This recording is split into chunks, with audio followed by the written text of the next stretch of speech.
exhaust fan, so if background noise is bad, just let me know. I'll try to get it going. You're all good. Hello, I'm Eagle Gardens 1 on Instagram, and this is fucking talking shit with Eagle, episode 455. Hopefully you guys have had a great day. I have had a pretty good day myself. Got a very cool guest tonight. I'm sure you've seen him on Caribou TV, EP455. How you doing, my friend? Cheers, Eagle.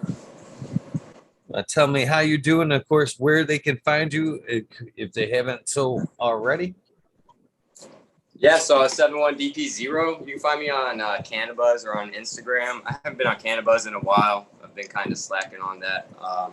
Try to get on there in the next couple days, but mainly I'm on Instagram. You can find me on the Caribou Heart TV show on YouTube. We got on Tuesday nights at 9 p.m. Eastern time. We're on Friday night, 9 p.m. Eastern time, and Sunday morning, 9 a.m. Eastern time. Come check us out anytime you'd like. We'd love to have you. Yeah, I don't know why. I haven't been able to jump on the Cannabis either. I have an account, but it's just one of the, I don't know why. I appreciate the extra platform to back things up, but I just can't get in the rhythm of it. Yeah, it's bad. And once a lot of people started coming from Instagram, their server just isn't, backed by these big banks like Instagram, Facebook, and these other social media. So it lags sometimes. It's kind of hard posting. So they're in the middle of trying to fix all that, from what I hear, and it should be up and running smoothly. And I'd love to get back on there. That's originally where I met the cannabis community, was Cannabis. Cool. Oh, yeah. So what are you smoking on tonight? What you got over there? I got some, let's see, shout out to Norwal Up. I got some nice BHO from him. And then I'm actually in between my harvest right now. So I'm taking down Canico from Hypothetical Gardener probably tomorrow or a couple days. We'll see how it looks tomorrow morning. But that's a auto. And then I also have a 1-to-1-ish, he says. Auto. I've never really messed with the CBD crosses, so I was kind of excited about that. But I've got a bunch of stuff in veg right now that I'm really excited about. Got some dilly bars from Exotics. I got Aurora from Dutch Passion. I've got let's see, Ye Motherfucking Ha on Instagram and Cannabis. He gave me Stranger Danger, which is Lemon Jeffrey crossed with Scarlet Begonias from Rasta Jeff over there at Irie Genetics.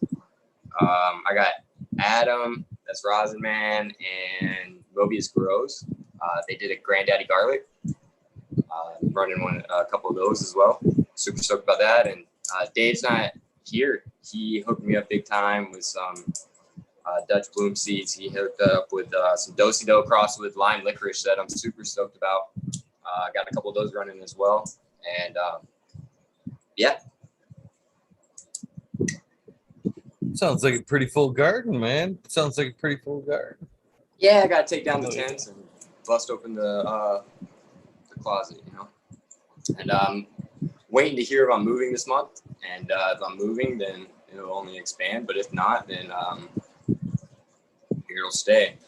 I'm almost kind of hoping I do get to stay, because I got one in a 20 gal, and moving that ain't going to be fun from the 6th floor in Chicago. So, make it work though, right? Right. Moving to grow's always fun, man. Moving to grows. I say that it's fun, but it's not. I don't know where and how difficult it may be, but when I moved up here, I moved my whole grow too, and I moved it all 72 pretty somewhat mature plants. They were ready for flower, all in a fucking trailer all up the highway. And even though it was quasi legal, man, it felt so crazy just running. You know what I mean? Yeah, absolutely. And I was just I've had this dilly bar vegging for like 2.5 months, so it's a fucking monster in there right now, just waiting to flower. So it'll go soon. I've just been kind of waiting to see what's going to go on. You know, didn't want to make any rash decisions. But then you get bored and start popping more seeds, right? Yeah, I was in a similar predicament myself, to where I was unsure if I was going to be hanging out here or if I was going to be moving, to be honest with you, the last few months. And I just got that fucking word. Same thing. I just got the word I was staying, going to be staying. So I was like, time to drop some beans, man. Drop. I was shit. I dropped, what, 5 different flavors a couple days ago. That's what I did. All those ones I just named, half of them were dropped just a week or two ago. But the dilly bar's been going for a while. Those autos, they were fun, but it was a new batch of soil I made and stuff. So just learning the process with this whole organics. I'm loving that. Right on. Got my handy dandy eagle mug. Yeah, gotta get it represent. Right on. Yeah, I think the good old shirt you gifted me at the camp. I really appreciate that as well, man. Yeah, I was talking about that experience the other day on the air, man. It was a pleasure to meet you, man. You're probably one of my favorite meets just because of the t-shirt incident there. I thought that was fucking cool as shit.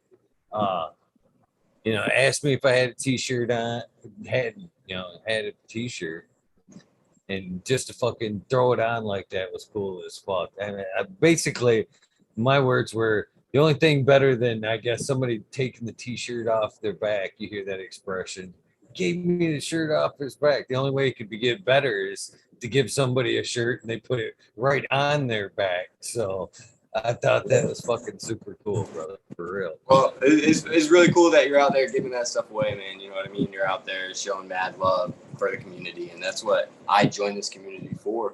You know what I mean? I came from Prohibition land, Georgia, where, fuck, dude, I've been to jail for a roach with no weed in it before, you know what I mean? So I didn't get to grow up in much of a community. It was always hush-hush. You never wanted to tell anybody anything because you didn't know they're going to use it against you type shit, you know? And I guess it's still like that now, but it's way more open, and there is a community involved, in, especially in a legal state and stuff like that now. Well, shit, we might as well start. Usually we start from the beginning, so we might as well start there now and get to hear part of the story. When was the first time that you used cannabis, my friend? Let's see. I was in 8th grade. Yeah, I was 8th grade, and I went to a football game, the high school football game, and went out with the older kids and went in the woods. And I'll tell you what, I was one of those guys that smoked and didn't get high. I was more scared of getting in trouble. You know what I mean? So of course I got in trouble because I doused myself in cologne. I never wore cologne before, so get in the car and they're like, "Why the fuck do you smell like cologne?" So there was that. But yeah, so it took me probably like 4 or 5 times of smoking to actually get high. But I remember the first time I got high, like, fuck, man, it was yesterday. You know, it was one of those experiences, almost like psychedelic. You like lay back and you can watch the frames of your life and put them together and fast forward or rewind and everything. And I was just like, felt content for the first time. Like I didn't feel like the world was like screaming at me. You know what I mean? Like I got real bad ADHD and this and that. So, you know, it was nice. And so I followed that and just fell in love with it.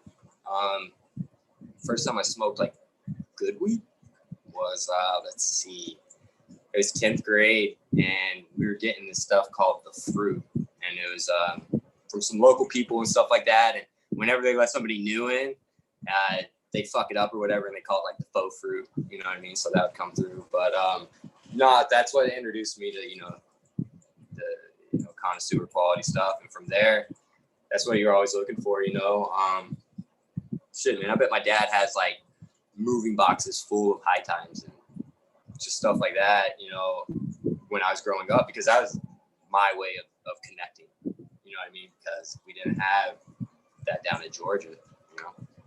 And so yeah, I always wanted to grow. I just finished, well, I didn't finish. I just finished getting kicked out of college for actually marijuana. It's funny. I was in college. I was partying a little bit too much and stuff like that. But my dorm room, they kicked my dorm room door in, found some weed, and they kicked me out of the dorms. Well, I didn't know anybody in the town, so I went and stayed with my aunt an hour and a half away, and that just wasn't working, commuting like that every day. So I ended up, you know, getting in way too much trouble. They asked me not to come back. And, you know, that was pretty much because of marijuana, you know what I mean? If they wouldn't have come in there to bother me about weed, nothing would have happened. And, but that was probably a blessing in disguise. I wasn't really ready for school. So if it wasn't weed, it would have been something that would have gotten me out of there. But, yeah, life's lessons. And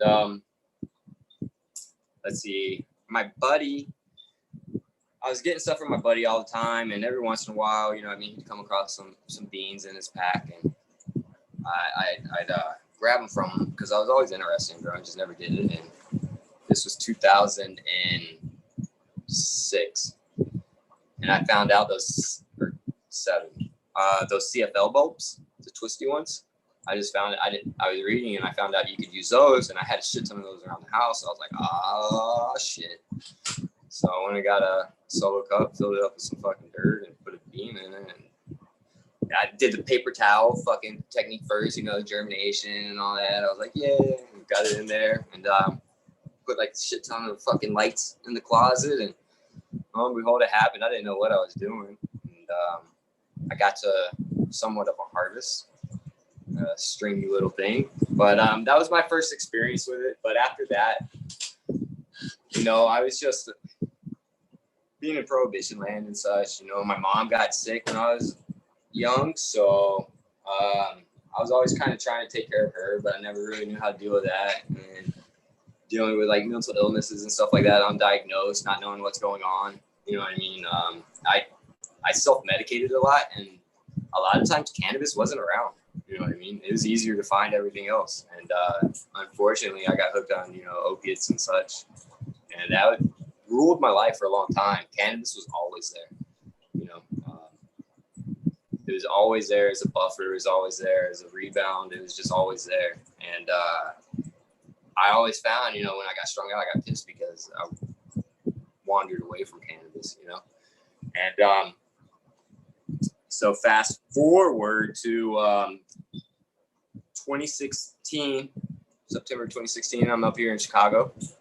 Came to visit my parents. I was living in Colorado, living the dream, working in a ski resort, you know, legal state, loving life. Everything's great. Came to Chicago to visit and just didn't cope well and ended up locked up in jail on a dope charge and lost my ticket back to Colorado, so I ended up staying in Chicago for a while. Long story short, I came in Chicago in 2013. I went to prison in 2016, and that is when. I came to visit in 2013. Went to jail, lost a plane ticket back to Colorado. Stayed in Chicago. I did pretty well for a while, doing good. Slipped off, and then I was coming back doing really well. And it's funny because this was pre-legalization, you know what I mean? And so it was still hard to find good weed if you didn't know anybody, you know? And I'm not a very trusting, like I don't trust people very well. So, you know, it's hard to get a good supply or whatever. So, you know, met this guy and I'd only known him for like a week. And jumped in the cab with him. He ended up robbing the cab driver. I actually jumped out of the cab. Yeah, but since I was on tape, I kicked in my door a week later, asking where he was and everything. I don't even know the dude's real name or anything. Even if I wanted to say something, I wasn't gonna be able to. But I was just like, oh, they got pissed at me. You know what I mean? And 9 years at 50%. is what the final offer they gave me. I got some good time by going to a drug treatment joint last year, and got 6 months taken off my sentence. So yeah, I got out last year in June, and second day I was out, I found cannabis, jumped in head first. I had never been that clean. I did 46 months, so I'd never been clean that long from opiates, you know. So I was able to be removed long enough to just be like, yo, what the fuck, you know, like I'd be a fool to go back. I lost that desire, you know, like when I was younger, I used to watch all the, you know, shows and shit like that, and my heart would race. Now I see them, just like, man, that sucks. You know, I feel bad for them because I was there. I know what it's like. You know, I know what it's like to run from fucking life, because that's really all you're doing. And so I learned to cope with shit. I learned coping tools. I learned coping mechanisms. I learned, you got to learn all that shit in prison. You know what I mean? And like, I've been to jail a lot, but never prison. And like with my charge, they gave me fucking armed robbery, aggravated assault with a deadly weapon charge, you know? And so it's not like they're going to throw you in a little kiddie camp. And so it was a real eye opener. You know what I mean? I got to see like what the system does to people. You know what I mean? B, what people do to people. You know what I mean? And the level of hurt some people are capable of, and the level of hurt some people have been hurt, you know? So it gave me just overall understanding of life, a new understanding of life. And I took that when I left, and I haven't turned back. You know, I try to be as involved in the community as I can, really. I'm always advocating people to get their card so they can grow legally. If not, I don't care. I'll still give you some cuts. Let's go get some lights, whatever, overgrow. You know what I mean? I love the community, man. I've never been accepted. You know, I was always moving around when I was younger and stuff like that. So I'd never had that sense of a community. And if I did, like, it was just always just some phony kicking and shit, you know? It was just, I never really felt a part of, or I wanted to be a part of, you know? And I knew I did in the cannabis community. It was just never really there. Like, I always dreamed of going to Amsterdam and shit like that, you know what I mean? Because like I saw them out there and I was like, oh shit, you know what I mean? And then when it started happening here in the US, I was like, hell yeah, that's gonna be me. Like, my birthday is literally 4/20. I feel like it was destiny, you know what I mean? Yeah, man, I love it. Been growing a little over a year now, about a year now, yeah, and had a few successful harvests. I have a great community that I'm involved in, that anytime I have a question, I can go and ask them. Of course, they'll bust my balls and, you know, call me every name in the book, but at the end of the day, they're going to help me and pat me on the back. You know what I mean? And I love that about this community. They'll pull you by your coattail when you're wrong and give you a hug at the end of the day. You know what I mean? And that's what it's supposed to be about. They'll let you fall, you know, fall if you have to, but they'll be there to help you out. You know, coming across people like you, huge blessing, you know what I mean? Because you're another side of the cannabis community that a lot of people wouldn't see if it wasn't for it. You know what I mean? You go out there with your heart wide open. You know what I mean? It's guarded, but it's open, and that shows, you know what I mean? And it shows in your show, it shows in your guests, it shows in just overall. So definitely appreciate people like you, people you kick it with. Smiley, he's a fucking great person, you know? And yeah, I don't know, I was rambly, sorry. No worries, brother. No worries. I tell you, man. I can appreciate the fact that you've worked your way off of opiates, man. Unfortunately, it sounds like it was a rough way of doing so.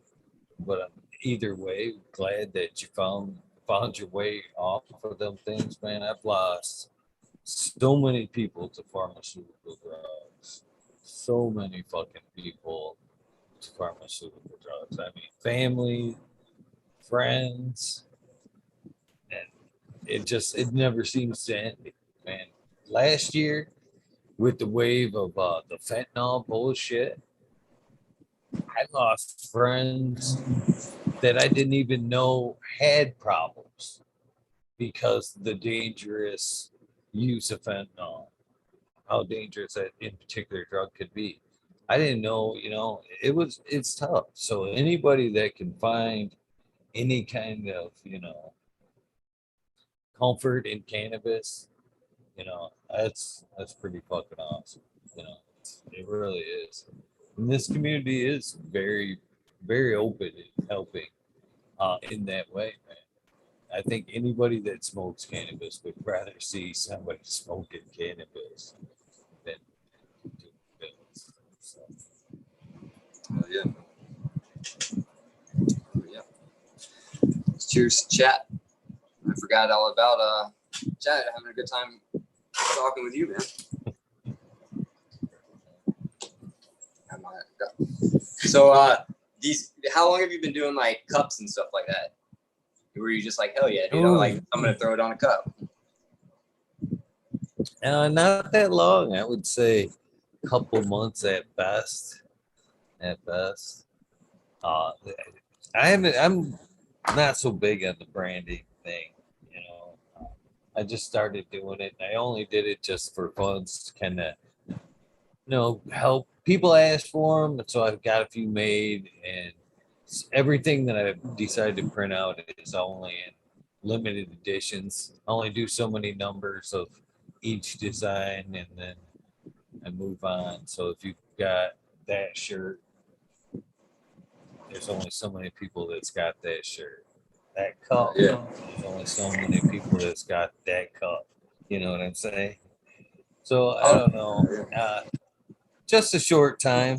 Just a short time to answer the question. That's cool. I mean, I think it's cool because it's like, it's a memento. You know what I mean? It's like I get to remember that moment in time. It's pretty cool. That was my first big event like that too. So Hopefully a good one for you. oh, absolutely. Yeah, it was amazing. Putting faces to names and stuff like that was amazing, and just being able to try everybody's stuff was awesome too. You know what I mean? It just shows their love and their work. You know, for sure. They're always good times. And that was a small event, but that's a good example of pretty much what you'll get from the cannabis community in general. Good times that you'll have at a Michigan event for sure. They said it was a lot bigger than last year's event that they had, so that's good. Yeah, it's been slowly getting bigger. That's, like the campfire scene. We have some pretty big cups. But Michigan's just dabbling their feet in the camping adventure. Shit, there's another one down by you here. I believe this weekend. Yeah, the Rainbow Farms. No. It's right here. Is that the one It's in another Kalamazoo? camp. No. It's another camping event. Oh, A lot of the same folks. It's a full spectrum comp at Rainbow Farms, the 5th through the 8th. 3 days of fun and music. Hey. that sounds fun. Maybe I can stir up Stony. Get him to rev up the old engine. Pick me up. Right down. But yeah, man, I'm glad you enjoyed. Hopefully we see more of them, my friend. Oh, absolutely. I will absolutely be out there. Next year, I'll get a booth next year and then get some of my artwork out there and such. That would be exciting. Speaking of artwork, you just got some done, didn't you? Some yeah. work. Yeah, I got the Buddha there, and I finished up. He wraps around and shit back this way a little bit. That's a fun spot. Pretty good. Look, better than when you seen it. That's for sure. He was only partially finished. Yeah. I've been running more in since I got back than when I was before I left. You laid some up there, didn't you? Yeah, I've been laying some down recently. At the event, yeah.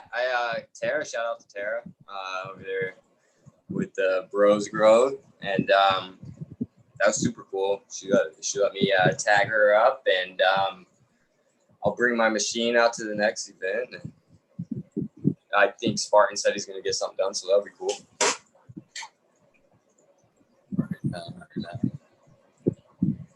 So do you do?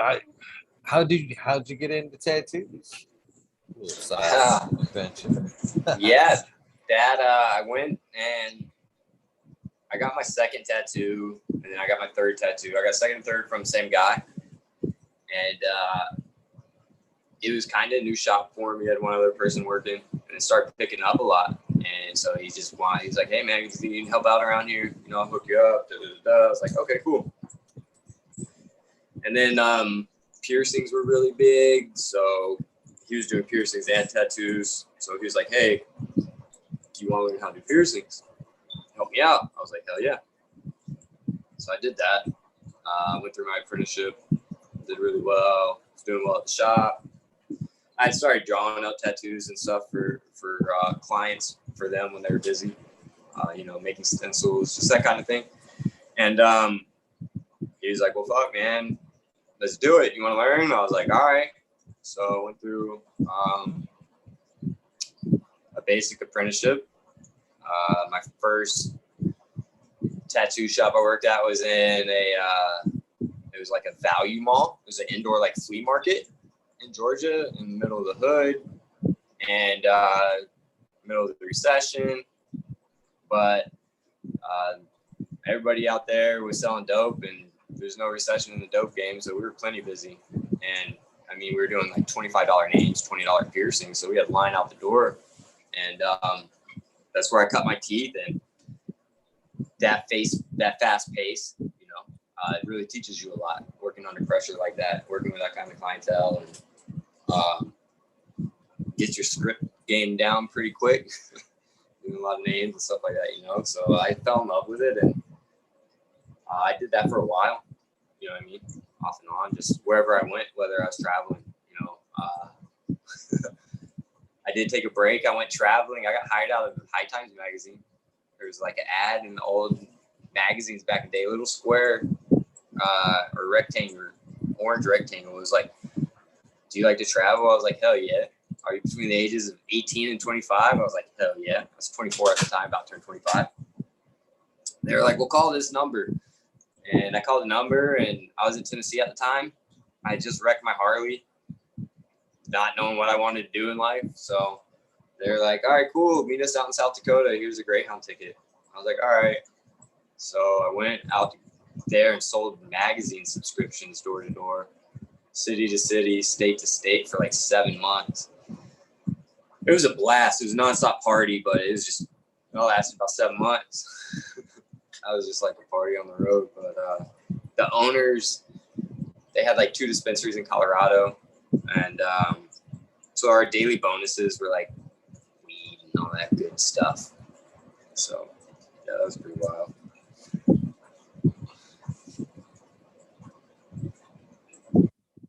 Honestly, some of my two favorite cultures right there: the cannabis community, of course, number one, seconded by the ink community. Both of them, much like I enjoy hearing everybody's cannabis journey, I greatly love hearing ink stories. You know, as well as I do, 9 times out of 10, when you're in that chair, it's, yeah, you want some ink, but again, it's some kind of therapy, or it's, you know, it's in there somewhere. It might not be the reason of the day the tattoo may be, but there's definitely some therapy in there. For sure. You definitely, as a tattoo artist, you're a part-time therapist as well. For sure. I like to think, well, I don't like to think I know. Most times, man, your local tattoo guy probably knows more about what's going on in the community than anybody else. I'll tell you, that's the truth. But there's great stories in there, man. People that hang in there, their journeys, man, they're fucking amazing people, you know, throughout, man. I've met a lot of cool people, a lot of cool fucking people in the tattoo shops, which I can't, you know, tattoos were such an ugly stigma there for such a long time, man. You'd see people that were all inked up. people would be like, oh man, turn the other way. Just turn the Hold other the way. purse all tight when you try to open the door for him and shit, you know. The whole don't judge a book by the cover. That's the fucked up thing I don't get. Don't judge the book by the cover. So then you see somebody with tattoos, ink, incredible creative covers. Why wouldn't you want to crack that book? You know what I mean? Obviously, there's some kind of great person or story buried under that creative cover. Why wouldn't you people let that be such a statement? That's why I don't get it. Absolutely. I mean, It's like, true though. tattoos are cool. You know what I mean? Like, I got so many that were just like, whatever, let's get ink, right? But like, I've got some that like I really wanted. You know what I mean? That I felt like I almost fucking earned. You know what I mean? Like, you know, especially now, I got a bunch of silly tattoos, and I'll put a couple more silly tattoos on me. But I've got some that I really want to get. You know what I mean? For special reasons, and even the silly ones, I can look down and remember where it came from. You know what I mean? Most of the time. But yeah, I remember like what was going on in my life. You know what I mean? Where it came from in a lot of instances. You know, and where I want to go, and what I got to do to make that happen on a daily basis. So, oh yeah, cheers to eat.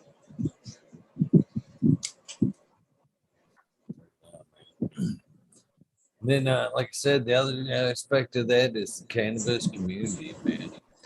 You know, I think a lot of us are the same when we say that, you know, we've always just kind of wanted to fit in one way or another there. And I think a lot of us as growers are somewhat introverts, man. We have no problems being at home in the gardens with ourselves for long periods of time. Do we enjoy other people's company? Fuck yeah, but we're also very all right at times being all there by ourselves. And then for a while, man, when you did this, I did this for a long time, you couldn't do this, man. And then once, you know, we could do this, Sub was the first one to kind of offer this kind of thing, you know, the weed nerd community. And when people didn't, my kids, my friends didn't understand that shit either at first, man. But man, it's a very warm community, man. And it's addicting. So yeah, I can relate to you coming into this community, finding this community, finding similar. You know what I mean? I can completely. Yeah, it's something that a lot of us, you know, speaking for myself, I don't know, a lot of us strive for or wanted, you know what I mean? And then, like you said, a lot of the people, especially the older heads, you know what I mean, are just now learning how to come out of the woodwork, so to speak. You know what I mean? They got so many strong practices of being secretive that it's hard. You know what I mean? So I have to remember that because I just jumped into a community that's just like, oh, you know what I mean? It doesn't really matter. And so, you know, keeping that in the forefront is huge. You know what I mean? You guys definitely earned your stripes. You know what I mean? And the information that's available at your fingertips today is like, as long as you have some heart, like you can grow some good weed. You know, just put your heart into it. Listen to a couple people, fuck up some shit. You'll get it. You know, and yeah, absolutely love this community.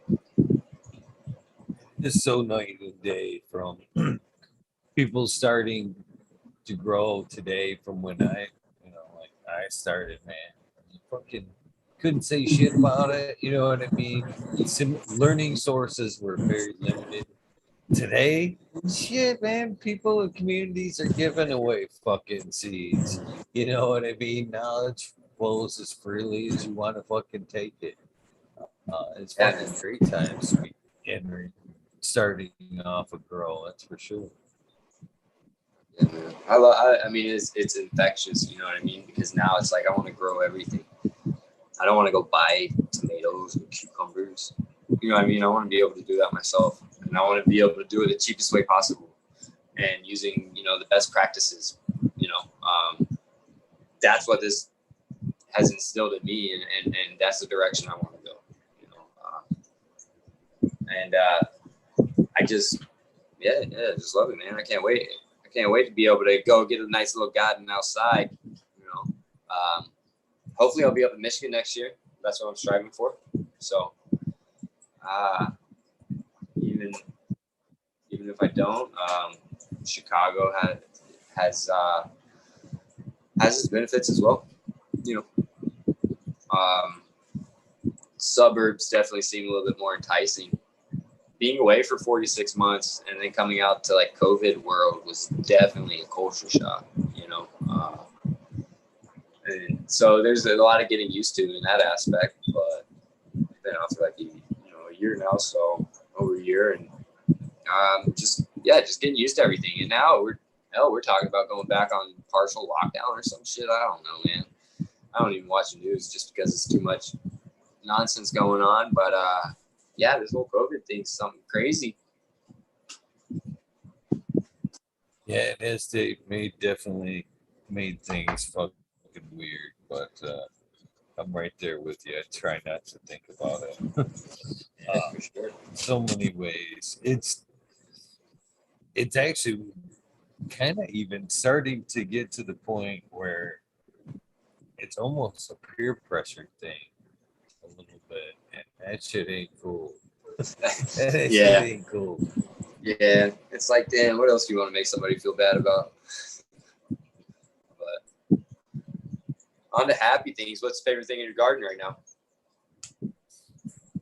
Oh man, probably the best thing I'm looking forward to currently is the chilumbium I'm growing. The strongest thing probably in the garden right now is the 6-shooter, but one thing I'm most excited about is the chilumbium.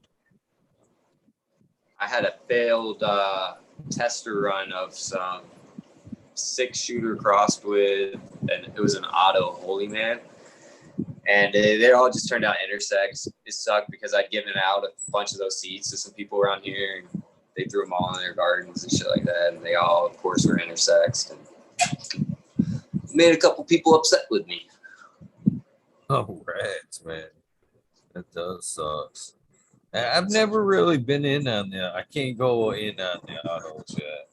I'll tell you, man, it's fun because of the turnaround, but I'm not dedicating that much room anymore. I got 4 of them going, and it's just that amount of space that it's taking up. I could put some killer cologne in there or something. You know what I mean? Like, I just not right now.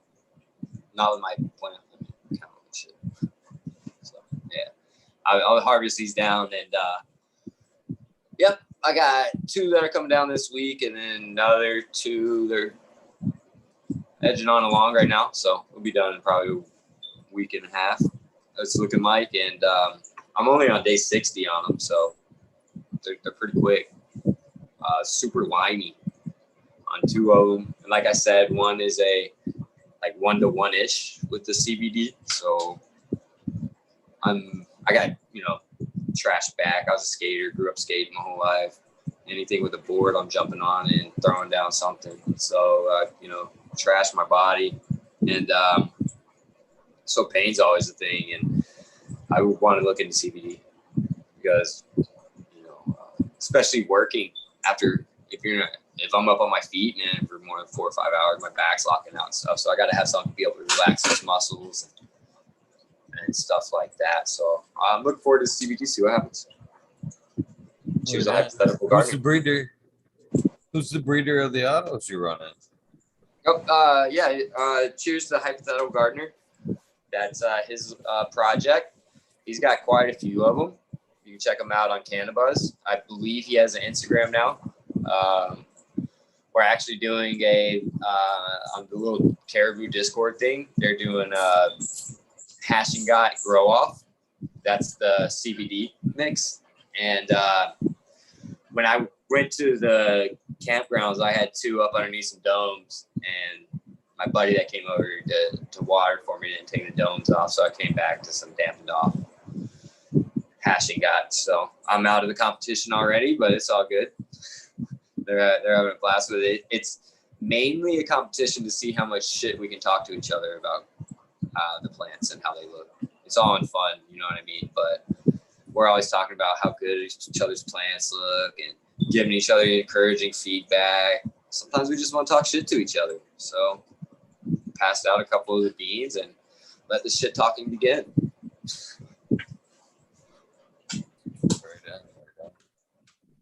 So, do you plan to switch over to more photos, man? I don't. Yeah, I mean, I've got these autos, but everything else is photos in there. I just got them with the veg just because I get bored and pop seeds sometimes. But like I said, that dilly bar has been vegging out for a while. The Auroras, they've been good pushing a month and a half now, so they're getting there. It's gonna be a nice one once I flip it. I'm gonna wall-to-wall scrog the dilly. That would be fun. Stony Rockefeller, shout out to him. He just took down Dilly's bar not too long ago. That's who I got that from. He came and dropped off 2 of those. That OKC is pretty good, man. I enjoyed some of that stuff. Yeah. Yeah, I love his medicine, man. He does a great job, killer job. Shout out to him. He definitely.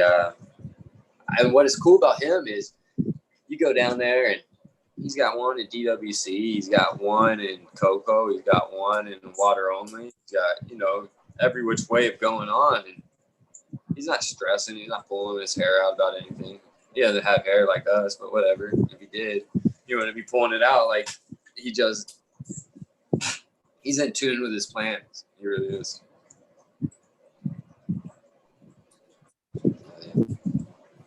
Definitely a good dude. I was glad I got to meet him for the first time. Yeah, he's badass. This weekend. Definitely a good dude, man. He is a badass. Did you get to meet Larry? Yeah, Larry OD? Yeah. Fucking A. He played some of their shit the other day on the show, man. They gave me a stack of CDs and said I could fucking play that shit on there. And I was like, hell yeah. It's cool, man. I'll tell you what, they're rockers to the core. They really are. Like, I'll go and hang out with them and they'll be, okay, man, you ready, man? Come on. We'll go downstairs and they'll just be jamming the fuck out. Like, they just do it for fun. They love that shit. And then we'll be driving. Larry will bust out the old fucking guitar while we're driving. Stoney will start drumming on the steering wheel. We'll have a whole concert right there while we're driving. It's awesome. They do it for the love of it, and it shows.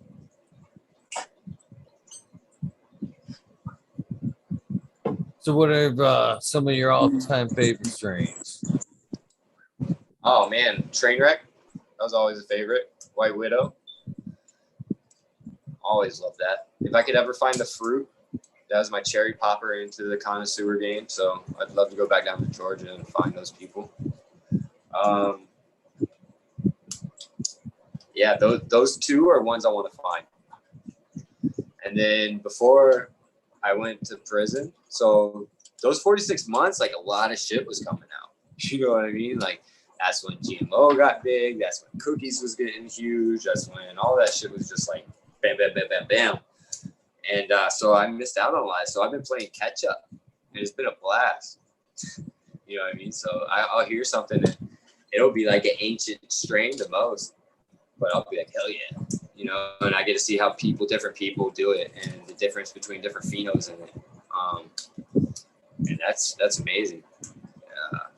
So ones I'm looking forward to growing soon would be, I got that cuvee. So definitely stoked about that. I got a Mac burger. I think Fluffikins is wrestling me out of that one, but I might keep a couple of them before I throw them his way. And then I got a couple that old school Chronic. I've got a couple of his beans at Cheetah Piss Line or whatever. I might play with a couple of those in the future. Once I flip this, and White Widow though, that's one I want to work with. But one of the old cuts, I don't want to do any of the really searching on that aspect. I want to go for the older school cut, that was just one of those sit back and you know, you look at your buddy 10 minutes later and he's got this shitted and grinning on his face like you do, and you're just like, man, you fucking stoned, dude. You know, like that old school fucking good old high. I also like those fucking sativas where fucking you're on the phone, dude, I can't leave, I can't find my phone, and you're talking on it the whole time, you know, or you fucking smoke yourself into a panic attack. Those are awesome too. I love those. Like, I just love weed, right? Love cannabis. Take the dab real quick. Fuck yeah. I wish I got the, oh, that's right. I'm sitting here thinking, man, I wish I had my rig set up. I busted my fucking rig fucking 2 nights ago. It's a love-hate relationship with dads at this point.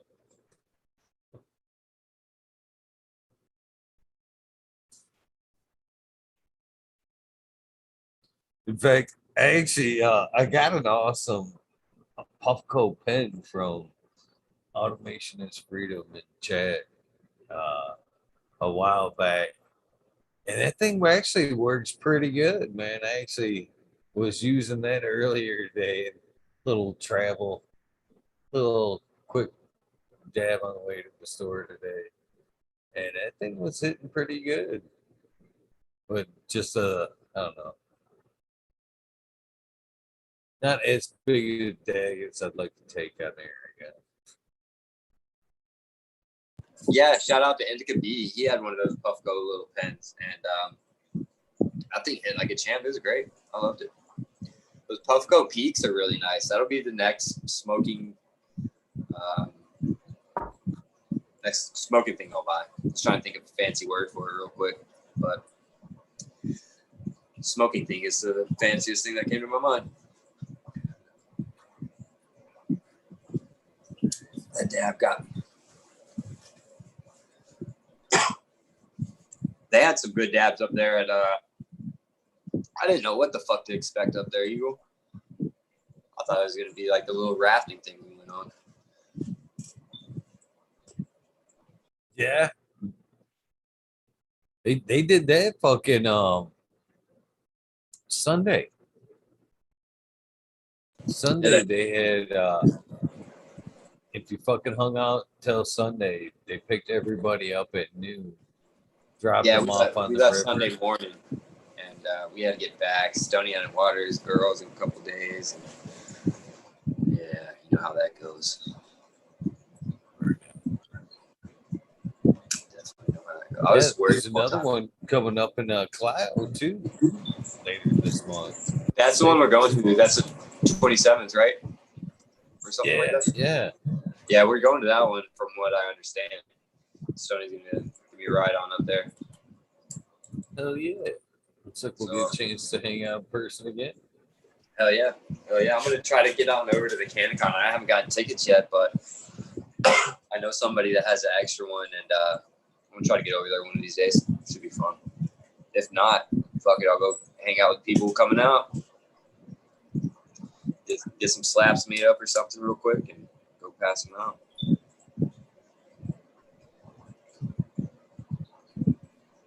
So who's one of your favorite breeders currently? Shout out Dave's not here. He just turned me on to Mean Gene. That guy's gnarly. Yeah. He's a great dude. I'm gonna shout out Ross to Death. I'll give him a shout out. He has some really good genetic lineup. I want to believe that somebody has that skunk out there. You know, that RKS. But who knows? But yeah, so Mean Gene, he's what I'm throwing my focus into right now. Quote unquote, he was called the Terp God right now. Is what somebody called him. So no, he's definitely got some interesting stuff, and that Do-Si-Do cross with the licorice lime is part of one of his projects. So I'm excited to see how that turns out.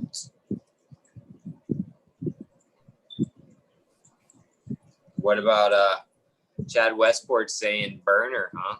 Okay.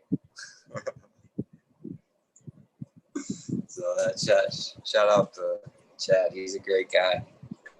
Mr. Westport. He is I'm a sorry. good guy. Sorry, Chad Westport. I accidentally gave him a typo.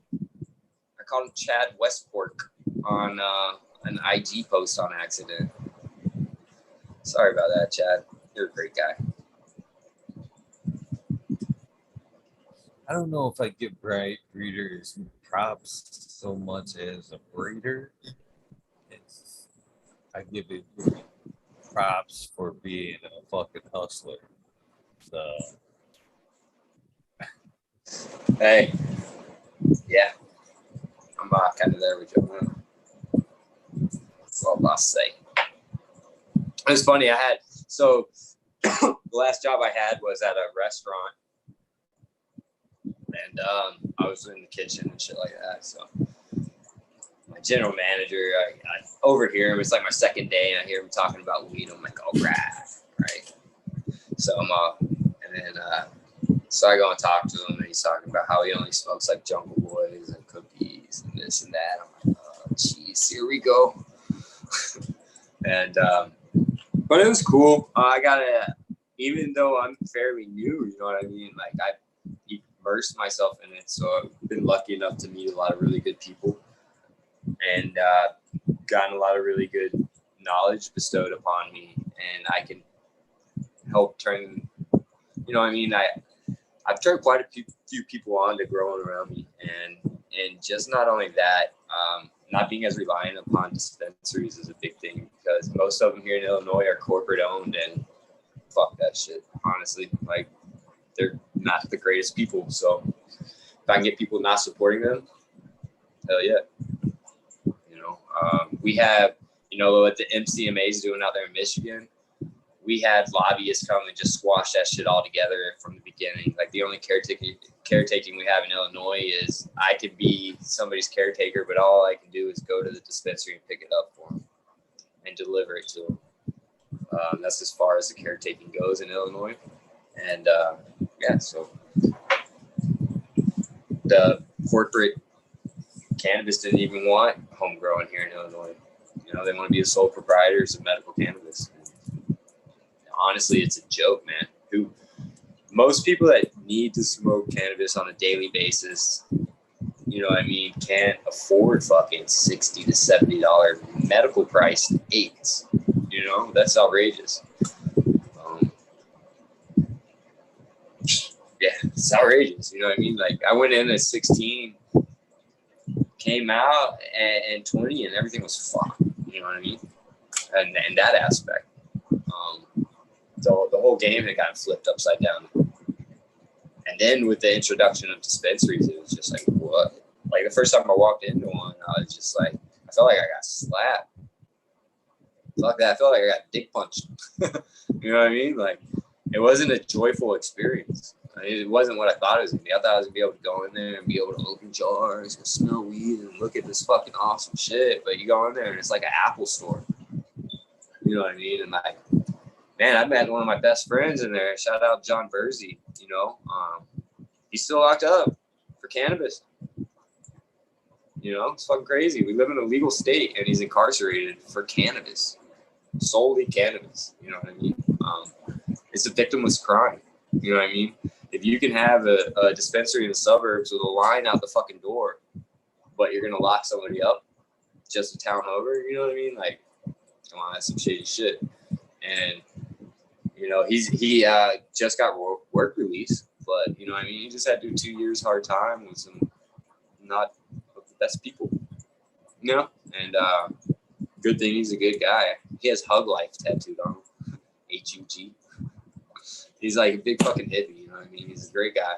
And yeah, he's in work release down there in the middle of Kedzie home in Chicago. Anybody down there around there, drop in, show him some love. And yeah, that's just pretty silly to me that they're doing that. You know, he got locked up when it wasn't legal, but it's legal now. Let him out, right? Like, yeah, you think so. You would think so. Let them out and expunge that record. Absolutely. You know, and it's just, you know, and not only that, they gave him a Class X felony. The only thing worse than that is a Super X. You know what I mean? So, I mean, that's a minimum of 6 years right there. And it's just silly. Just silly stuff. And hopefully that shit will be changed very quickly. Very quickly. I talk about legalization a lot, man. I'm not so sure, man. I'm not one to. I'd like to see it, but I we need to take our time on that shit, man. I'm not trying to cut you off, but I'm not really for legalization anymore because of what they're doing with it. They're taking away what it's meant to be and making it a economic tool. You know, that's how it's used in Illinois, at least. That's the only reason they legalized it was for capital. And that's not the reason for it. You know what I mean? Like, if anything, give it some slight regulation. But make it accessible, educate it, you know what I mean? But I was all about the legalization until I started seeing what it was doing. And I started hearing people talk, you know what I mean, about maybe regulating a little bit. But yeah, I'm with you on that whole not legalizing thing.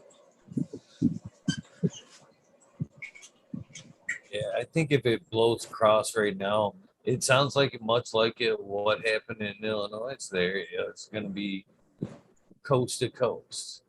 They'll be like, "Oh yeah, you guys want it? Okay, cool. Can't grow it anymore. Only the big boys. Only the big boys." See, my thing is like, there's enough for everybody. Fuck, we need Karen and Sue and whatever need to go fucking, then go to the Apple store and buy their weed, right? Like, that's fine. They need to, because I don't want to deal with their ass anyways. So, you know what I mean? Like, I can help out somebody who needs it, that needs terpene specific medicine, you know? Not some, yeah, you know? So, you know, I don't care if corporate cannabis comes, but don't like shit on us, right? Like, they're not hurting. The people that are coming and buying out these social equity dispensaries license are huge corporations from other states. You know, so and we're in a lottery system too. That's what's crazy. So you can pay like $300,000 to $500,000 for your license application to get into a lottery and not get it. It's crazy what they do out here, man. And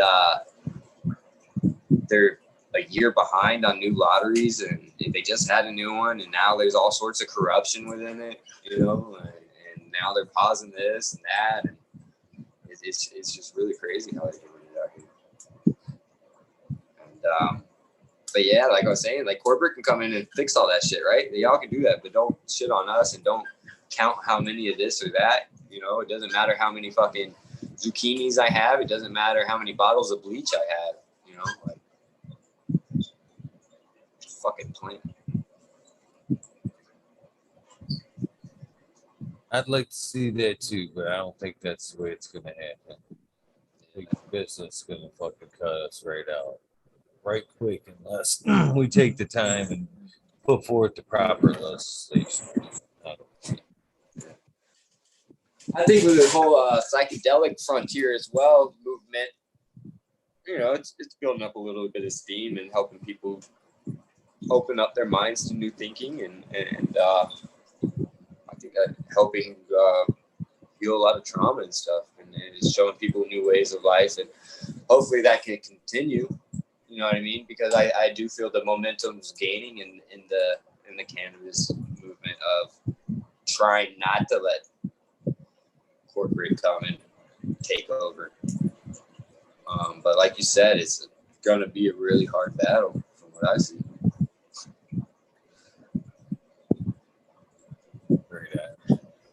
So, tell me a little bit about your artwork. Is it just tattoos? Do you do paintings? I just started doing some digital stuff. Here recently, I'll try to bring up some other ones as the virtual background, but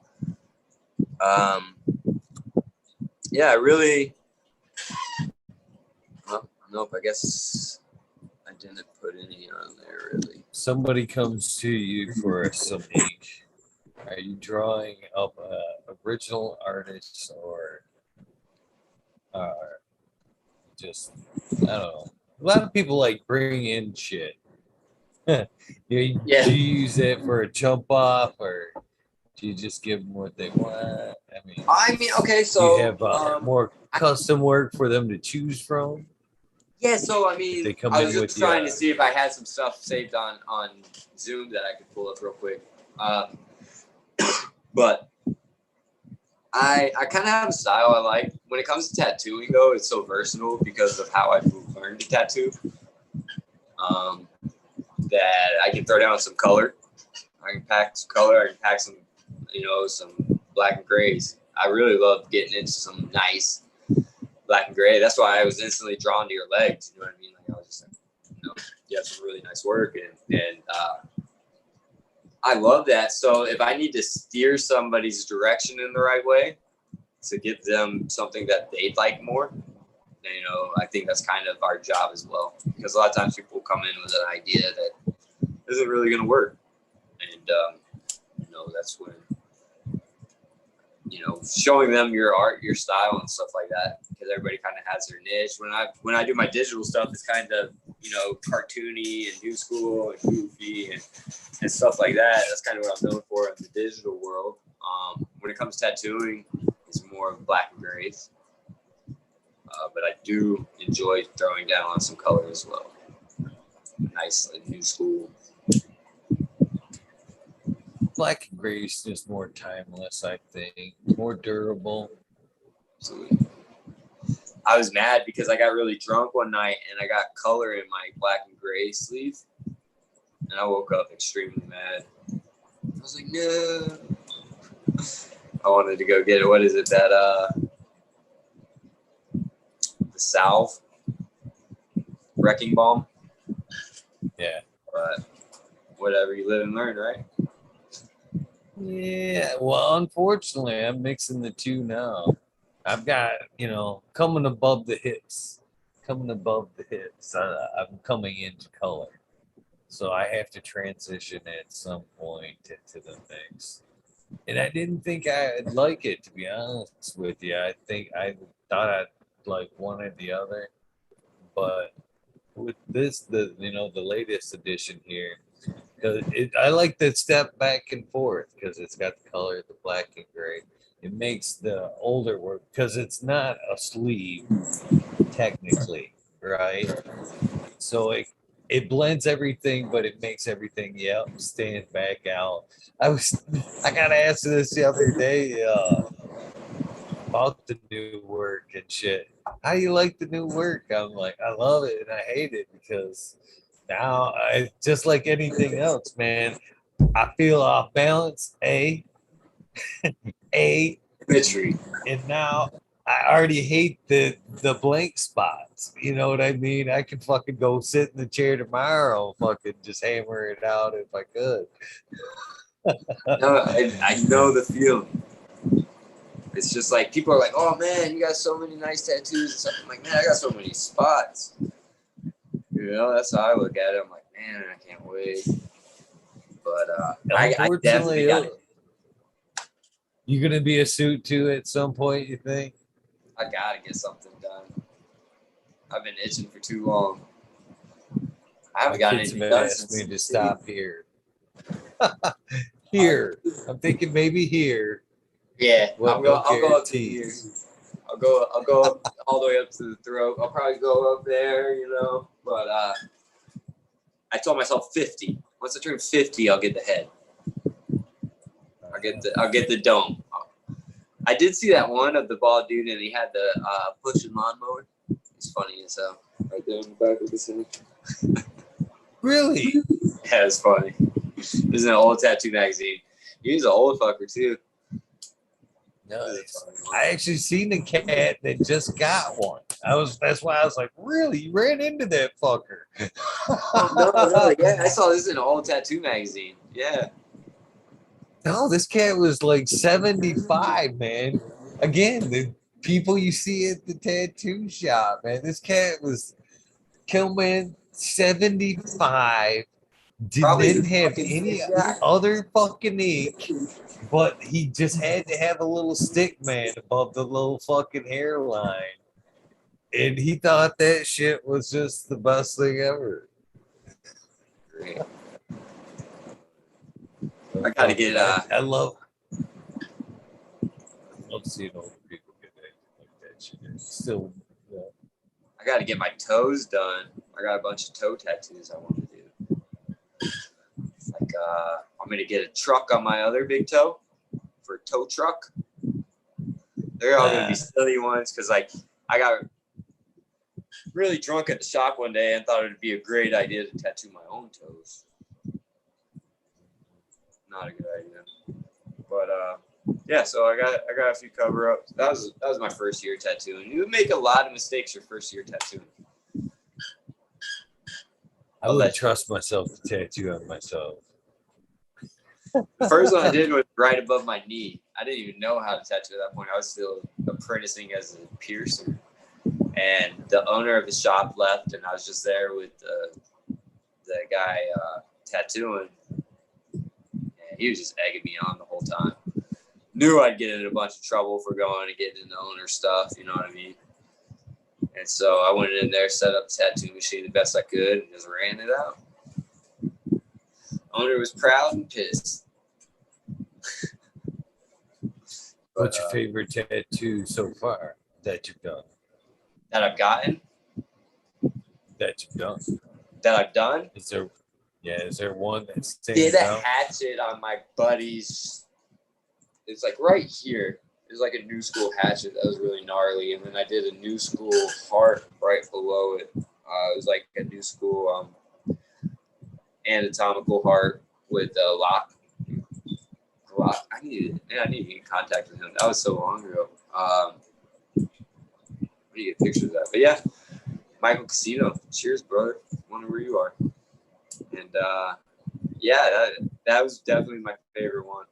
That was he got a really cool whole little thing going on now that the guy who did all right here ended up doing once I moved. Did the rest of it going down. That was definitely my favorite. What about you? Favorite? Well, I don't tattoo people, but my favorite tattoo. I thought I heard you say that you do. I don't know why I thought that. Yeah, I think a couple of other people have thought that too, because I've had Big Jack Rose ask me if he came up, if I'd give him some ink. I'm like, yeah, I'll give ink. I can direct you to my guy, but I don't give ink. No, hell no. I appreciate some people. Spent a lot of time in the tattoo place. Yeah, your body shows it, man. You got some great fucking work on you, dude, for real. You got some. I saw it from across the way. I was like, I just saw the ink. I looked down at the legs. I was like, damn. You know, like you got some solid work, man. Well, that's the artist that's worked on me too. They've always kind of pushed me to like a little bit bigger piece than sometimes you want to get, just so the details. That's how my chest got up done. A little bit longer. Yeah.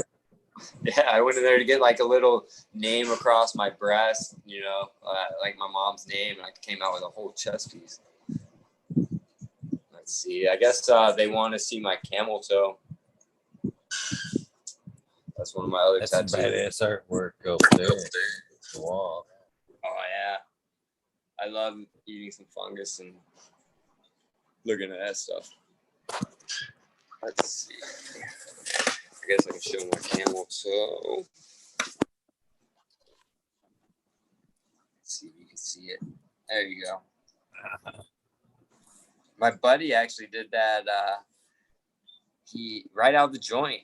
this was back in 20. It was smoking a joint. You can kind of almost see it, but yeah, he was still running with a guitar string and tape deck and everything else. I was like, "What are you doing?" I was working at a shop at that point and everything, and I had some extra machines, and I gave him a setup, and that was the first one he ran. But he went all the way to South Africa tattooing, man. He did. I couldn't help but look. I couldn't help but notice as you're showing the camel toe, and I get the camel toe, but as you like arch your foot around, you know what I mean, to show the camel toe, it actually kind of looked like a camel toe.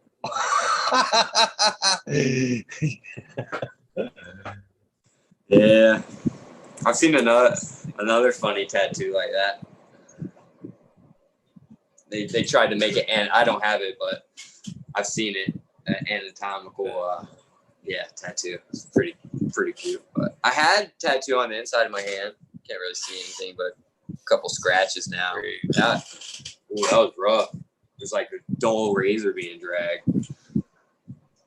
How big was it, man? That's it was a big lighter. It was just the outline of a big lighter. Young and dumb. So do you think that's a tough one? I mean, do you think you'll ever do another hand tat as far as, for a customer? And do you think that's going to be a tough one to master because it has to be done just right for it to hold up any length of time. I don't think they'll hold up. Yeah, I mean, but I have stars right there, and they've been gone over twice, and they're faded as hell, ate up. It's just that part, it doesn't hold well, and everybody's skin is different. Some people have super calloused hands, some people have baby hands, some skin will just blow out instantly, especially inside the hand. So yeah, that's not something we see too often, but hell, I mean, my biggest thing was like when Gucci Mane got his face tattooed. Everybody wanted a fucking face tattoo after that, and like I've always kind of had a conscience, you know what I mean? Like, man, I used to tell people come back in like a month, and if you still want it, I'll give it to you half off. Because people would come in with the most ridiculous stuff, you know what I mean? And yeah, shout out to Gucci Mane and the face tattoos. I can appreciate you trying to discourage some tattoos. There's definitely artists out there that don't get two shits that take your money. I mean, I've definitely been there, but I never doing like gang affiliated shit or anything like that. You know what I mean? Because I know people change, so I don't want to let. I didn't even like doing names. You don't want to do that. I can't tell you how many times somebody came in, wanted a girlfriend's name on their neck. I sat there and tried to talk them out of it for 3 hours. And end up doing it, and they come back and it's not even healed yet, and they want to cover it up, So I'm very on the fence about ink. I know this sounds fucking crazy, but I love ink. I don't mind people getting tattoos. You get tattoos, I don't give a fuck. What you get tattooed on your body, I don't give a fuck. This is where my, as you say, kind of moral thing kind of comes into battle. Is right now I see, because it's so trendy, so many young people, super young people, just getting tatted the fuck up. And it's like even around here, the area I'm in, it's like it's not even that they're getting tattoos. And man, what I'm seeing is like fucking young people just going out and getting, basically kind of not even this. This was a nice sign. This is some line work too. You know what I mean? They're doing that But garage it's style where it's just I see a lot of just like outlines. You know what I mean? Here, there, large outlines. It's like, wow, figures. how come you didn't get that one finished? And before Yeah. you moved on to you know what I mean? It's like they're just marking up a bunch of territory, no thought, no rhyme, and it's like heartbreaking as somebody that's, you know, I love tattoos, but again, I I wish I would have had a little bit more thought to my journey when I started, to where I wasn't trying to piece things in. If I would have went through a more theme, you know what I mean? I'm gapped up, man. I did the same thing, pieced it together. I'm sitting in the shop, we're bored. Hey man, you feel like running something? And I just made a post the other day, or not a post, I put it on my story because somebody called me for a tattoo, and I was so busy that day. You know what I mean? And he's like, "Hey, my buddy wants a tattoo." I'm like, "All right, cool, put him on." So I'm talking to him. "Hey, dog, I'm trying to get some meat." "All right, cool. What you want?" "I don't know, man. Just something dope." "All right, cool. Where you want it?"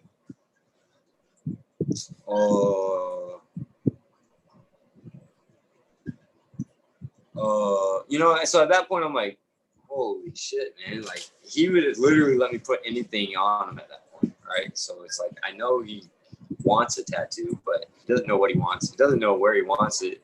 He doesn't know anything, right? So it's just like, think about it, bro, and hit me up, right? Like, it's just, it's so easy to get caught in that momentum of it. You see other people doing it, and you're like, hell yeah. And I see that a lot, like you're saying, with these like garage style tattoos, and I say that lightly because I see amazing work come out of home studios and stuff like that, and house calls, But just the style of tattooing, kind of, that's big. It's that outline stuff, and it's rough, and it's, I don't know, man. You like it, I love it type deal. But at the same time, like, bro, you got to have that shit in another 20 years. That's something I wasn't thinking about when I was getting eaten out. But shout out to Argentine Kush Queen. She has some pretty dope weed-based artwork. She was on the Caribou Show. But you find her on IG. She has some nice weed-based. I like seeing that too. People getting like weed-based tattoos.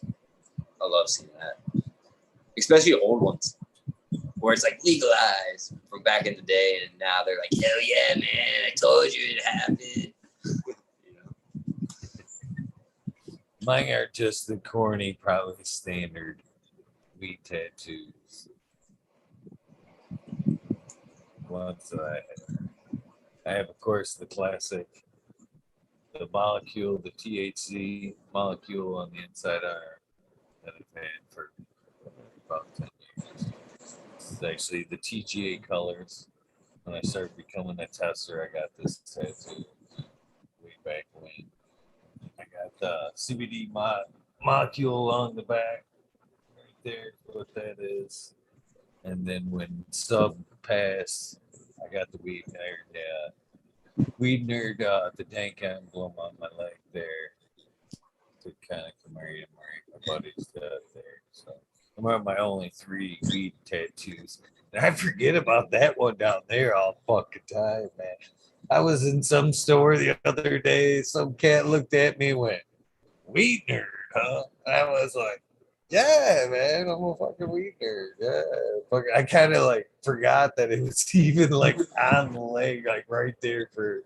And yeah, it is what it is. I'm a proud weed nerd. Just sometimes you forget it's there. Oh, yeah, man, that's awesome. Loud and proud. The other ones I usually laugh and smile. I get like the one on the arm. What's that molecule on your arm there? I just kind of smile and turn. CBD. Either you know it, even if you haven't figured that one out by now, it's whatever. Right? Just to say weed the time.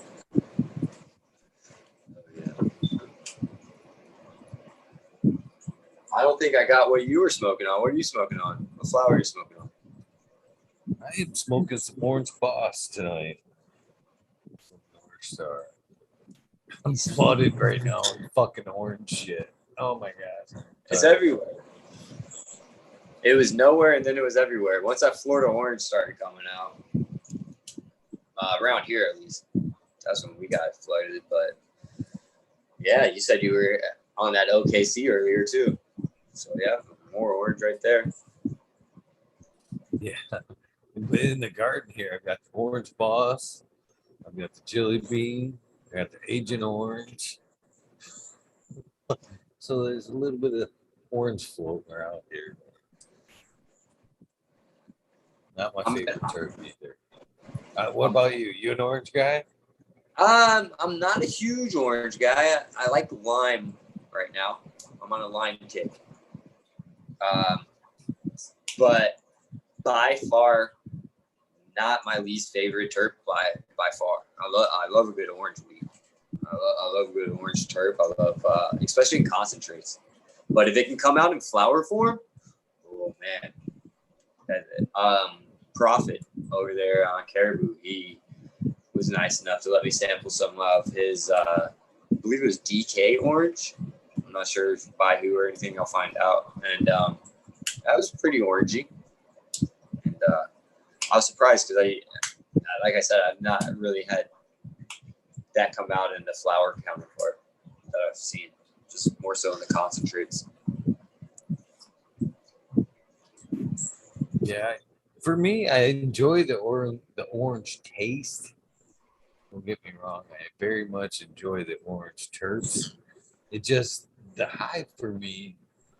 I can smoke that shit all day, and it's more of a sociable kind of high for me. You know what I mean? Laughy at best, but it ain't that like, holy shit, I'm too fucking high. You know what I mean? That's kind of like the weed I personally like to have around is that you have to watch your step with it, almost like you're good. Oh fuck, you're done. You go to the grocery store and just forgot that you were supposed to go somewhere else. You just ended up somewhere. Like you took that wrong turn quick. Love that shit. I actually have hopes for a good weed like that right now. I got a board 13 that Alex Hardy sent me, and I pulled it down because I put it in new soil. And it was like almost done, but not. It was like close enough. I didn't really want to dump some shit on. You know what I mean? So I just pulled it down. It was close enough. I pulled it down. I was smoking some of that yesterday. And I was all spacey as fuck. Pulled it in the grocery store. I'm like, oh fuck! I was going to the gas station and shit. So I'm kind of looking forward to that shit going full term. To be honest with you. Oh, yeah. That's it. Oh, you love that stuff. You're sitting there at the stop sign, like waiting for it to turn green. That's some good shit. Chad Westport in chat a minute ago asked, "What was your craziest face tattoo? Worst face tattoo? Worst face tattoo?" I hated doing anything, like I said, gay related. I just flat out wouldn't do anything like that. But girlfriends' names, hated it, and that is one of the worst ones that I do. But people would come in and they just, like, guy wanted a middle finger, you know what I mean? And I'm all about FTW or whatever, FTP, whatever. I can put that on you, right? But I'm not gonna put it on your face. I was locked up with a guy that he had "I hate my mom" tattooed on his forehead. Swear to God. Big old block letters. But that was the worst one I've ever seen. Right there. I love my mom. Shout out, Mom. Love you. So was that a chance for you to perfected a little bit of art while you were in there? Yeah, Sharpen your absolutely. skills. I think I have a couple of my drawings that I did in there. But yeah, I mean, I had time to where, didn't have to worry about shit. So you can sit down and draw without thinking about just some like script, kind of. But I have a big problem finishing things. I'll tell you that. Especially when it comes to my own work. Here's one that I started. Nice. Yeah, bro. I did. I definitely dig the skull. Yeah. I love doing skulls because you can do the same skull 19 different ways, 100 different ways. It doesn't matter, This is like a chest plate that I drew up. Kind of new school style. Got like 3 revolvers and stuff in it. You ever fucking speaking of the chest plate? You ever fucking tattooed in on that nipple? Oh yeah, dude. Especially when I'm tattooing somebody's chest and they keep on complaining about me being next to their nipple and I'm nowhere near it. I'll just grab it and I'll fucking put a dot in it, just right in the middle of it real quick and be like, that's what it feels like. I'm not, now you know. I won't do that to everybody, but my homies, they're definitely getting that treatment. Let's see. And, it's my old celly. That's pretty fucking cool. Money Rose. Money over bananas. So is that something that you've thought about doing as well as artwork for cannabis? Yeah, my digital artwork has been pretty much solely strictly cannabis related. I just do goofy stoner art, I love it, but at the same time, like I love doing stuff like this. I love getting down and just being able to get lost in a painting or drawing it. Like I always got like the angel whispering in his ear and stuff, and I was gonna give the angel like a full bodysuit. You know what I mean? Like he's gonna be tatted up and shit. But just like you can do so much different stuff, and especially since like the reintroduction of psychedelics into my life has played a big part in how I look at art as well.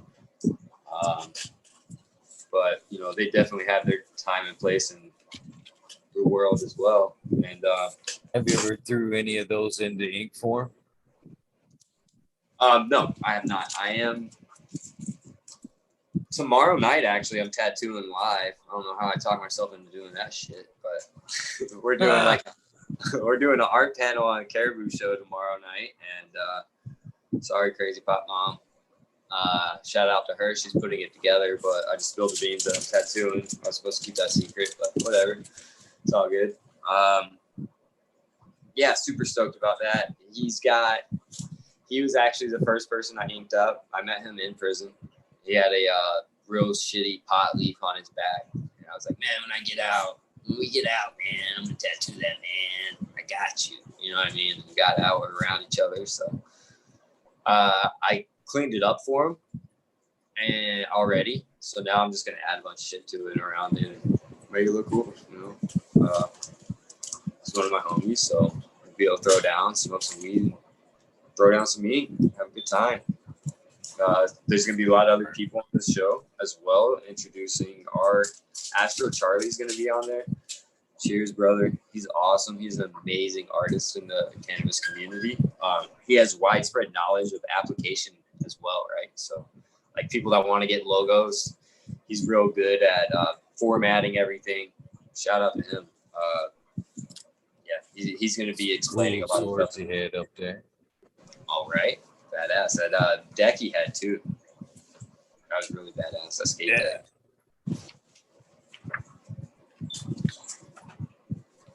Shout out to his girlfriend too. She has some good. artwork. We ever get together, that's kind of shit that I'm looking for. The kind of shit you draw there. That's the way I like. I just like. I have legs alone. I think I have maybe 100, couple hundred easy.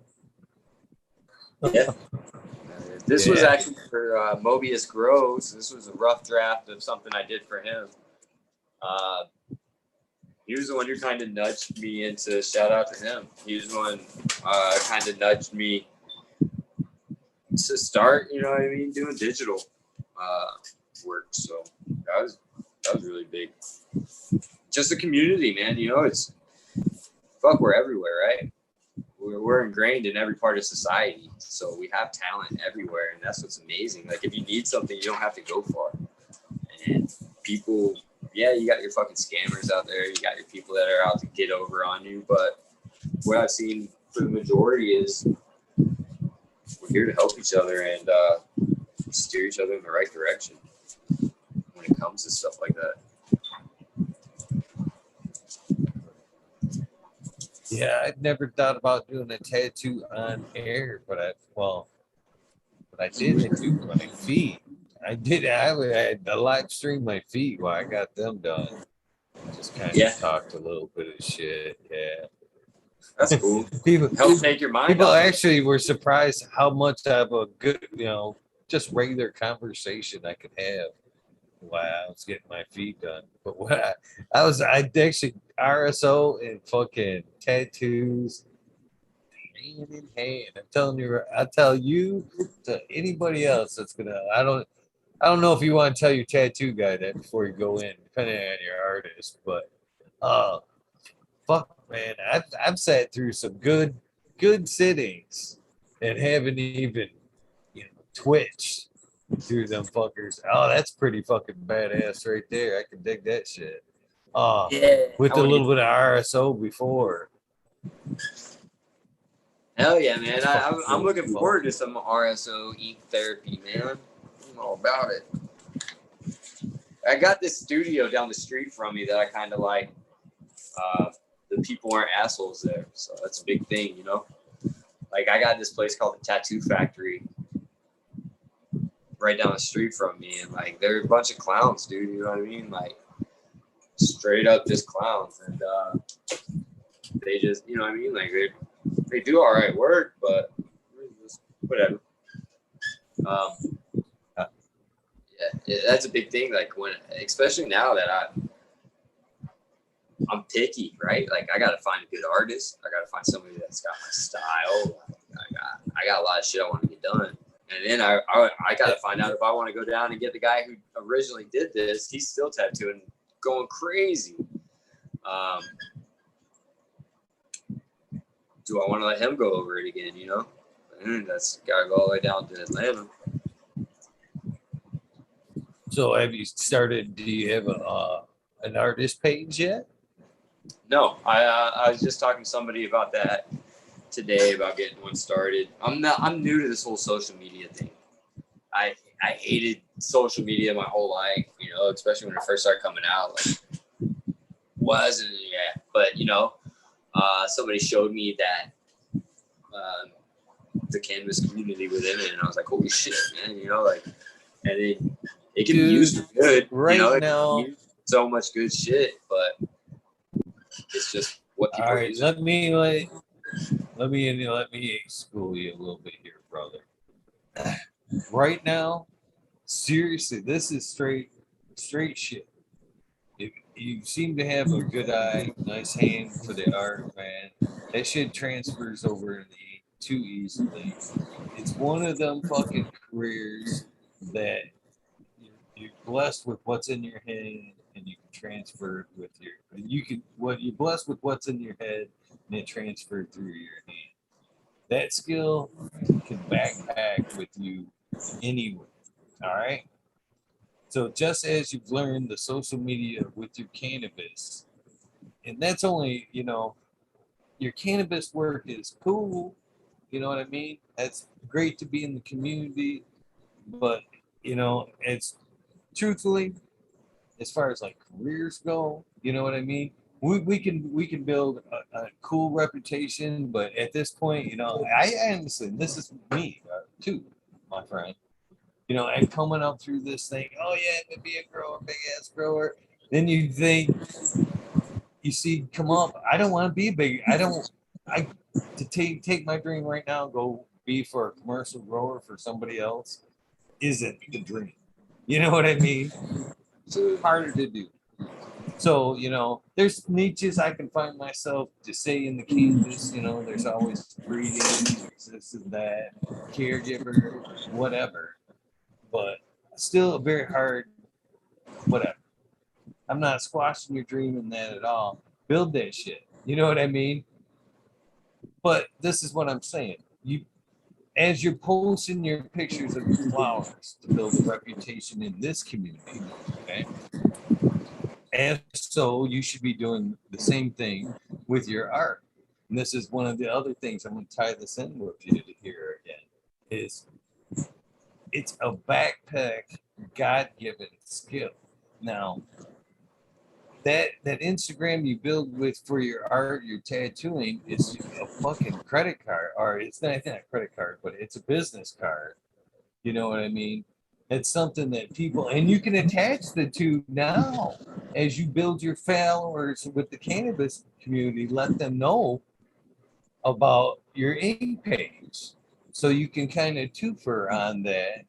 You know what I mean? You let people know both sides of what you do, so in case they want to work with you either way.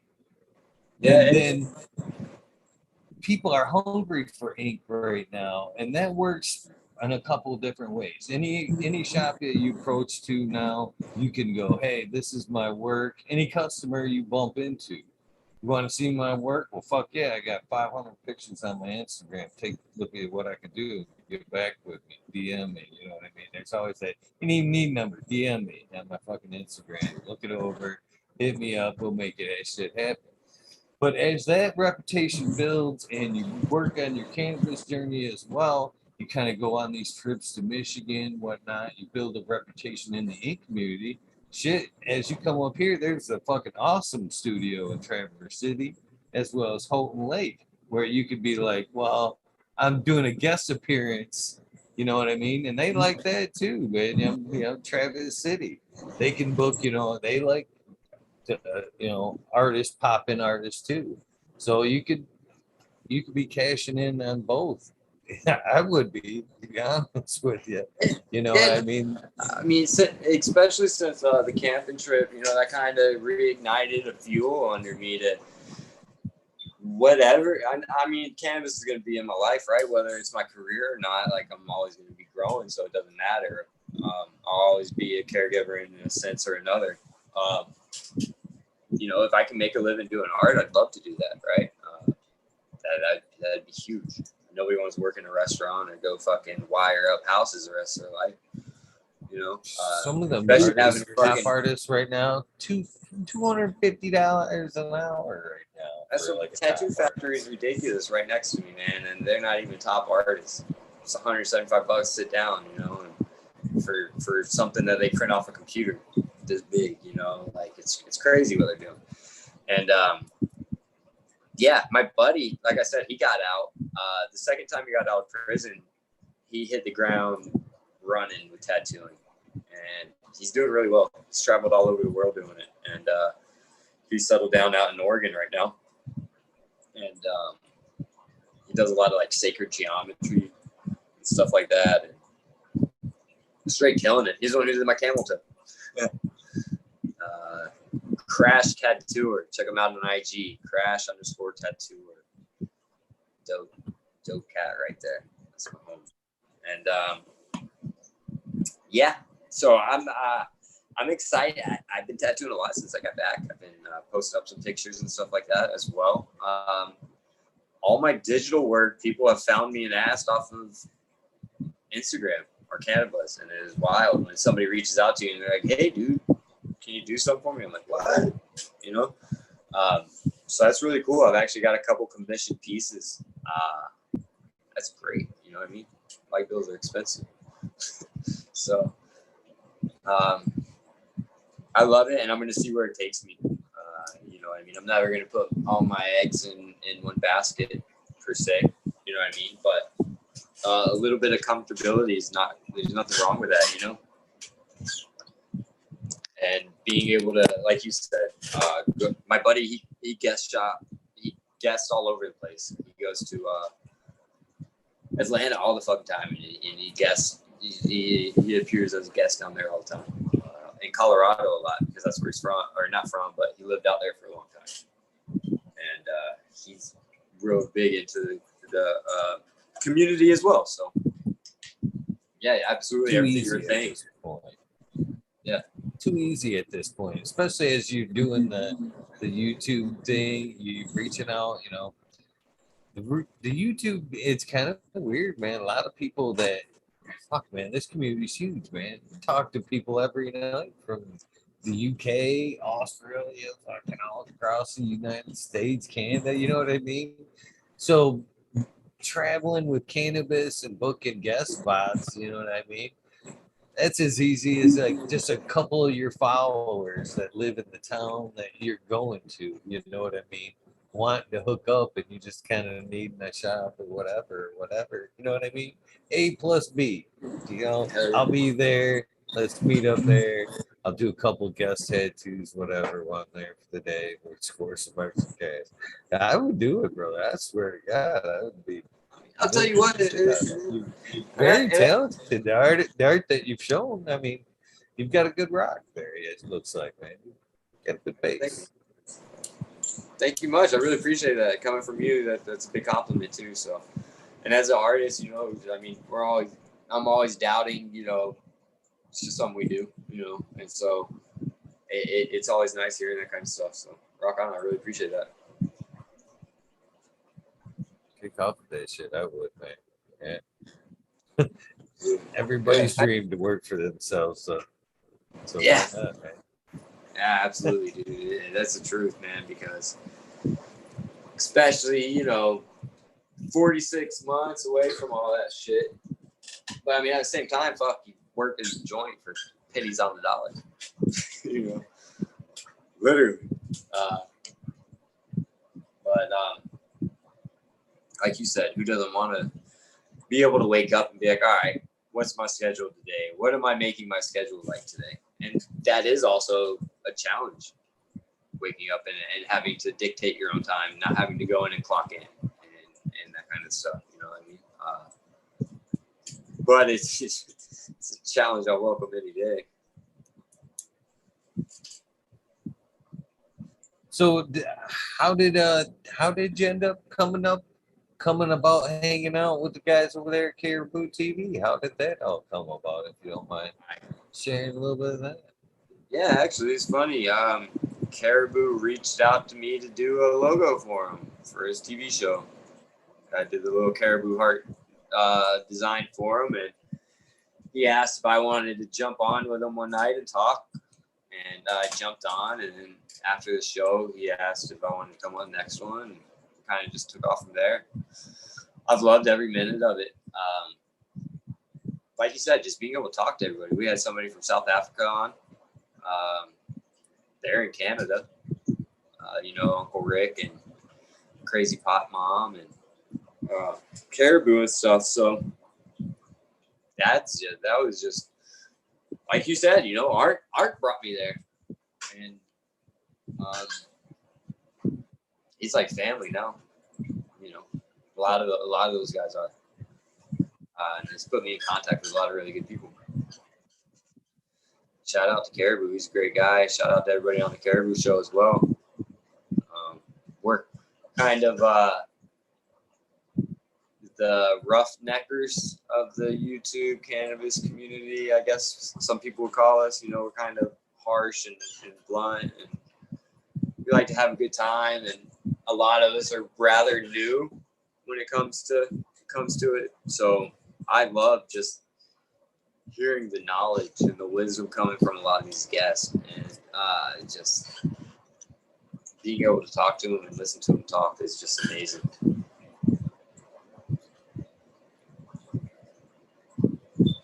For sure. I definitely love talking to you guys, the cannabis community myself. I haven't necessarily figured out exactly like where I kind of fit in. I just it's like a genre, you know what I mean? If there's like I'm not a how to, not alerted. I don't know. I've actually heard the like the wormhole kind of described a couple of different ways. You know, a clubhouse, a bar, cannabis bar. I don't know.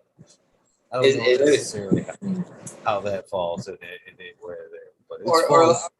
or yeah, or like a barber shop. You know what I mean? Like when people sit down, you're ready to hear some shit. You know, like it could be anything and everything, and whatever it is, usually it's something good. So I love it. Fuck yeah, I love your shit. Absolutely. Now, Well, not, I heard. What lights are you running? I got a whole mess of shit over here. Yeah. Did I hear Whole something about the message Maxi Suns? about the what? Maxi Sun? No, no Maxi Sun. Oh wait, no Video Sun. I have a Vivo Sun here, right there, 100 water. And Yeah. actually, for a little 100 water, that's a 30 by 30 back there. I don't talk about that all the time over there. But for a little light, man, a little $100 light, that thing ain't bad. I got two of You those. They know, were for Revo real. Sun. Yeah, I got the Maxi Sun ones. That's why I had asked. I got two of those little Quantum 100 waters, and I got it in there with the Canon from Black Sale. That Canon's great. Yeah, but those Quantum, they do great supplemental. Yeah, Keisha's a good dude too. Yeah, I'm running that. Of course, I brought 4K HPS that I run. I have T5s, but they're not T5s. They're all LED replacements. I run for veg here, different angles right there. So, it's a veg mess.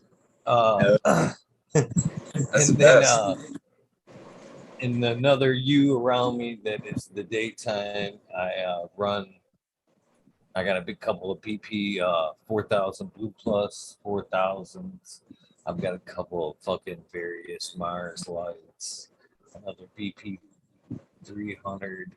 I've got a Active Grow 660, Grow Pro Max 660, which is a bar style light. So it's a mixture of LED and HPS floating around here. I hear a lot of people doing that. A little mixed lighting these days, and liking the results, especially with the metal halide supplemental and stuff like that.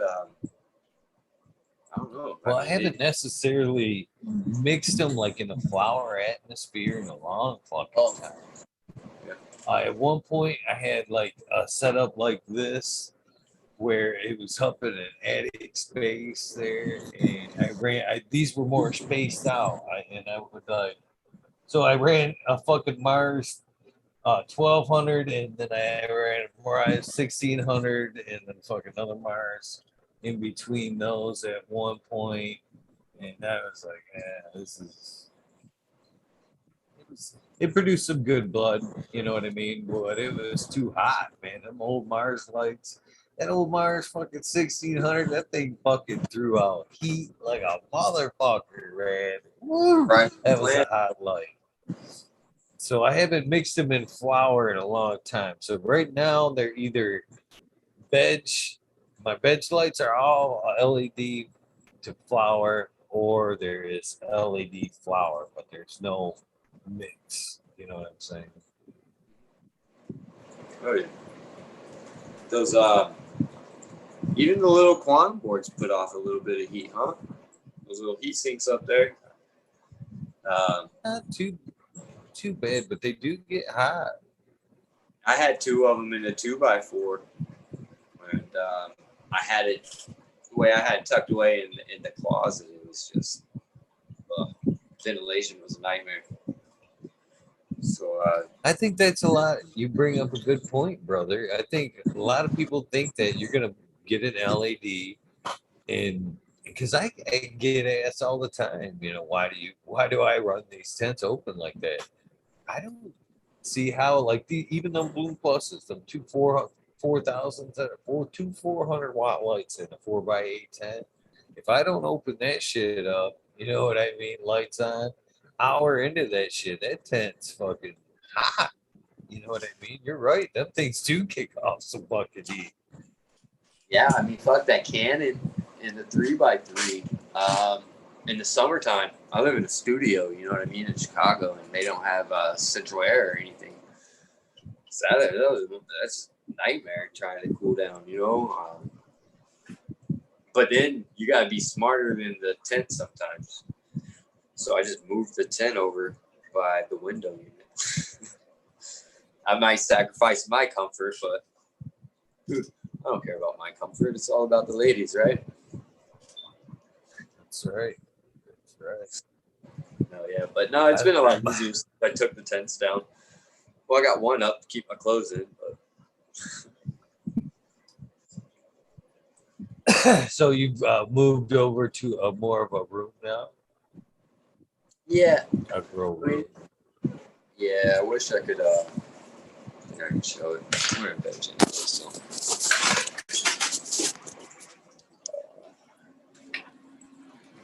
They're all sleeping now and shit, but let's see if we can see something.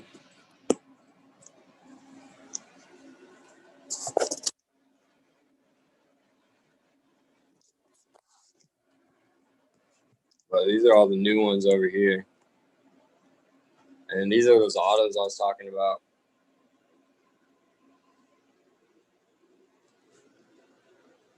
But then the dilly bars is back there. Got the two Auroras over there. Got those in 5 gallons. That's in a 20-gallon back there. I'm running it all in organics soil that I did myself. Huge shout out to Fluffykins. He's been a huge help in the soil game.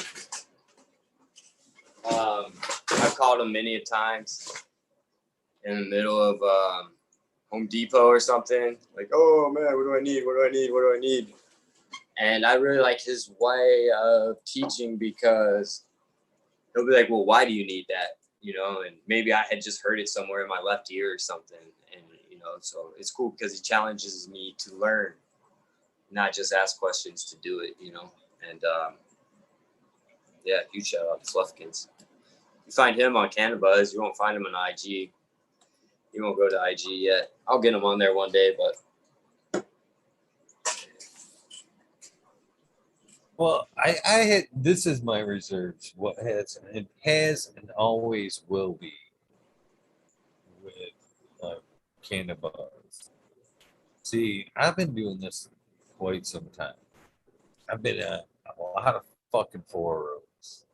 Been banned from a few.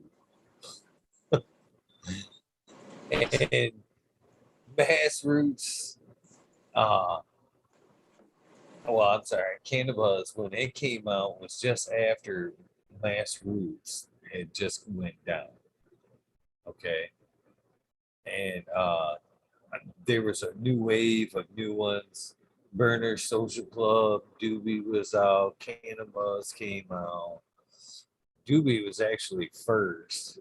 And Doobie was one of the first. Doobie's the one I'm banned from, I think, still. They may have left. They may have let up a little bit, but they didn't like me trying to let people know that I was selling seeds at that point. So they fucking were quick to tell me, fuck it, we don't want this shit. They banned me right quick from Doobie. So, you know, after all the, you know, like, spending, that's a heartbreaking thing. Instagram, same way, man.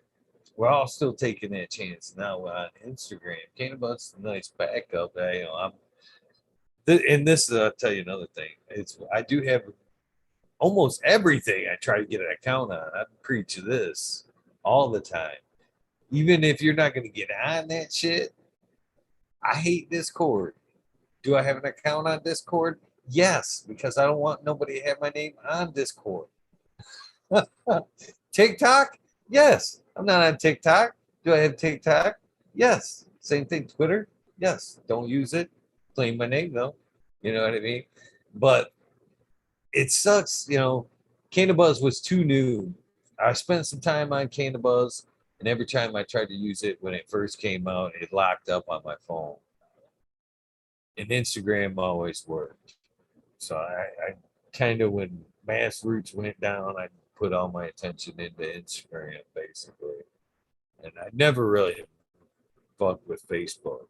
There was like a short stench where I fucked around with Facebook, and then 2010 they announced flat out, "We got a little drug police. Any drug posts, any proper thing, we're alerting the authorities." And I was like, "Fuck Facebook." Then they backdoored me. Them fuckers backdoored me. They turned around and bought Instagram. Fucking, what was it, like 10 years later or something? Aha! I got you, bitch. And I was like, damn, Facebook, got me, fucker. But, so now the That's accounts sad. are linked.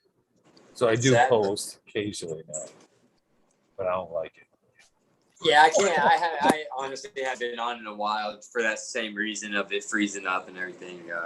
It's just hard. I don't have a lot of time in my day to be on, social media, so I don't need to be wrestling with it when I am.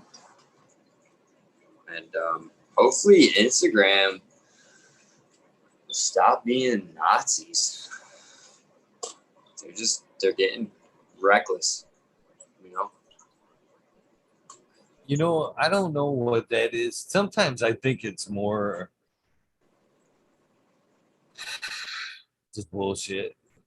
Yeah, honest with it than it is on Instagram. And that's for real. I think it's more bullshit most times because anytime that I've had like, well, I've backed down lately. The only thing I back down it from Instagram now from is music. Copyrights, like from that's where they're being real dicks. It's like they're like, video from 5 years ago you posted with the music on there, yeah, gone. It's like, what am I to do? Yeah, obviously I'm in the fucking wrong. But like if they like take down a picture of my weed or a bud or something like that, I'm quick to fucking, I'm fighting that shit. And most times I've had them put the post back up. You know what I mean? So I don't know. Most of the time, I think it's more just people being buttheads than it is anything. Even at that, I think Instagram looks down your account. Like say five. I think they look down your account, and as long as it's quasi legal, you know what I mean. You're not selling anything. It's still cannabis, and you're not like, fuck this guy, whatever, you know. I think they look at that to be like, all right, maybe. I think they just like to see a nice post, but I don't know. I haven't figured it out. I'm shadow banned now. So don't listen to me. I'm still figuring it out. But that's just my guess. There's like social media etiquette and shit like that. I don't know about that stuff. You know what I mean? I'm a fucking skater. I don't know anything about social media and stuff. So when I first started getting on and stuff, I had to learn. And then there's so many different abbreviations for different things these days. You can get in trouble real quick. Oh, dude, my fucking Instagram pre this show was way different. Way different. I had to go back and fucking tune things up a little bit because it hit me one day when I was like approaching some bigger guests, and I was like in the garden, all shirt off, whatever. Fuck you, you know what I mean? I'm like,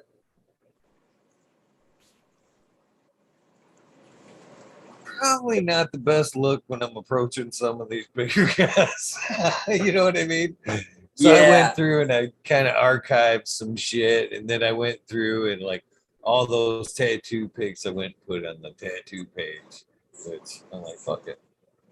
Yeah, that was something that I talked about somebing with somebody about was starting that new page and stuff like that for the artwork, and You know, then you can also have your own personal page where you just go and find the shit you like. You know what I mean? It doesn't really have to be about anybody else or anything like that. Because, you know, it isn't all cannabis. You know what I mean? You got like two besides cannabis. my shit's all fucking tattoos, weed, graffiti, and more art and cats and other cute animals. Because cute animals make me smile. Nothing wrong with that, man. That Nothing dad wrong is. with that. Yeah, I got 2 rescues. I got old saber tooth. He's awesome. I don't know where the fuck he's at. He's hiding. He's baked somewhere. And then I got Gary. They're both rescues. They're awesome. Gary hid behind the refrigerator for like 3 days. So he's a really cool cat. So it was really cool. So I came back today from running around doing errands and shit like that, and I lay down on my bed, and Gary jumped up on me. That was cool, man. He's not a very trusting cat, and the bond him and I are gaining is pretty gnarly. Cannabis, I think, has helped him a lot, actually, because he's a lot mellower, you know. And so if I'm gone for a long time or something like that, and because like I said, I don't have central air in here or anything, so it gets smoked out pretty easily. So sometimes I'll find the cats looking at the window like, wishing it was kind of open. But he's just a whole different cat now. And even when people come over, he's not nearly as skittish. For first longest, whenever even to knock at the door, he'd be behind that refrigerator for hours. So just watching the transformation in him has been huge. My dogs fucking enjoy stems and leaves. Stems and leaves. They fucking anytime I'm trimming, they're running with fucking stems. I see them just like practically flossing with them things. I don't know what it is, but they dig that shit. Hell yeah. They say that every animal species has some sort of dissociative substance that they turn to, which is pretty cool. So elephants, they eat like fermented fruit and stuff like that. There's a type of lemur that uses a caterpillar. And the toxin the caterpillar puts off is dissociative and stuff like that. I thought that was rather interesting. Shout out to Johan Hari, great author. He wrote a book, Chasing the Scream, all about the drug war, myths about it, and everything's fact-based. He's putting nothing but sources in there and stuff like that he's getting his information from. Great book. If you're ever interested in trying to figure out why some of these laws exist and what we can do to help change them, and what happens, because a lot of people are scared. They're like, oh shit, what if they legalize weed? They're going to legalize everything, you know? We can't have people walking around with legal heroin. You can't go buy legal heroin. That's terrible. But in like the grand scheme of things, if it was available and regulated, it'd be a lot safer. Take the money out of cartels and take the money out of the hands it doesn't need to be in. It'll go right back into hands that it doesn't need to be in, politicians and drug makers and shit, but it'll be a lot safer, you know? I'm not saying go and do heroin by any means, you know what I mean? But there's a lot to learn by the cannabis industry, because I think it's just going to be a forefront for a lot of other things. You're seeing things like ketamine therapy pop up now. And same thing's happening there as it is in the cannabis industry, man. You go pay $600 for a session, right? And I heard that all you do is go in there, they put a warm blanket over you, put you in a chair, strap a needle in your arm, you trip out off ketamine for a couple hours or whatever, and you don't even talk to a therapist. I don't know what kind of therapy that is. Psychedelics are dope. I love tripping out, right? It's a blast, but talking to somebody about stuff is really important, because when I got out of prison and I tripped for the first time, like readjusting to society was a little bit different, right? Like, You know, those are substances that open up your mind to new possibilities of you know how things really are, and that can be disturbing when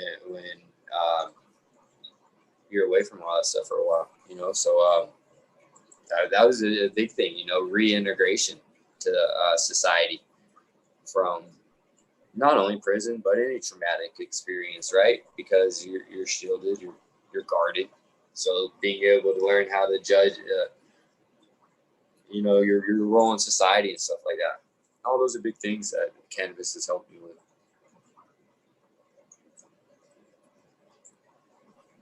So I can't help but wonder, and it ties back in with the ink. Do we use the ink to shield us? I couldn't hear you. I said, so tying back kind of to the ink, I can't help but wonder if there's so many of us, and I wanted the same thing because again, I've met a lot of really cool motherfuckers in the tattoo place. But do we, as the heavily tattooed, use it as a shield?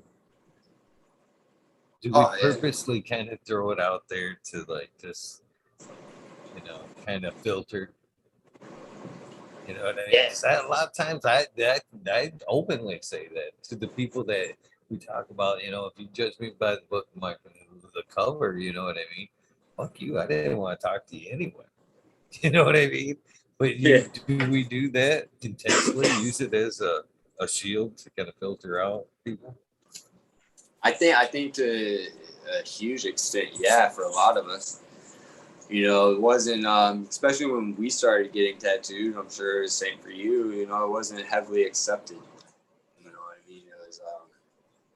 My mom cried when she saw my first tattoo. You know what I mean? Now she wants one.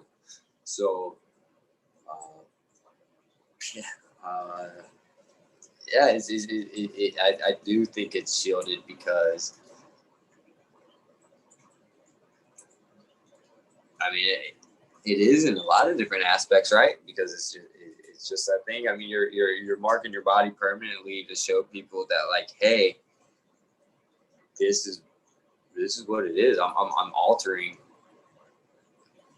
you know, everything basically about myself to show, you know what I mean?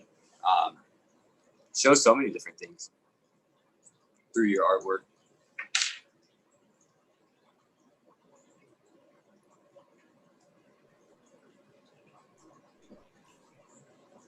You know, Speaking of artwork, I grew some. I grew some was nice enough to send that in. Both those images right there were provided to me from the artist or from the cannabis community. You know, it's one of the cool things. You know, I night after night people say thank you, whatever, but I'm here to tell you, man. Even for like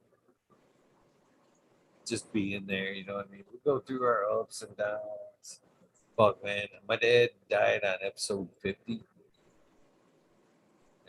And I think if it wouldn't have been for the community, man, I don't know. You know what I mean?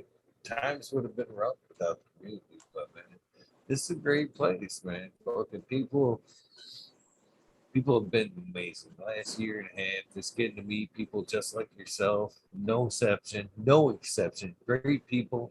You know, it's been a blessing, man. Fucking hanging out, but artwork, people hanging, wanting to contribute artwork and things, these little things like that. I think that's the best in the world, man. That shit, I think, it's better than anything, and it's all proud examples of the community, man. I think you showing that cough off, just it does, man. It just, that to me is like a diamond to the fucking community. It really is, man. It's awesome, man. It really is. Bunch of cool folks here, man. I hope you do make it to Michigan. Not that I've been to Chicago a few times. Not that there's anything wrong with Chicago, but uh, some fun times here in Michigan, man. yeah. I like Michigan. When I went traveling, we went through Michigan, and I went through Grand Rapids and all those places, you know what I mean? Kalamazoo, had a blast. Love Michigan. Chad Westport, shout out to you, buddy. He's making fun of my neck tattoo, I think. He's a great guy. Chad's a great guy. Shout out to Chad. No, Michigan's great. Astro Charlie mentioned that OKC again from Stony. I love that OKC from Stony. That was great. Stoney's a great guy. He's been a big mentor to me as of late, man. He's really kind of took me under his wing. You know, he's not too far away from me, so we get up as much as we can, and he's knowledgeable, and he drops a lot of knowledge on me on this stuff, man. He's been a huge asset. And he's cool as fuck. Oh man, I love Chad sometimes, man. I'm sorry, man. They just sometimes there's one cat I miss fucking dearly. Blaze Daily just got me almost in the way that cat just did. Last couple nights, man, last week or so, we've been bombarded by fucking stupid like Autobots and chat and shit, saying stupid shit. And Blaze Daily just like kind of took off with like the text style of the bot. You know what I mean? You see what he wrote there? Yeah. But that, I thought it was the bot there for a second. I was getting ready to fucking jump on it. I was like, "Oh, you funny fucker, man! That's hilarious." I used When to was have it? the cat. Go ahead, brother. Oh no, I was gonna ask when was it before you started getting your first trolls? They came fast. They came Trolls fast, came huh? fast. Haters came quick, huh? Yeah. Well, I've been pretty blessed. It was more of a tax, like internet tax and trolls.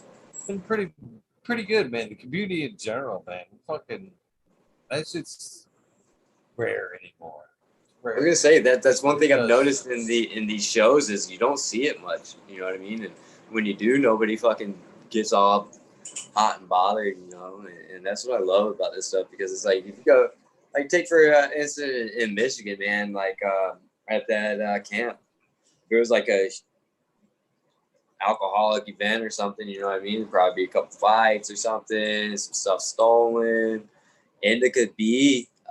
God bless his wife, man. You know what I mean? She left her phone laying around and somebody went and turned it in and stuff. And she went to go pick it up at the lost and found and they quizzed her left and right, you know what I mean? Make sure it was hers. So that's just another testament to the gnarliness of this community. the cat that I miss the most right now, the one I'm talking about is Dr. Buzz Lightyear Acetone. I haven't seen that cat in a while. But that dude cracked me up, man.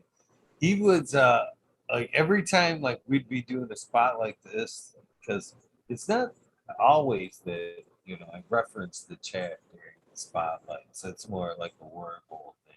Although I do make it an option. I just found that it can be distracting for some folks that's not used to reading comments and chatting. You know what I mean? So I've had a couple episodes where it's just been inside as a chat. But Dr. Buzz Lightyear Acetone, I see because I watch them. I got two screens. I got them side by side.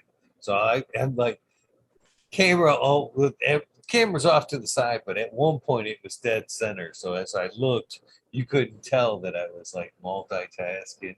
Like one eye I'd be watching the Zoom and one eye I'd be like reading comments and shit. Oh, That yeah. fucker would like he would say the funniest shit during the spotlight episodes, trying to get me to fucking crack and shit. And there'd be and come to find out, he used to be like a like in the newscast, like in the newsroom type thing, the producer room for like live shows. And he'd say he used to like fuck with the news people doing the same thing, trying to get them to like crack a smile during live TV and shit.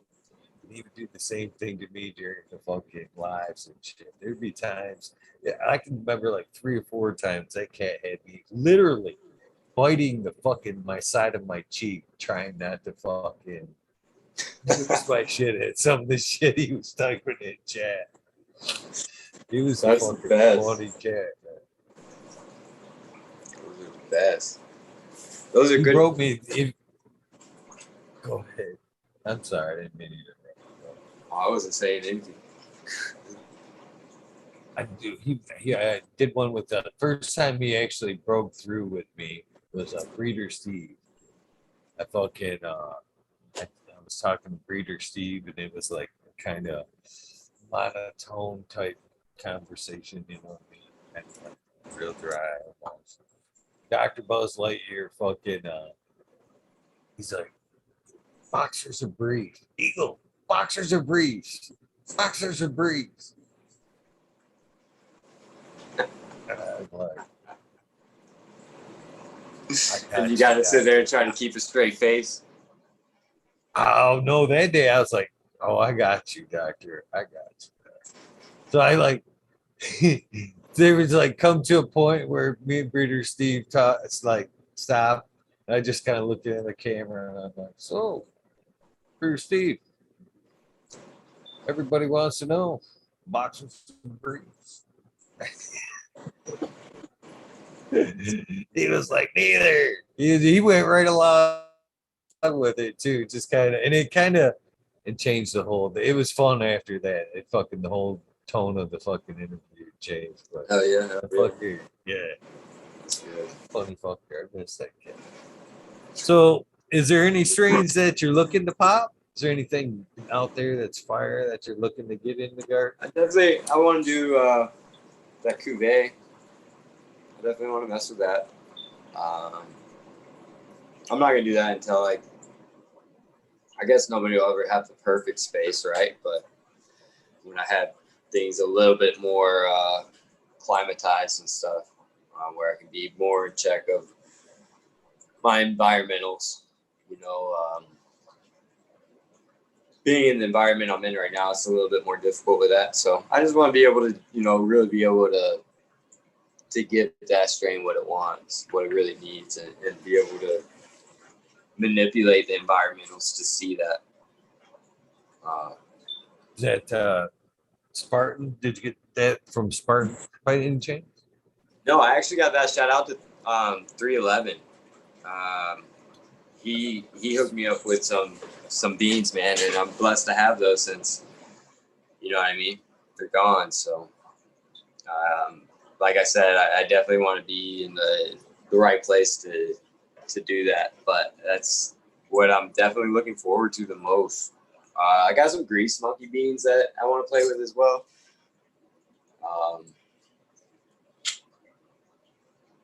I want to do that, but I want my buddy to get better at his rosin press before I do that one because I want to watch that one and press it. So he gets back from vacation / marriage. Getting married. Congrats to him, I guess. And yeah, I'm ready for him to get back because he's got the press. So. I dig the fact that the cuvee in the garden there, man. That's really cool. That's another. That's super cool. That one, especially original seeds there. You know, they're gone. Fire came, went through. All there is now is the reproduction. Yeah, the version, the V2s, basically. So it's awesome that you're popping that, man. Yeah. So when I found out, you know, I wasn't a huge Sub Cool follower because I didn't know much, you know what I mean? But I knew enough about him and to know that when he died, that it was a huge thing, you know what I mean? And that's when I really went in and started seeing what all he had done for the community and everything. It was just so moving, you know what I mean? Especially the time he was doing all that shit. You know, it was kind of unheard of. He was kind of like a trailblazer in being able to get that information out, and the whole overgrow movement, you know what I mean, is just amazing. And that still lives on today. You see the impact he had on people, you know, it's huge. So, It R.I.P. was though, man. Keep cutting you off, man. My apologies, man. I do not mean to keep cutting you off. I just said R.I.P. It was over with when I was saying, so go ahead, my friend. He was a trailblazer, man. And, you know, I think a lot of people lived by his watch. I did. I did, man. Every time that fucker went on, man, I'd fucking stop what I was doing, working in the garden. There's times I got behind in the garden because I'd be hanging out, watching something and shit. But that was the first time, before it was chat rooms and all that good shit. YouTube came out, started making people a little more braver about putting shit out there, showing faces, and you know, of course, social media was coming out. But he was like, when he went live on YouTube, that was fucking cool because we got to hang out, and talk. You know what I mean? As he was live on Instagram, whatever, you know, we'd hang out, you know, a lot of times, and I think it still happens to me a lot. And, you know, who gives a shit what's going on the TV? You know what I mean? The chat's going on, doing their thing. And, you know, it was about hanging out with your friends. It was about hanging out with sub, but it was moreover a chance to hang out with your buddies. You know, I say this a lot. I think fucking people take it the wrong way. But I think a lot of we're all introverts. I've said that misfits in a lot of kind of way. I'm not afraid to say I'm a fucking misfit. It's tattooed right on my fucking knee. You know, I'm a misfit. Period. You know what I mean? To me, normal is fucking boring. You know, it's cookie cutter and shit. You know, it's the tattoos. It's your own personality. It's you know I like weird. I do. I like the misfits or whatever. And I think that's what a lot of the weed nerd community first off was introvert growers, misfits that didn't really know, you know, where they wanted to hang out or whatever. But we fell in line there and kind of built a strong little community. I was sure the fuck wouldn't be doing this if he was still alive. I tell you that right now, I'd still be popping in on his chats for sure. I miss that fuck. He opened a lot of doors for me. So good. I ain't afraid to admit that either. Like I did a lot for me and the campus of this. Yeah, I definitely, and be able to have a piece of that legacy is amazing. You know what I mean? So I definitely want to be able to pay tribute to it. And it'll definitely be, you know, it'll be a staple for sure. And it'll be passed around to good people. That's for sure. That's one thing that I love about the community as well. You know, it's like, yeah, you can go out there and buy $200, $300, $400 pack of seeds, but you can also turn around and get some of the most amazing genetics from a brother like you or anybody else. You know what I mean? Just because it was like seeing people grow fire ass shit, and as being like a misfit, right? Like I totally get it. And I mean, who had the best weed back in the day? You know what I mean? It wasn't the most popular guy in the world, and if it was, because he just bought it from somebody, you know. And I think that's why I love the community so much, because I did finally kind of fit in. You know what I mean? I never kind of felt like I did. I never really was a sports person. Like sports, right? But I don't know. It was just always kind of like you said, the misfit. Kind of got along with everybody, but I didn't want to. I just did it to get through, make, you know, coke and shit like that. But now that you don't have to, and like you said, it opened up all these doors. So when I got out, I was able to just walk right through them. And I was able to kind of look through and see what was going on and make sure I wanted to. That was a cool thing about it, right? Because you also see the other side inside. So just the difference in the 4 years is just huge, man. You know what I mean? And the amount of willingness people had to make it better.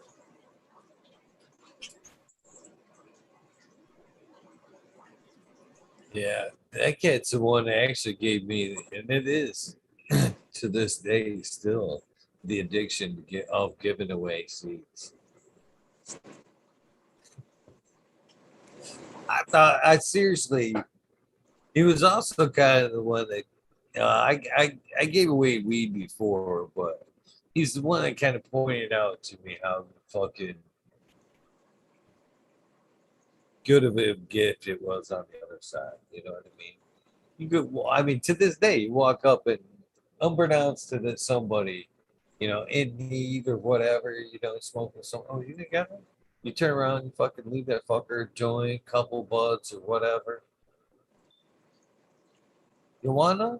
No, man, smoke that shit. You're out, whatever. You know what I mean? That genuine gratitude right there is fucking amazing. That made, you know, firsthand, I still love that feeling of helping somebody out, you know, in need, that genuine thank you. It's pretty addicting. And then when I started fucking hanging out, kind of doing whatever with some, I was, I had the opportunity to have an abundance, an abundance of gear laying around. And so in his spirit, I would palm seeds a lot of times. I gave away a lot of seeds. That was super fucking that the gift of sustainability. Now it's the same thing as like you can teach a man to fish. You know, that same type thing. I can give you nug, but I can give you a fucking pack of seeds. You know what I mean? You can grow yourself some shit. And so he's the one that kind of turned me. If it wasn't for him, I would have never had an abundance of seeds and an avenue to chuckle. You know what I mean? And so I'm forever indebted to him for that. You know what I mean? Turning me on to that, opening that door. Because I still love to do it today, man. I do. I still love to pass beans. I've been, you know, blessed for this avenue to give away beans the last year. Fucking seen other people give away beans. You know, it's fucking. I've seen more shit given away this last year and a half now than I've ever seen. You know, before it was always the hustle mentality, which I'm guilty of there because I've hustled a lot of weed in my days. Don't let me betray that. Like I'm all innocent, honey bunny. I Right? fucking got kicked out 16 because of weed, and weed's been a part of my life ever since 16. So I'm not high and mighty on that shit, but fuck yeah, man. I'm all about fucking people sustaining themselves and all that shit. Fuck yeah. Grow that shit. And that's the best thing about it because it's giving it away, knowing that the potential that is just in that thing, you know, how much it changes lives. Like I was gifted my first seed, and that was on cannabis. I was sitting there on cannabis, like, oh man, I want to grow. I can't wait to get my first. And some dude was like, stop talking about it. What's your address? You know what I mean? And he sent me some nutrients and a seed, and was like, go buy a light. And that's what I did, and you know what I mean. And it's been nonstop ever since. And I don't ever plan on stopping. And I mean, I love it. I got Sanganics going right now. I got 2 just straight salts, and then I got a bunch of soil that I was able to create myself, and that's awesome. Just watching the transformation of it, you know what I mean? When you first start cooking it and stuff, and watching, you know, just everything. I love it, man. And I think so how has your feeling towards weed cannabis changed at all? Since you kind of really put some effort into growing. yeah, absolutely. You definitely appreciate it more. You see the difference in it for sure. see like when it, you see those big huge colas, right? And then chop it down and it's dry and you're like, oh wow, you go in there, 7 days later, wow, you see what it takes to maintain it, man. How easy it is to fuck up all that hard work.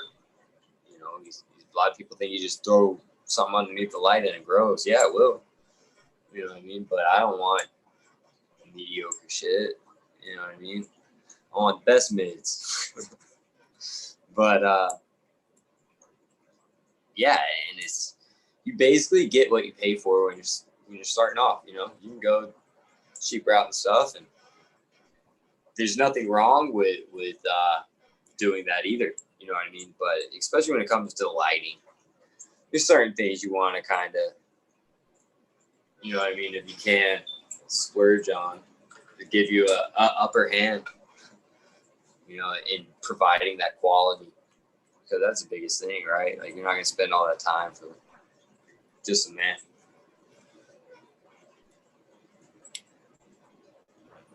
I don't know. I've put together quite a few fucking budget setups, that's for sure. Shit, man, I think at one time I had a whole line of the fucking CMF bulbs lined up, like 20 of them in a little fucking thing I built to fucking hang above the, you know what I mean? Before I've seen that before, yes. I know what you're talking. Yeah. Thank you too for that shit back in the day. You can do that shit? Fuck yeah, I got fucking the $50 to try this shit. I did grow some weed. You know what I'm saying? Fuck yeah. I still ain't afraid to fucking budget some shit, man. Whatever. Oh, and that's the best thing, because like you totally can, and you can get good results by just doing a couple little things and staying on top of it, giving it what it needs. And that's the best thing. If you just give it what it needs, it'll do everything else. Learn what not to do, what to look for.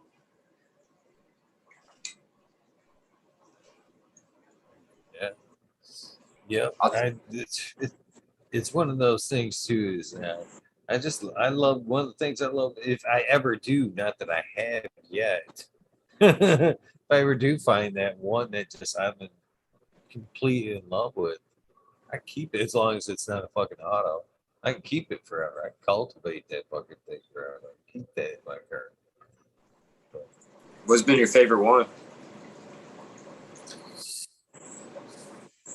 All in all, oh man, I like a lot of shit, man. You'd have to nail that down a little bit. Reader. All in all, my favorite, strongest one, I like Headband Diesel's. Red Dragon was one of my fun for as far as like flavors. I've always liked that Red Dragon. It's got a very flavor. Of course, the skunks, pines, TGA kind of shit, Cheesequake, Poison Train have been a couple of my favorites there. Purple Dust Star was fucking amazing. Girl Time is another one that I really enjoy. Both those were here in the farm strains. Northern Lights is another one I really like. I've grown a lot of shit, man. So it's even now. All the shit that I've got now, man, I appreciate a lot of it, but I'm limited on numbers and space, and it's like, can I keep it all? And I can. I can keep a nice little library, but I've got so much great stuff coming in. I want to keep turning them stones over until, I find that one. You know what I mean?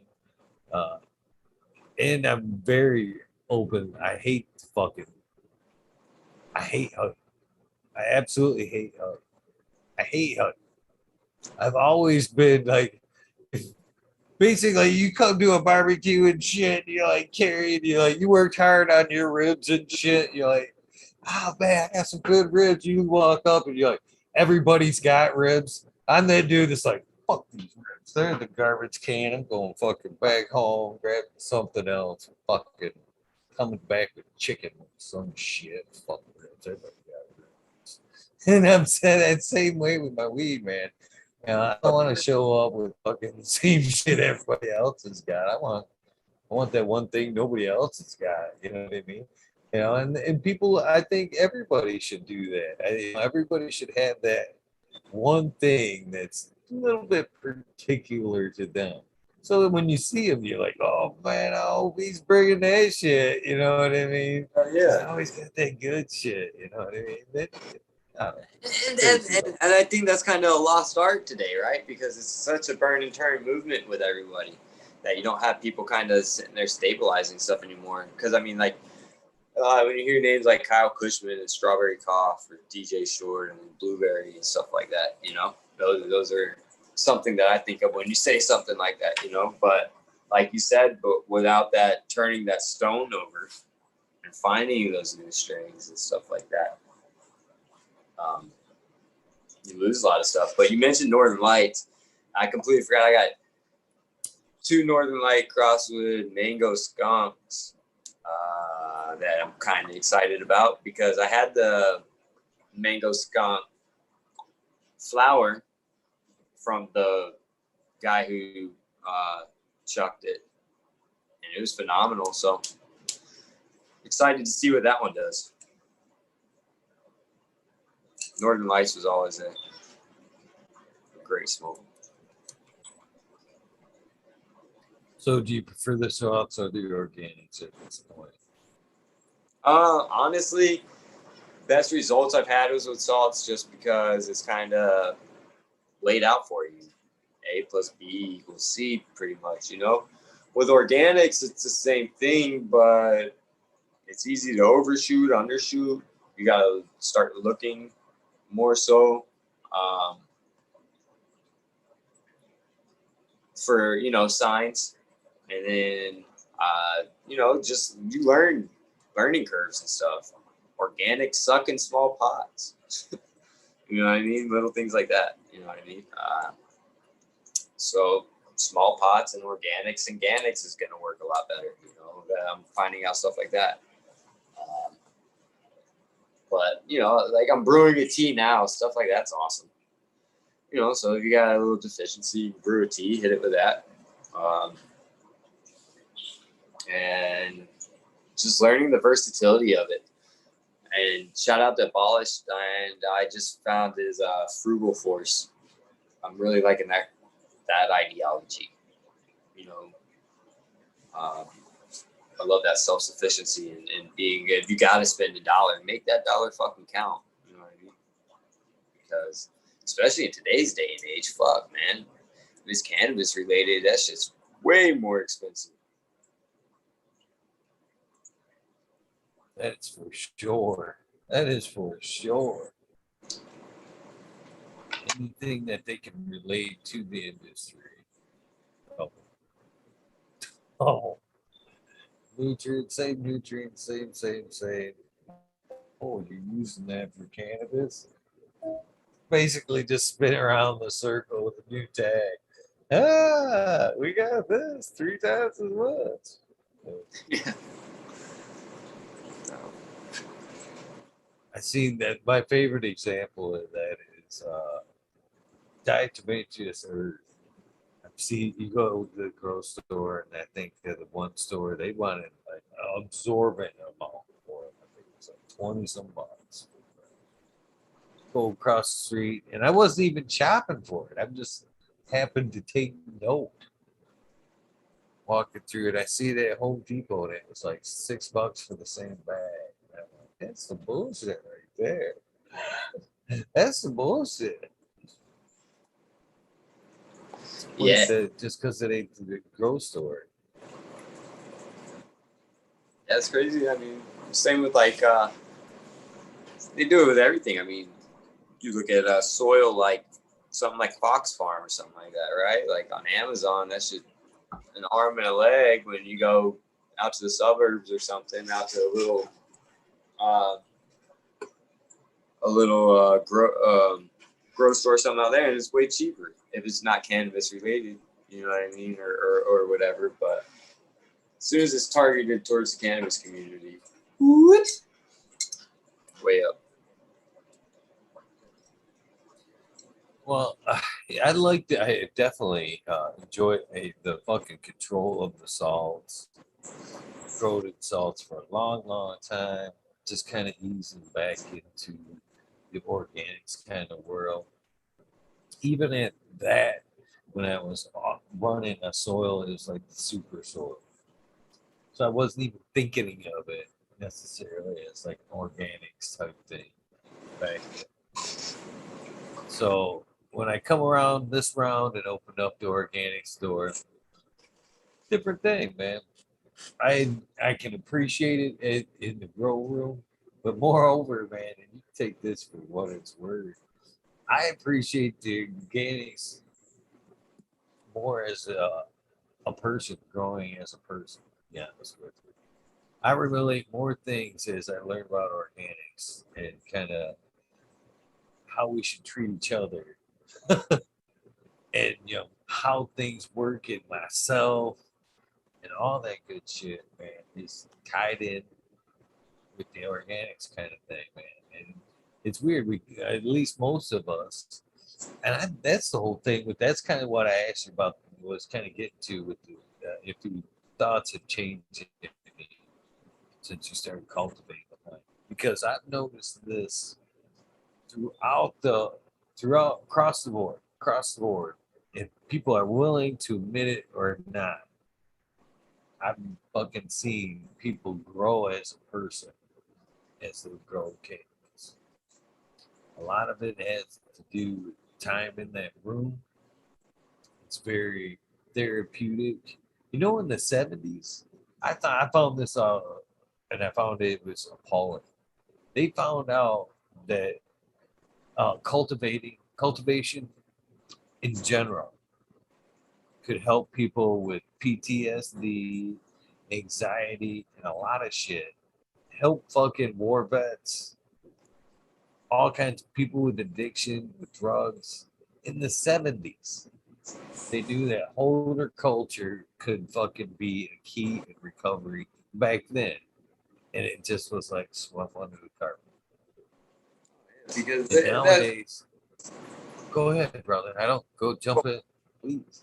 oh yeah, no, I was just saying absolutely. I mean, because it was taboo that nobody wanted to admit to anything like that. They didn't want to admit to mental illness. They didn't want to admit that means you were weak, right? That doesn't, but that's not the case. You know what I mean? There's millions of people with mental illness and they lead great lives and they're great people. You know what I mean? So that alone is huge today. Is the willingness for that and the fact that you know what I mean, that the study showed back then that it had such a thing. Because that's one big thing. Like, I kind of have like an end all with my cannabis thing. You know, eventually I'd like to be able to set something up. Who knows if it'll be able to happen or not, you know, within the prison system where it allows people to learn how to cultivate. You know what I mean? Learn the medicinal aspects of it. Maybe grow for the medicinal patients of the state. Maybe grow for their own medicinal needs. Not only that, but give them something to come out to. Give them housing. Give them a job within the community. Show them that you can live a life. You know what I mean? And help others doing it. Because, you know, in my opinion, I don't know, that's kind of where everything kind of went wrong, is when everybody just tries to do things for themselves. You know, like, you know, old cats used to say, what, it takes a village, right? Like, I guess they say that for a reason. That's a fucking pretty cool dream, to be honest with you, brother. I hope that comes around for you, man. That's really cool. Yeah, That's I mean, really cool. I keep cutting you off, man, like an ass. No, dude. I'm so scatterbrained anyway, so I just talk randomly. So I'm really bad at cutting people off myself. So I apologize for cutting you off. But no, absolutely, man. I'm gonna blame it to good conversation, because usually I just like mic off And a lot of times those little interruptions just don't get heard because I'm muted and shit. But the back and forth tonight's been pretty pretty good and genuine. So I haven't muted. I've had, you know what I mean? I've been a little quicker than I usually. Hell yeah, man! I appreciate it because I enjoy just talking with you. You know what I mean?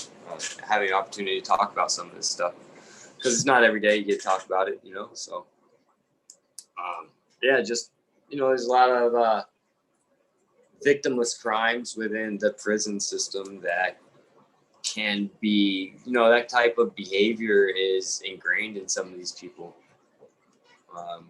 So if you can give them a new outlook and a way to help themselves and others, hell, man, it's a win-win for everybody. Right on. I ain't bullshit. Yeah, I really do think that's a cool vision, to be honest. Because as I kind of stated, I see personal therapeutical, and I say this all the time that cannabis as a medicine has value, but I see more value as a medicine in cannabis cultivation than it's equal to. To be honest with you, smoking this, doing that, I really I don't need this when I'm doing that. You know what I mean? It's hardly ever that, when I'm in here watering or fucking working them ladies, that I have a joint man. I don't need it. And they have my attention. They're fading all the other bullshit away. So that's kind of, it's what I asked, if it's changed you as, your thought a little bit. It's changed me, everybody I've talked to, like I said, if they're willing to admit it or not, it changes. And when you kind of open that organic store, it's corny is like fucking no, it sounds. It opens up that kind of you do it for the cannabis, but then you open that door and you realize, well, fuck, I could be doing this for my vegetables. I could be eating better. There's ways I could be, cleaning up my footprint by, feeding this and that, composting, bokashi. I mean, it's literally if you went through the whole shabil with organics, you know what I mean? With composting, earthworm, or the earth box, the worm boxes, and Yeah, like yeah. bokashi. I killed all my worms. The bokashi eats up the meats and shit. So I mean, you can really get rid of a lot of your footprint through that bullshit. I think that's you killed off yours. Yeah, man. I had a bottle that I had some bleach in that wasn't labeled and sprayed down my worms with some bleach.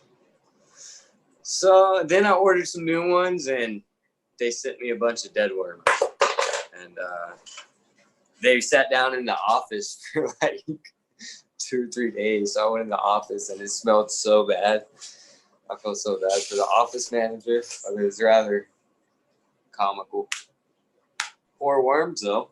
But you're absolutely right because I don't know, it's like organics opens up like that synergy effect with everything.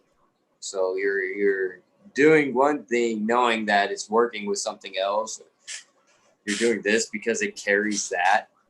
This is antagonistic towards that, and learning all this is like you said, you kind of apply it to your life.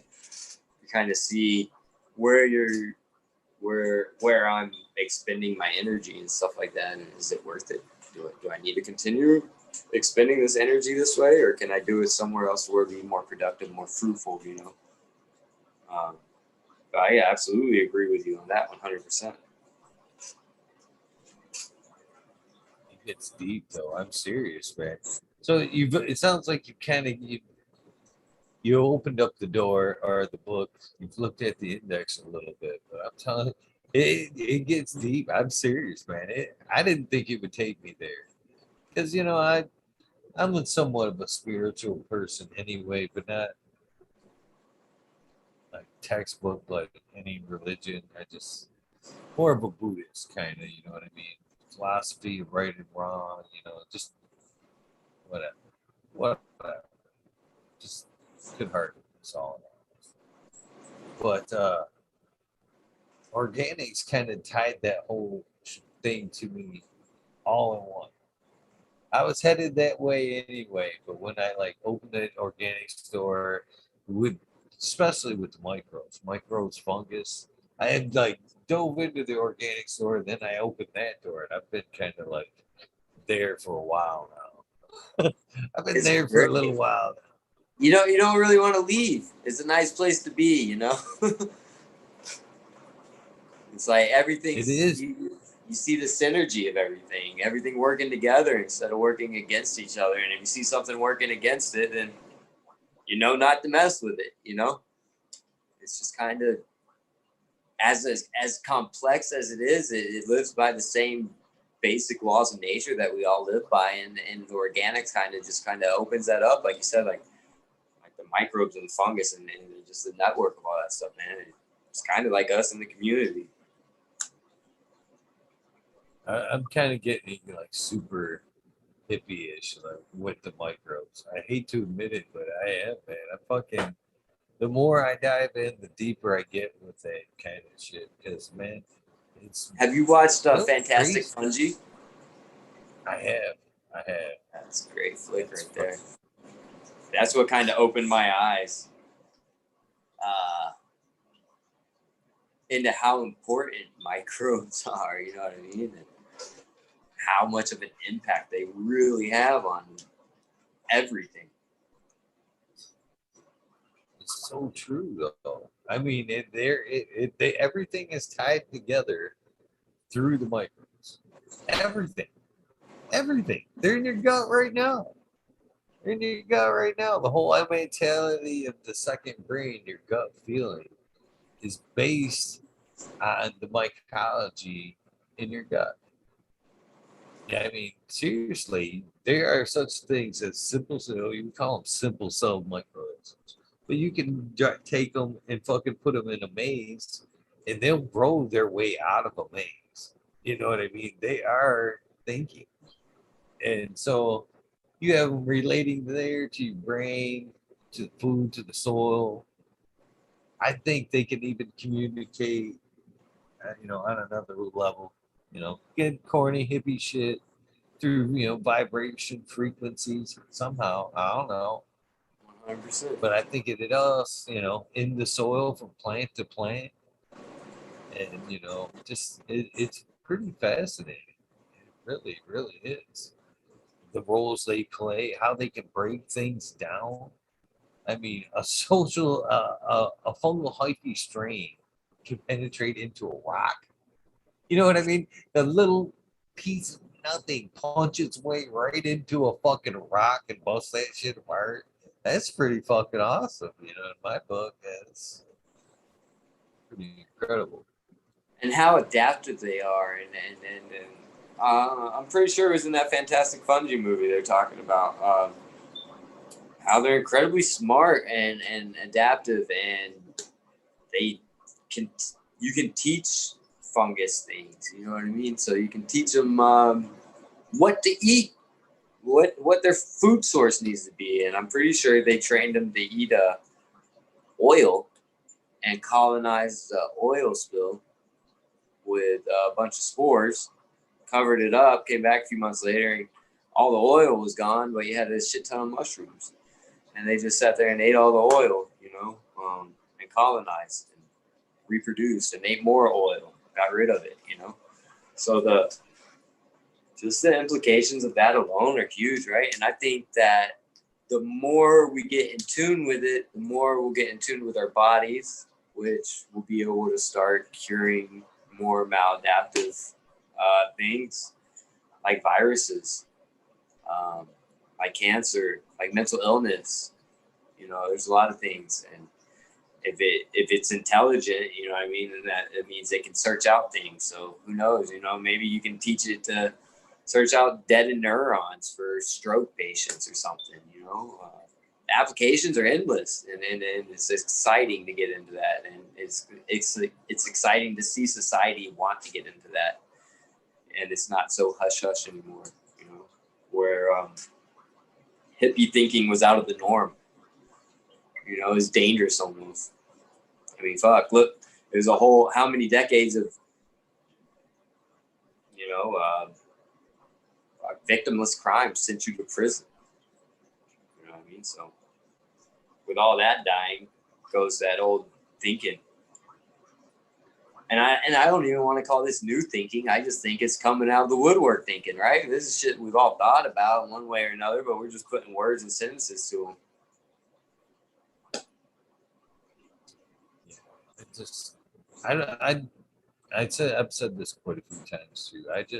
I don't think it's any coincidence that plant-based medicine, plant-based thinking, organics is kind of being pushed to the forefront right now to kind of just put us back into check our whole way of thinking, our place in the bigger picture. You know what I mean? I think they've been pushed to the forefront to put us back into check a little bit, readjust our thinking. Yeah, no doubt. Absolutely. I hope the doors keep opening up too, because as you're talking about, through the other psychological treatments there, ketamine, mushrooms, cannabis, they're all tools to deal with psychological problems, and they should be used versus the pharmaceutical bullshit that's going around now that keep people, man. I don't. It's just, the pharmaceutical lobotomy is basically what it is, and I've seen it firsthand. Too many people that are close to me, sadly, I've seen it, and it's fucking sad. And what's sad, what's real sad is they play a Russian roulette with these medications. So you get somebody that might have a problem with stable rationale, some medication, and they have an adverse effect. You know what I mean? I've seen a lot of bad shit happen like that. And you don't see that much with cannabis. You know what I mean? You don't see somebody smoking a fucking joint, eating a brownie, and going and getting extremely irrational, throwing shit around, breaking shit, screaming at people. You know what I mean? That shit doesn't happen much. 90% of the time, they're going to lay their ass down and go to sleep or something, So it has huge, benefits, and, but it has to be done, I believe, in like kind of a smart fashion, especially with more so things like, once you get into kind of stronger, I'm not going to say mind altering substances, but mind opening substances like psychedelics and stuff like that. I think settings and intent are big. And I just believe there's just as much education that needs to come behind that movement as there is with lobbying to get it going. You know what I mean? Because it is a huge tool that has, amazing possibilities. And with you, we call it medicine. You call it medicine. I call it medicine. And I do that even with the recreational users, right? Like normal people that smoke weed don't like it or can live without it or whatever, right? But I don't know about you, but I smoke from the minute I get up to when I'm going to sleep. You know what I mean? Like I legitimately need it when I'm using it because it helps me to where, it helps me get through the fucking day, man. You know what I mean? Like it helps calm me down enough to where I'm not overthinking everything. And yeah, it's just been a huge blessing in my life for sure. I've smoked 3 or 4 joints during this since we've been talking. Usually I would have, man, but as crazy as it sounds, yeah, man, the flower situation here right now, but I got my dab, so tomorrow's a new day, and my buddy's coming into town tomorrow, so I'm excited. I've been waiting for him. So I'm gonna take a dab to that. Hell yeah, cheers, brother. And I am like super, I mean, super excited to see on the psychological side of things. Very excited to see these kind of things. You know, it's secretly behind, you know, that's another passion. I listen to a lot of audio books and Buddhism books I really love, psychological books I love, plant, you know, gardening books, organics lately. I listen to a lot of, but psychologically, people have a lot of problems. I've had problems. I'm not afraid to admit that kind of shit. But I've seen other, like I said, and I'm not the whole pharmaceutical thing is like one of my biggest. This is one of my biggest soapboxes. Cannabis. You know,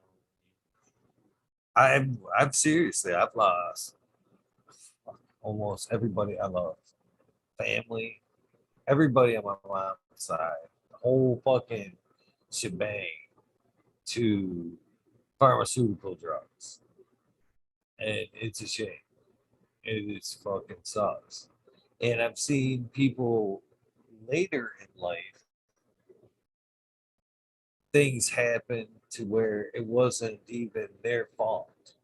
Car accidents changed their lives to where that type of medication was needed. And when I seen that fucking roller coaster, I'd seen addiction before, okay? Pharmaceutical addiction before. But when I seen that fucking circus, I was disgusted. You know what I mean? There is, I mean, it helps people. Don't get me wrong. If you get the proper position, whatever. I kind of hope that more of it's talking, getting it out there, you know, before before the pharmaceutical bullshit comes into play. But I'm excited that mushrooms, the fucking other shit that are like a couple of doses, and it's permanent. You know what I mean? That's a fucking cure, not this a forever. My fucking dad that died, episode 50. That dude had Tourette's. Loved him. It became as we and I associate it with because of us kids because he had gone through his whole life and it kind of got worse. But I think it was as us kids got a little bit older, he became embarrassed of it because he had his kids with him. It wasn't his buddies that he was screaming obscenities with. It was his kids. And I think with that he started taking like nerve medication and stuff like that. And that shit ate him away, man. By the time, I mean, when he was young and doing that, life of the party, man. Everybody wanted to see him. When he came in, the room lighted up, man. He was fun to be around. The small courts were fun. I always thought they were fun. I look back at them and they still make me smile. But later in life, fucking that nerve medication and shit, man, made him, he never even wanted to leave the house. Little things made him fucking really ticky nervous and shit. It was a shame to see that shit wear away at him. And that's what medicines do over the time, that type of pharmaceutical medicines. As you take that shit day after day, your body naturally stops producing chemicals that it normally those medications would do. So you become dependent on that shit. You fucking worse. And I've seen that shit not just in him. I've seen it with my daughter. I've seen it with my sister. My sister got in a car accident well, let's see here, almost 30 years ago. Walking a walking the dog, drunk driver come flying up the road in the residence area, hit her with the car. It's had mental problems ever since. These methods would have been available then, and we know now what we did. If we would have known then what we know now, totally different. I guarantee that she would be right back to almost who she was because they've shown what cannabis oil can do to repairing the brain and stuff like that. You added a couple of maybe mushroom trips with that, some work with that, maybe repair the brain a little bit more. But now, even now, they're not even open up to that kind of thing because it's been too long. I've seen that ride terrible throughout the years, from them trying to help her through that medication. That shit's rough, man. I've seen some ups and downs, like you said, throwing things, fucking fits because of medicine. For the longest time, we got away with, we actually got her off that shit for a long time. This is dirty. I never talked about this. I've never talked about it, ever. But we got her off that shit, and it was cannabis, man. Seriously, man. Smoke with her all day long. Girl, the fucking coolest people you could fucking hang out with. She fucking had an episode, and again, wasn't a miracle. You know what I'm saying? Wasn't a miracle cure, but it was better than the ultimate. You know what I mean? The other side is like I said, it's a pharmaceutical lobotomy. You know? I don't know. I think I'm okay. You know what I mean? That's sad to see. And she had an episode where she was she freaked out. She freaked out pretty good.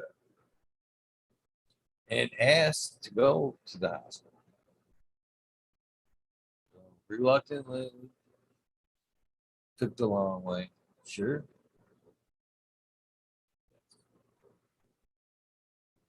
Sure. Hey, the extra long way. One more time around town and shit. Sure. Yes. We take her in. She mistakenly, they wanted her code or something. She again threatened her. So you and I both know you threaten to hurt yourself. It's made the story stay. You, at that point, next day she calls, wants to come home. Help us to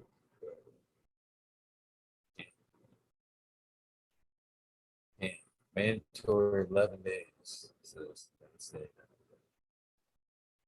That's what you said. You can't take it back. You gotta go through the process. And with the head injuries, them now kind of poke and prod kind of made matters worse. It's not a comfortable place. And at this point, we knew pharmaceuticals were coming back because the states got it now. Fucking, state can be a motherfucker. But you get them involved, and they're in control. It's definitely coming. So we get phone calls back and forth, getting closer and closer. I want to come home. I know, no. You can see the medications. We're talking to them. We tried this. Reaction to that. Oh, took her off that. Tried this. Doing better today. She's doing a little bit better today. Talked to her on the phone. I can see things, and I had jokingly said before this phone call, I'm like, they're not gonna let her come home until she sees the purple outfit. We talked to her that day, and she's like, I'm seeing things. I was like, jokingly, she's close. 2 days later, we dialed in the medication. You can come home. And again, now stuck in the system. Them good times of cannabis, you know what I mean? because the state's involved. Gone, gone. Now you talk to her because of the state pharmaceuticals.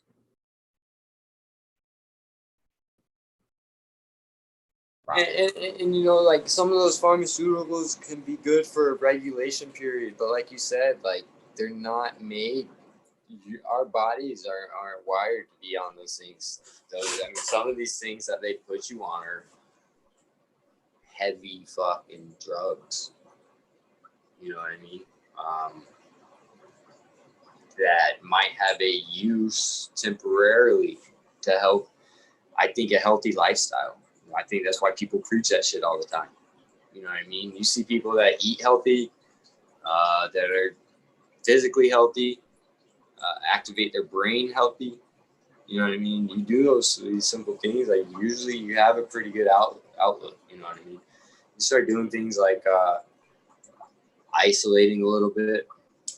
You know, i.e., coronavirus. You know what I mean? Like, yeah, it had a huge impact on the mental health of people. I've found. You know, it really has. And so I think a healthy lifestyle is huge. And some people I think do need a crutch to help. You know, especially as you get older, you know what I mean? Your brain starts working a little bit different. So some people can't cope as well as they used to, right? So maybe you need to calm down so you can learn to cope, right? Learn those coping mechanisms again. And then you get off that shit and you have somebody to talk to about it.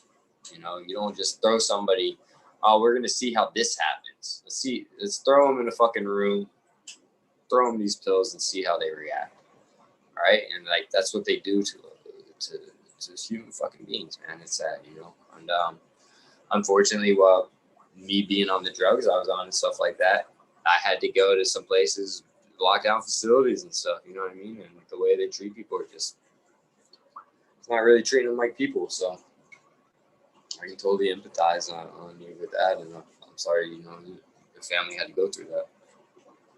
But it's just makes it hopeful, and it gives people like us more awareness of how to help the next person, right, in a situation like that. And I think that's the biggest thing that we can take from it, because unfortunately she's not the only one, you know, and she's not going to be the only one. There's going to be more.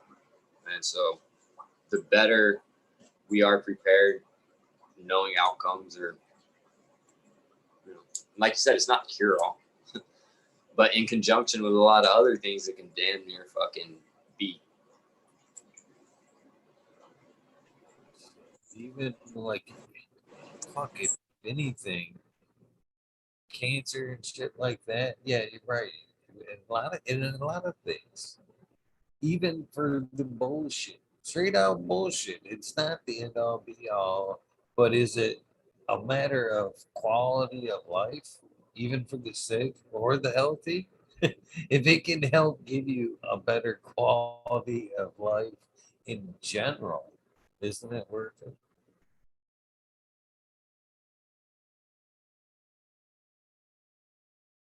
I mean, my hat kind of says it all, you know what I mean? Like, cannabis is not a crime. And the very fact that it is a crime just shows the direction of where society went for a long time.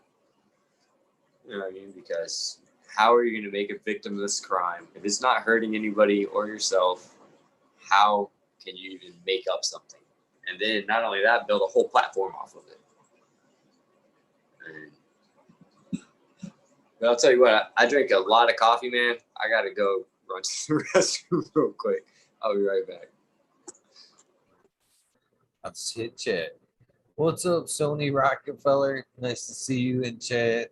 Always a pleasure, my friend. Been rocking out the Canatonic CDs. Hopefully, I said that. Canachronic.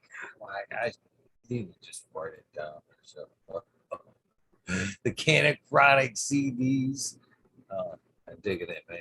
Digging it. All dudes 25. Much love to you, my friend. Why stay sustainable, Slurhow? Bill Sid, martial artist 2012, still digging them treats, my friend. Wish I would have got into them a little bit earlier, to be honest with you.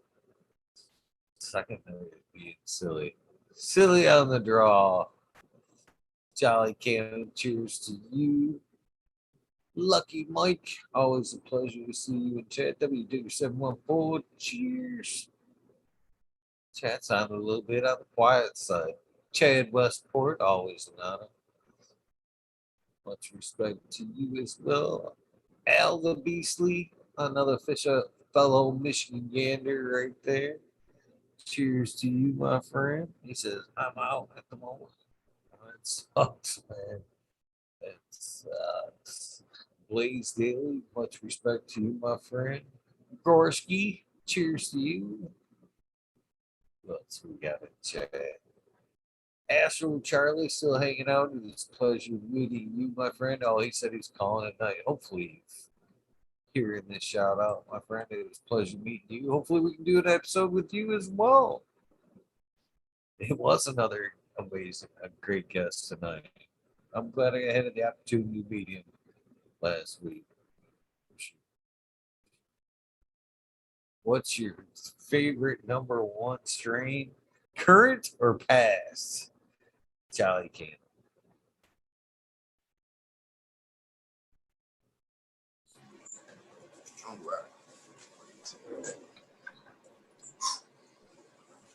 Chat's giving you props for being a great guest, my friend. Cheers, Tony Rockefeller. DP went PP. Hey man, I appreciate it. Thanks. Hey, thanks again for having me on, man. It's awesome. When you first asked, I was like, haha, funny. You know, but it's really because I turn you on in the morning and stuff like that, you know what I mean, catch up, and I'm like, you got some really cool people coming on here and that say a lot of really good things, man, and carry a lot of weight in the community and stuff. So it's a privilege to come in here and be able to talk with you. Oh, dude, it was an easy ask.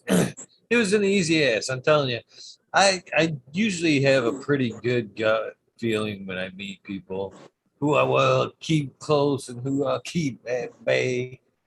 And I don't know, it was just one of them things. You struck me as somebody like myself, that somebody I could jive with. That's definitely cool. Me, the T-shirt thing, I thought that was really fucking cool. To be honest with you, that was, as I think back of the weekend, man, is how the whole thing played out. That was one of my favorite moments. To be honest with you, you know what I mean.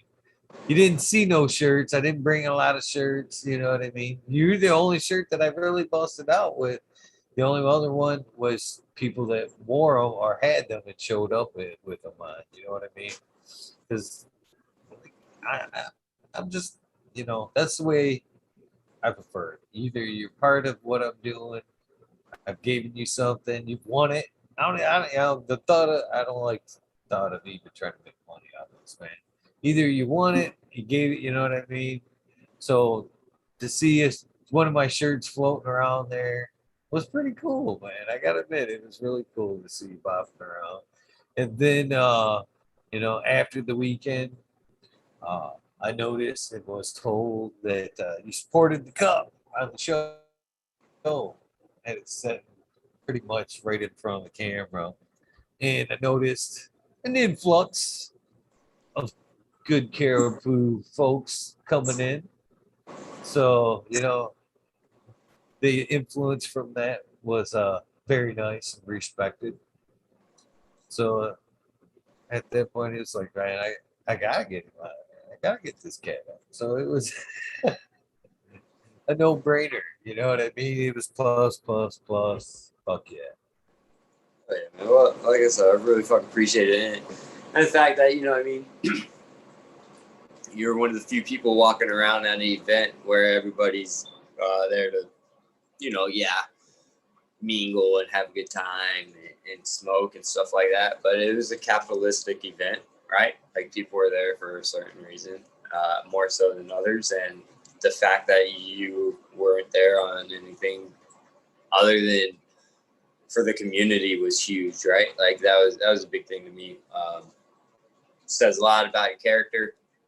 So hell yeah, right? Like that's the type of shit that I love and always kind of been about. So to see other people with that kind of passion and drive and selflessness is kind of, you know what I mean? It's just something you kind of gravitate towards and stuff. So, oh yeah, cheers. We're all the fucking same. We're all the fucking same. I'm no better than you. You know what I mean?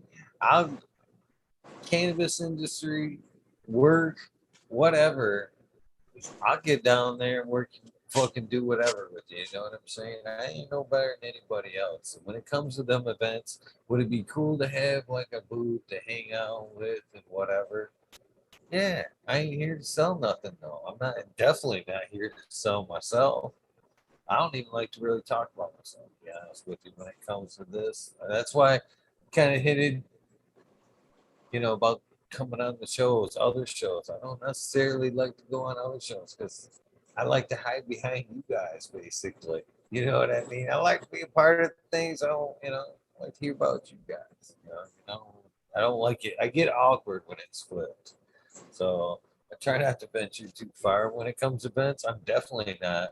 Like I said, it'd be nice to have a place to gather, but other than that, I want to hang out with you. I want to hang out with them. I want to walk around. I want to smoke weed.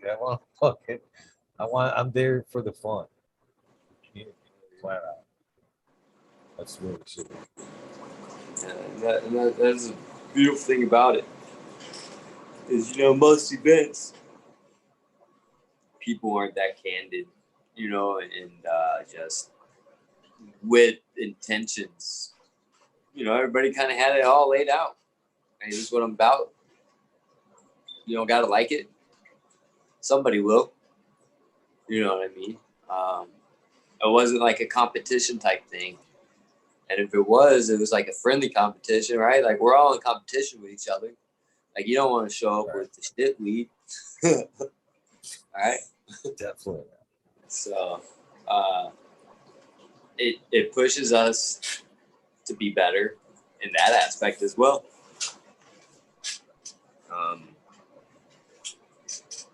Fuck yeah. And then, you see the type of people that you like, you gravitate towards and hang around, like Smiley and shit like that. It says volumes, That was a good cat. It was super cool. He came on the show, the Caribou Show, and shared some love and knowledge, man. I think one of the panel members stopped the show at one point and said, I think that was the most intelligent thing that's ever been said on this show. After something he said. So, yeah, cheers, Smiley. If he's still up. Oh, he's still up. Cheers. Y'all are used to this late night stuff, man. No, you're not used to late night stuff. Man. I like to think that's where most gardeners, a lot of gardeners are third shift gardeners for some reason. See, I gotta flip mine to 4 to 4 when I do flip because my buddy, that's what his is at, and I'm probably gonna be taking something from him, so I gotta be able to sync up.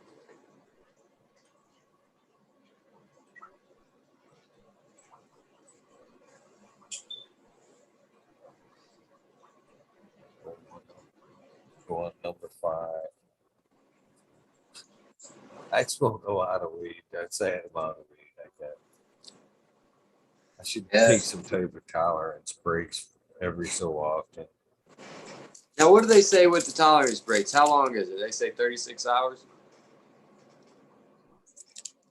The best schedule I've ever heard of that works the best, I've only tried it once or twice, but is the 24. 20 days on, 4 days off. It's kind of a good reset.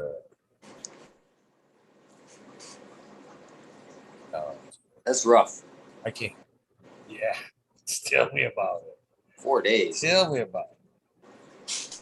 Dude, I based my whole life on smoking cannabis. That's I no, thought no joke. my birthday is literally 420. It is literally my Awesome. birthday.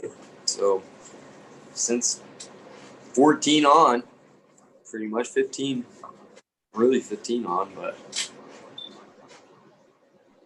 been a nonstop thing, man. And it's just, except for I guess when I went to the joint for 46 months, I had it in county, but you get caught with it in there. Now these days, man, they're adding 6 months on to your sentence. You got to do 6 months in the hole. You got to do 6 months no visitation. Oh my God, brother. It's yeah. So I went a while without. So it was funny. I remember the first time I smoked when I got out. That was it. Whew.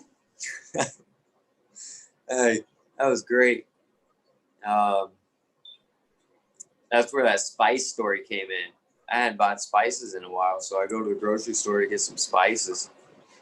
I get lost in front of that spice rack, just like can't remember which one. They were trying to. That was great, man. But playing catch up has been really fun too. You see me fucking, I'm goofy like that. I try to do weird shit. I take weird notes. Weird notes. Mistakenly divulged your birthday. I took note of it. Oh no, it's all good. 420. Oh, I see what you're saying. Yeah, little I map. do that, man. As I've been doing this, and people, I noticed that their days. I fucking Yeah. mark that shit down. Now I'm trying to stay ahead of it to where like I'm ahead this year. I should do that because it's like, dude, my life is such a fog. I'll think something happens one day, and then I'll go back, and it'll actually be like a Thursday or something. When the whole day I thought it was a Tuesday. You know, brain fog.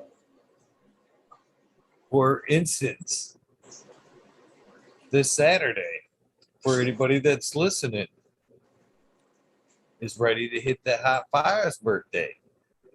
I think look already knows. The 9th is Red Pill 710's birthday. And I've actually, from the day I've started this, and I've actually, like, because I keep these calendar books, as when they go, I've been transferring them over the months to like stay at. So, like, every birthday, I put it in the calendar. Like yours, I didn't mark it for the last April 420. I put it for next year. It's already on the calendar for next year and shit. Yeah. I guess the only better birthday would be what? None. Second best would be 710, I guess. But I don't think that beats 420. Too. No. You'll have to come join me. I'll have to preempt that one. Because the last couple 420s have been really foggy. Really foggy. Yeah. Seriously, I'm 2 years in a row. 2 years in a row now. I've done 24-hour episodes on 420. I've actually done I don't know, 4 or 5, maybe 6 of them now. They blur together. Done a few. But they have two 420s in a row where they were 24 hours. 24 to, they were at more like 26 hours by the time they were all sudden done. Maybe 28. I think this year went 28. Right along the lines of 28 hours straight live smoking pot. So this year, 420, I'll have to preempt it because usually I'm pretty high on the day of 420. Are you an edible person? Hell yeah. You like edibles? What's your preferred method of making them? Do you use oil? Butter. I like Butter? butter or coconut oil. Either or, depending on what I'm making. I use oil. I tend more just because I feel like it's more versatile. Kind of use it a little bit more kind of stuff. Yeah, I try to anymore. I buy them more or less. Sometimes I make them. I used to make them more, more until I seen the power edibles. Because I when it comes to that shit, I don't know. I So see the Razor Madness. I want something like that. You know what I mean? That doesn't deter me at all. I'm like, where do I get that shit?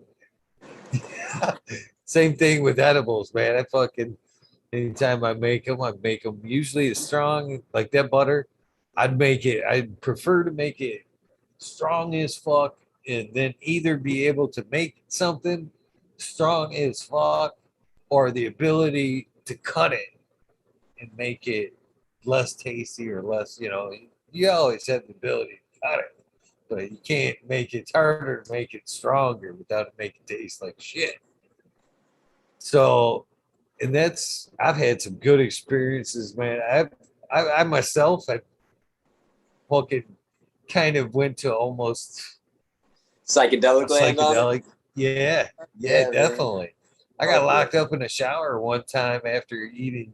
Well, I'm making butter and let it like drip down my arms, then making cookies, and then smoking weed, and then taking a nap and waking in like psychedelic land was. I would. I wish I could recreate that night, to be honest with you, because I'd probably do it like every other week. Hey, I know what you mean. That's like the first time I made oil, I put 52 grams of fucking high quality fucking shit and fucking just like a little jar and a half of coconut oil and let that shit fucking low and slow the whole day, damn near. And, me and the girl I was with at the time dug into that, and oh man, I tell you what, fucking, that's the closest psychedelic experience I've ever had, except for the first time I really got high off of weed. But hell yeah, man, fucking sat there, melted into the fucking mattress, all that shit, man. It was great. Fucking laughing your ass off, fucking sitting back. So it was great, man. But I love edibles, and I made my first batch of RSO not too long ago. That was cool. I just did it with the little crock pot. That sucked. So I went out and got a rice cooker deal right down the street at the Salvation Army from me. And that just sped it up a lot more. But I really enjoyed doing that. I learned a lot of things of what not to do when making it.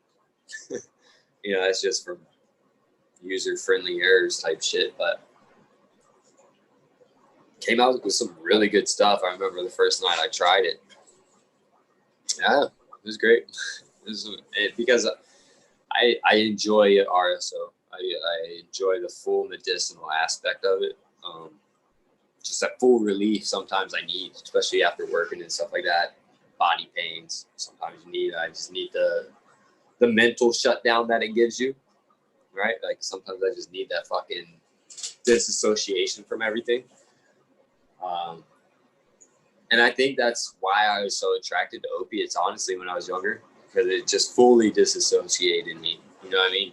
But it did it to a point where like nothing got done type shit. And then it's opiate, so it never ends well. But growing up in Prohibition land, like cannabis wasn't accessible. It was easier, you know. And in the places that you go to get it, you're introduced to everything else. You know, it's pushed upon you. So,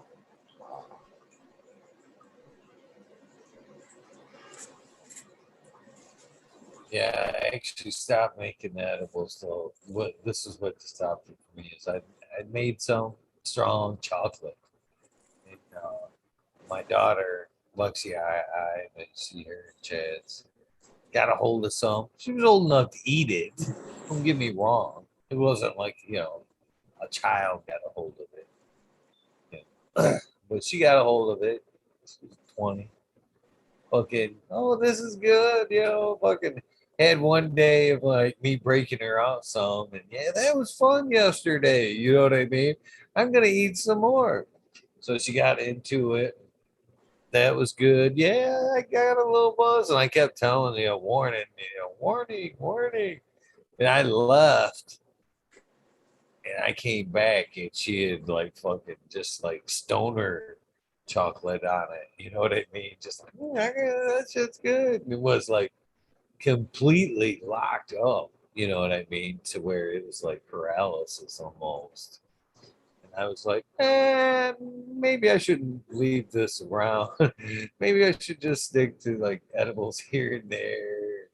Uh, I ran into a similar. I ran into a couple of instances where people got a hold of it where they weren't supposed to. I gave my buddy some brownies, and it came from a particular potent batch, and he put it on top of his microwave, and his roommate came and saw a brownie and ate it, and fucking freaked the fuck out. She's not really that much of a consumer, you know what I mean?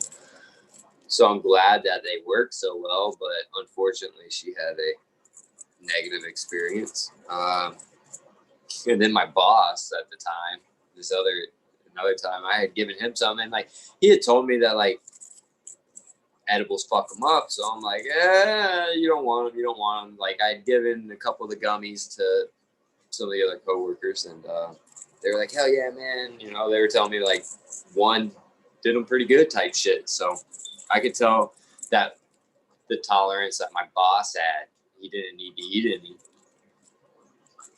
And he ended up eating like two of them, and he lost his keys. It was late as fuck the next day, and he had that edible hangover type deal and shit like that. So I definitely get what you're saying. But a luckily, Trojan horse to 4th of July party one time.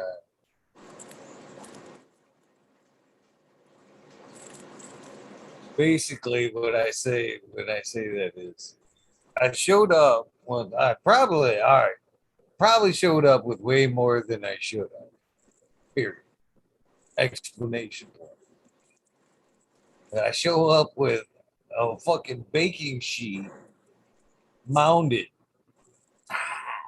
of fucking cannabis cookies, strong cannabis cookies, and good cannabis cookies. And so I show up to 4th of July, and they were supposed to be for just those who, so you know what I mean? There was smokers, drinkers, none of the above. And so I passed along to the host. I'm like, hey, these are medicated. Da, da, da. I fucking go back to get a cookie a little while later, and they're like just out there and gone. They're like on like pretty much to like buffet table and shit. They are gone. They are gone. Everybody had one, if not two, and everybody was fucking tore up. Most of them say that it was probably the most memorable 4th of July they ever had. A couple even cops and to be cops. But no complaints, no complaints. But I thought I had made it more than clear that they were those. But so anybody that knows me now, if I show up with anything, suspect it to be medicated. That should honestly just be a warning on all my clothing, because it's a thing. But no, it's yeah. yeah, I like that. That should be a good just PSA for like a front door sign. Straight out, man. I've had relatives that come over, they're like, Jesus, thanks, like fucking weed over here. You came to my house, right? Of course it's gonna fucking smell like weed. Did you think I was gonna stop smoking weed because you're on your way? No. Well, I mean, it's like I try to tell him, what kind of logic is that? I come to your house, I smell like weed. What do you think it's gonna smell like when you come to my house? Like I show wherever I go, it smells like weed. The worst is when you're trimming up and you forget whatever to wash up or change or go out to non-smoking events. Because I'm not a cigarette smoker, so anymore. That's one thing I was super glad I did not pick back up. That was a test when I got out with cigarettes, because I smoked from 15 all the way up to 29. And yeah, man. That was man. Congrats. Yeah, man. That's that shit was achievement. nasty.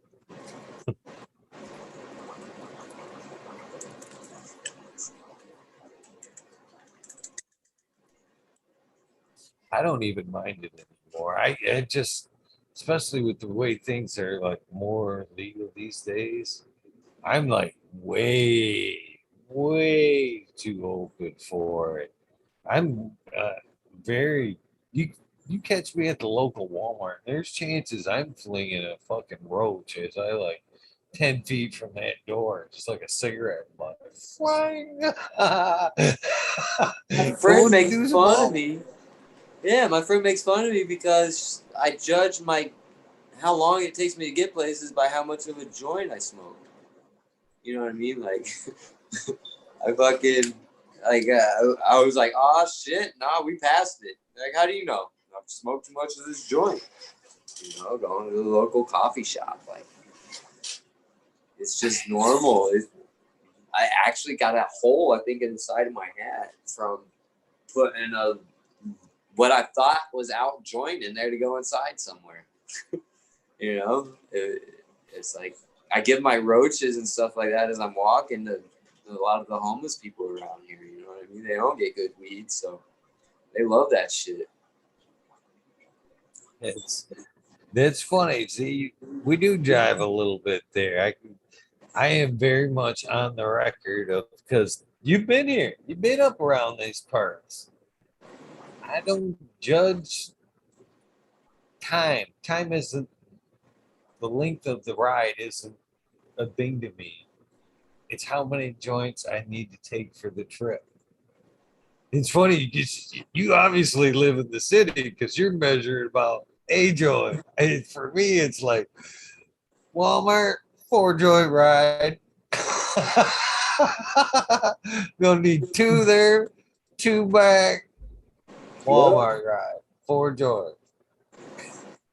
I allegedly went on a day trip to Tennessee with my buddy when I got out, and I think we killed about a zip during that trip. I'm not a big blunt person either, now that I don't smoke cigarettes or anything like that, and he's strictly a blunt smoker, and oh my god, my throat was destroyed after that. Not a fan myself. Not a fan myself. It's just, it takes away the taste, you know? If I didn't go through such great lengths to be an asshole about how great fucking weed tastes, I wouldn't care, but if I'm making fun of my friends because their weed doesn't taste good. Come up with a cure, which is, it's basically was a cure. I sold that shit. It's funny because if you smoked, I think this weekend at that event, I bust out a few joints. When after I smoke it, I end up having to go through this because I think it's really cool. I just dumped alcohol on my lap. This thing's fucking packed you tight. But I don't smoke blunts, but I like big joints. I like big joints that I can. Uh, so, but I don't like the tobacco. And so this is what I've come up with is you can buy these. This one's dirty, by the way. I just pulled it out of the cleaner. These like glass tips. I got one right here. Somewhere. I used it yesterday for the first time. Alright, I lied. I got. It's not right here. It's right here somewhere. But they're cool as fuck. I got it at Wild Bill's. So these are like basically this was like a damp straw that had like a silicone end on it. And I don't like the silicone pipes, especially if you're dabbing. You know, you got a torch right on that. Just doesn't. So I sat around for the longest time, and I was like, "Oh yeah, I'm gonna throw that out." I pulled it out. I got looking at this thing, and again, because I'm cheap, I like to repurpose shit. Keep looking at it, I'm like, man. First thing that caught my eye was that right there, that hole, and the way it filters down to like a little hole. I roll a joint, and it's perfect because I use a roller. You can fit that joint in there perfect, and it's like a toadstone. So you don't need the glass tip rolled in there. You can smoke that thing right down to zip. No more roach. And so I thought that was cool. And then I've always used this here roller to roll big fat joints. This Zen roller, this thing works amazing. You can roll some fucking dime sized joints with this fucking thing. And when I was rolling these, you always had to use the paper, you know, some kind of paper, cardboard tip, which I've always hated because you can't never finish it or smoke it down. So I never really liked that. So I thought one day after I seen that, I'm like, man, that fucker right there is about the size of the joints I roll. So when I ended up throwing that thing in there, fucking pack that thing full of weed, and then you use an Elements King paper, which I can't remember if I think it's an inch and a half, but you can roll a dime sized joint in there, and then have that glass tip on the end, and that thing smokes. It tastes just as good as from the light to the end of it because it isn't all squished up and shit. But I busted that out. I had a fucking, I think 4 of them I took like that. And every time I broke one of them out, everybody was like, this fucking thing, it gets smooth and clean. This thing's cool as fuck. So I had to go get Spiel a couple of times. But I think it's cool to be honest with you. Yeah, I busted mine out because I found it recently. I don't know what the hell I did with it. I lose everything. But speaking of that, shout out to Thunder Dan. I don't know if he's still in chat, but when I was lucky enough to try some of his Banana Daddy. He had 2 phenos, and one of them, man, I'm talking about from beginning to end, that thing tasted amazing, absolutely amazing, just overripe bananas. And yeah, shout out to him on that. I wouldn't mind having that glass tip on something like that, man. Be able to just enjoy that thing. Nice. This is a goofy thing too here.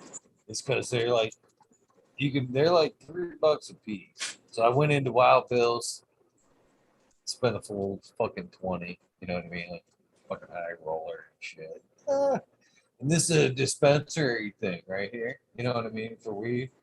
I fill this up with alcohol and I drop them in there, fucking full of alcohol. So I like use them. I use them a couple of times until they get like a little oily.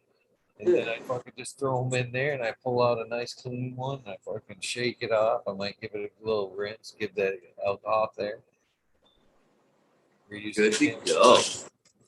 Yeah, I keep a little reserve in here so I always have a clean one. I'm just like, here's the joint.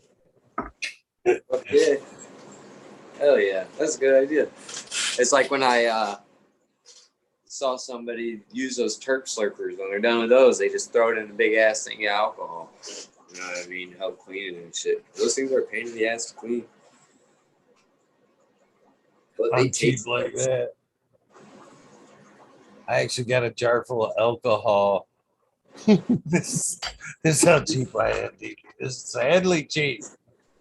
Like these dab containers and shit where like you have it cleaned up with for the fucking with like straw or something. I take these things. I hate this is terrible to me. You see, like that one, there's a good amount of concentrate in there. Not really worth cleaning up. Take some grain alcohol in a fucking mason jar, and I fucking throw these things, that glass thing in there to pull out that concentrate, and it just keeps getting, thicker and thicker with. And then I'll boil that down and to an RSO. Hell yeah. I'm looking at a lot of empties right now that could be thrown in somewhere.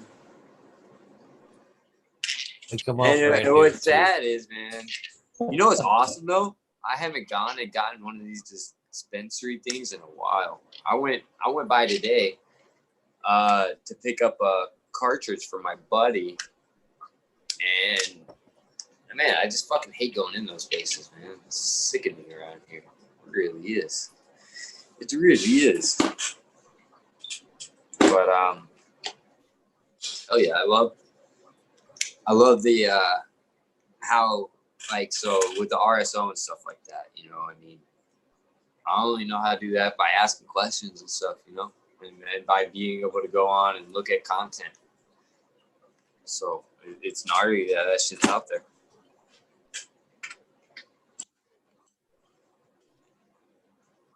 This is bringing back a bunch of memories. Yeah. Yeah, but I haven't had to go fucking do this shit in a long time, man. It's nice. That's always a good thing. But look at how much is there that could be reclaimed. That's what I'm getting at. That's my cheap ass. That's my cheap ass right there. I can reclaim but all I this love stuff it. with the one that kick ass. I love it because it's just taking up space, right? So it can go take up space somewhere else and be useful while it's taking up space. just because I'm gonna show you, just because I'm not like bullshitter here. I got one. Here's the jar. Here's the fucking jar. I still got some Everclear left from the RSO I made too. That's funny. Let's go get that. I don't think I got enough to pour in the jar though. Hell yeah. That's funny. Hey. Say what you want, but it's true. Say what you want, it's true. Hey, when it comes to this, dude, it's good to be cheap, in my opinion, right? The cheaper you are, that means the better your shit is, because you're not trying to waste anything in the process of it, right? So, like, okay, wait, no, I'll take that statement kind of back. But in some things, it definitely is. You know how much shit I still get to this day? I'm breaking them up right now. I ain't gonna fucking lie to you. And I've got all kinds of fucking weed. I got all kinds of weed. I got fucking 3 jars of weed right here. Where I'm sitting. I got a fucking jar of weed right here. Fucking, I smoke my fucking roaches. One day I said that shit on the air, asked people what they're like, compost them bitches. I don't do not throw them out. I'm like, I'm rolling for that. They fucking made fun of me all fucking night long. You can ask Caribou Crew, man. They've seen my bag of roaches. And I got just in case written on it. Because you never know, I got man. a couple mason jars, just like that. Hey, there ain't nothing wrong with it. You know what I did for a while? Because I got nephews and shit that come around and want a whole lot of more free shit than they should. But I kind of go with the same thing, like for the kids, not my kids, but it's like the same type of mentality. You want that money? There's bottles over there. Take back the bottles. Plenty of bottles over there. Here you go. What you need. Same thing to my nephews that are old enough to smoke cannabis, but over smoke cannabis. Oh, you want? Oh, you ain't got none? You need some? I'll give you a little bit, but if you need more than that, there's a fucking mason jar of roaches back there. You fucking take that shit with you on your way out. They fucking, hell yeah, like gold. These are halfers and shit. Sometimes they get put down. My aunt treated me the same way. Oh yeah, she did. When I got asked to leave college, I went to stay with her for a while. That was fun. Oh yeah. But Oh, ain't I nothing. was that guy. See, sorry, I'm terrible about that. I didn't mean to keep cutting you out. I feel I'm the one interrupting you. This is your spotlight. We're here to talk and learn about you, my friend. It's rude to interrupt you. See, martial artist said third generation roach joint. I was actually that guy, like back in the day, especially if I was buying sacks. I definitely always had roach container in my pocket. And a second one, first gen, second gen. Heaven forbid you got to like a third and fourth gen. You were Jones and you get into that third and fourth generation roads.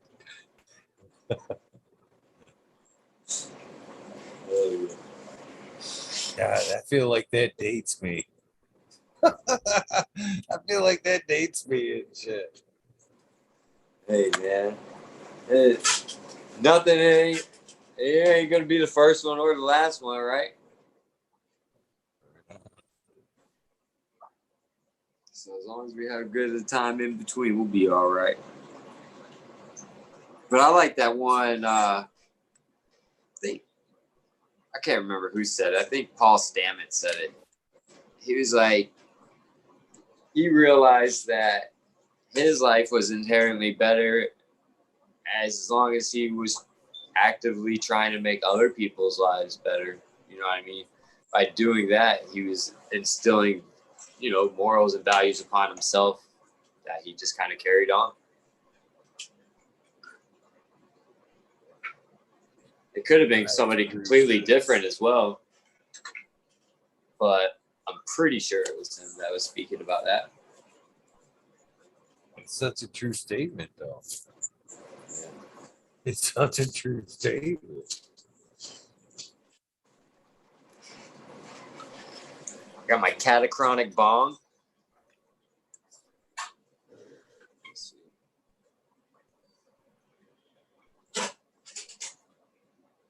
You Damn got some good background. tunes, man. Yeah, dude. Sonny Rockefeller, Larry OG, good people, good people.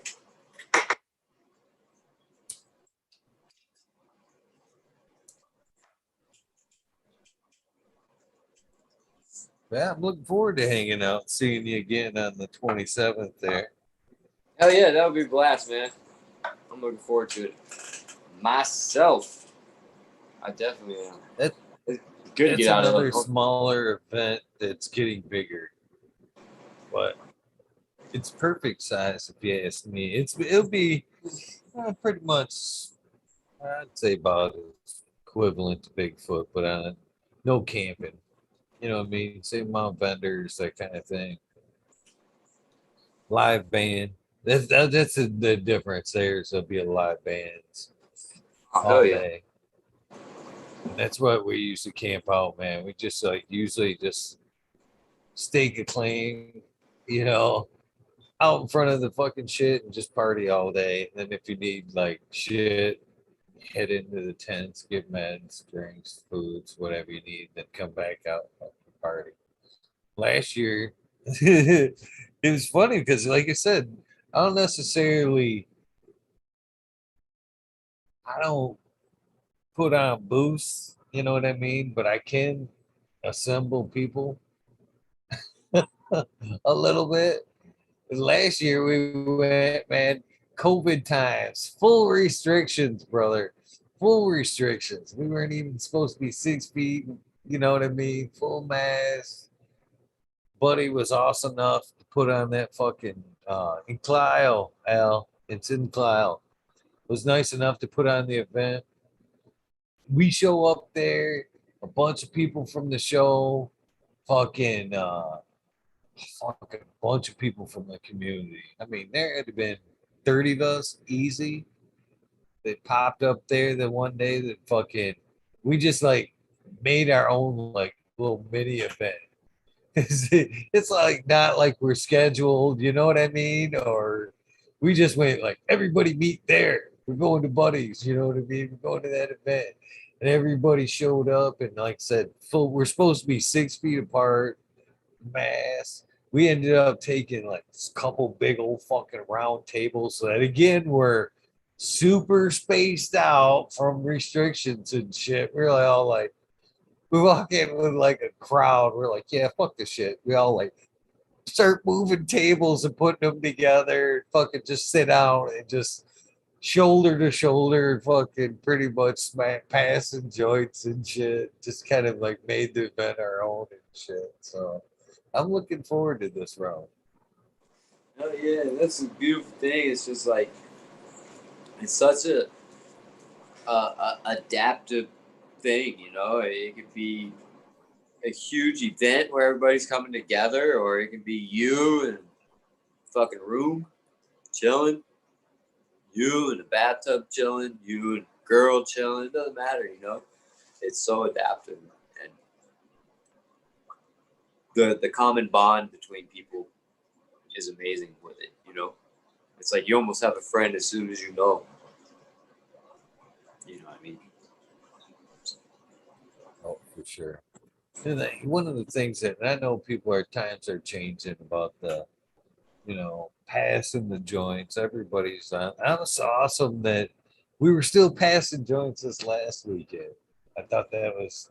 I didn't say anything. I never wanted to make note of it, but the whole time I was like, "Oh, this is so cool. We're passing joints," because that adds to it for me. That passing back and forth bonds the moment. We're sharing something. You know what I mean? That seals the deal.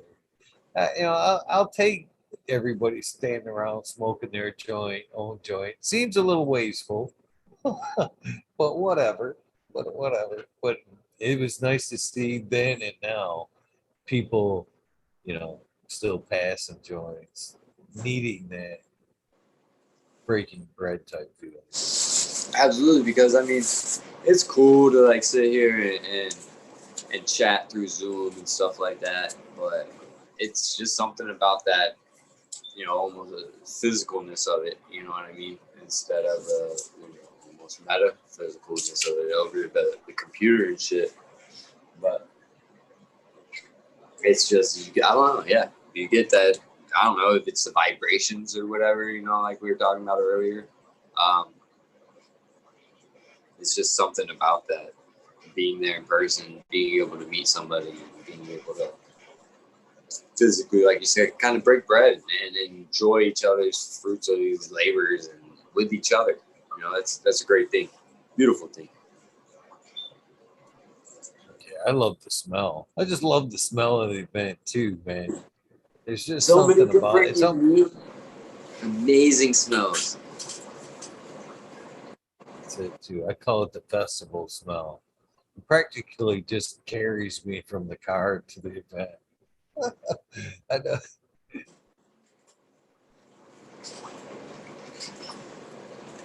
I wish every day could smell like that. I wish that. I wish that's just the smell you smell when you open your door. Just like that festival smell. Oh yeah, there should be a candle.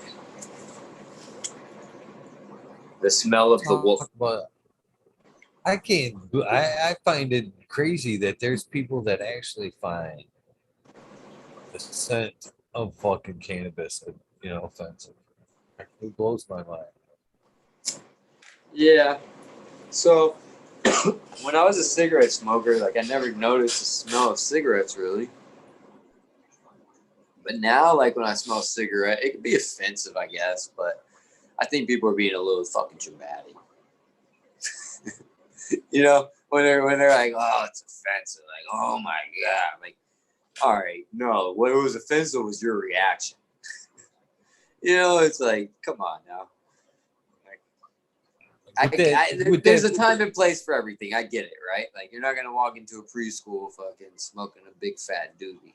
Like you said, we'll put it out before we go in. But just time and place for With that being said, though, as like a cigarette smoker, I smoked cigarettes at one point too, long, long time ago. I don't think I've ever like, even when I was a smoker, like went, into a cloud of smoke, into a bar and was like, damn, them cigarettes smell good. You know what I mean? Yeah. That's hilarious. I think the haters that fucking hate the fucking weed smell, honestly, are just it's a bad or negative, connection there for them. They just associate it with it being a drug. So in their mind, they're all just like, ugh. I think that's gotta be it because it doesn't stink. It smells delicious Yeah. most time. I got a fucking classic example of that was when I moved into this building. The second parole officer I had while I was here, they change them every 6 months, and they do it by like zones or whatever, and then they switch the officers from the zones. Well, he came and did like a surprise visit at like 8:30 at night or some shit. They're not supposed to do that to begin with, and so I was like, whatever, come on in. And I had smoked a bong maybe 45 minutes before, and like I had just gotten home too, so I hadn't been actively smoking throughout the course of hours or whatever. So it wasn't bad at all.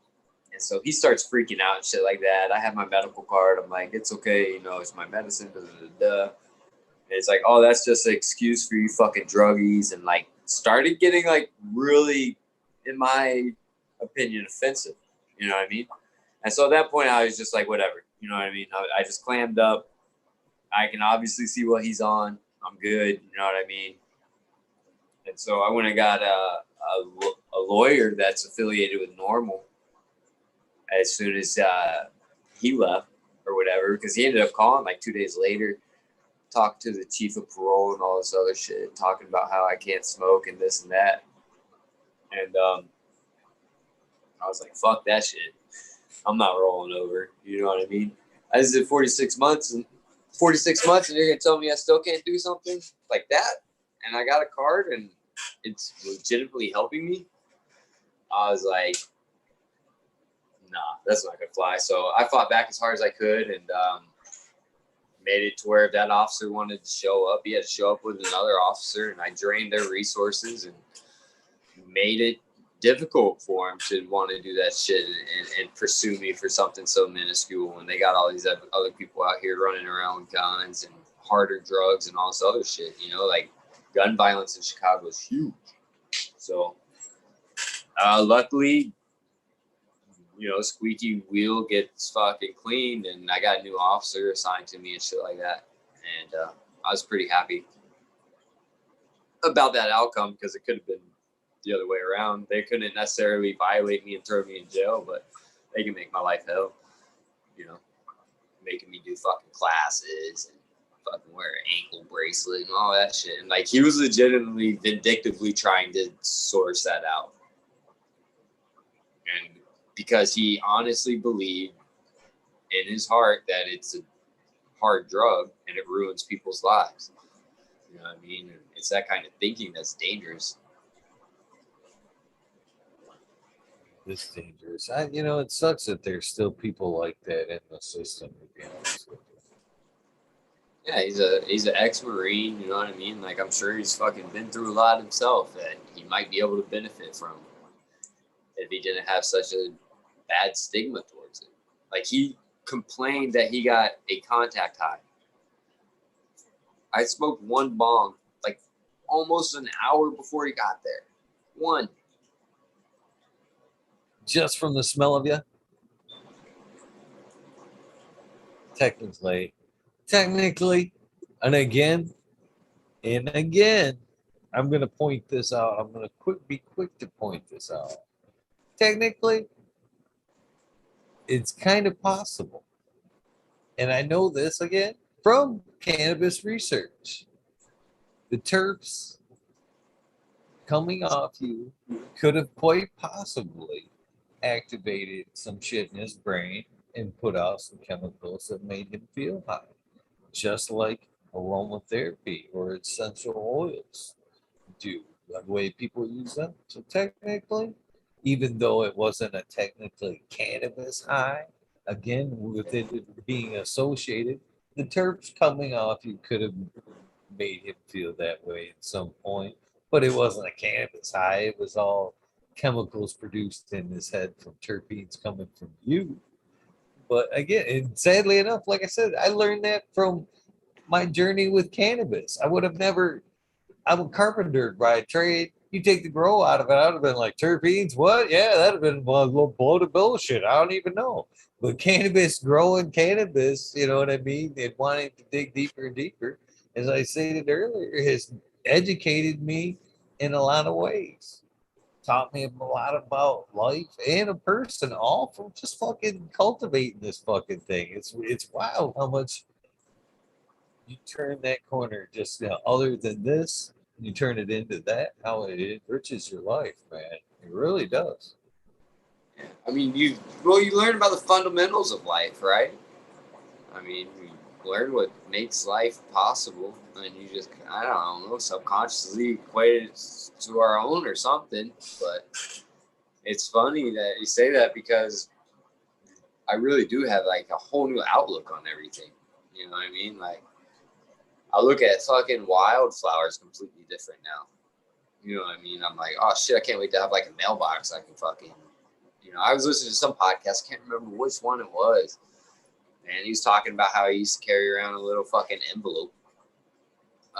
envelopes and shit and tweezers, and he'd find flowers he liked and be waiting for him to see when they'd be about to drop some seeds, and he only knew what that looked like from him growing cannabis, and he has a whole wildflower garden around his mailbox and shit. You know what I mean? Like, that's just awesome. And like, when I first heard it, like, it was kind of like, what? But now it's like, hell yeah.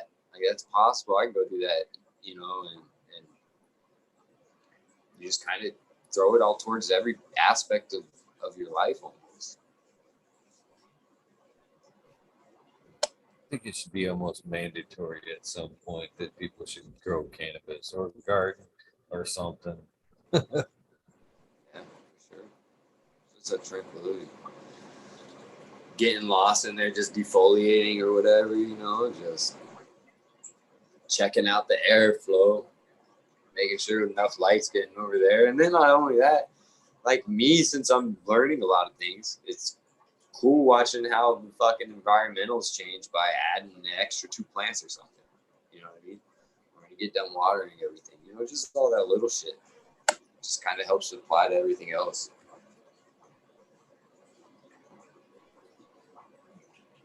Okay. Not that I don't love people in my life or whatever, but I cherished my time in the garden, the quiet time in the garden. No, absolutely, man. I've come to find out that, uh, that alone time is super important. And I think it was just, I was so uncomfortable with myself growing up and shit, just because I was so unsettled. You know what I mean? That I didn't like that alone time, because I didn't know how to fucking handle it. All right. But now today I can have some alone time and be able to fucking turn it down a little bit to where I can fucking enjoy fucking reading a book. It's just whatever. Shit, at one point there was a fucking five girls in this house. Me being the only male in this house. Garden was my fucking sanctuary. I'd say that a lot too. These girls don't talk back. I'll be a fucking garden. I'd be out there all day long. Ain't not one of them talking shit to me. I'll be out there.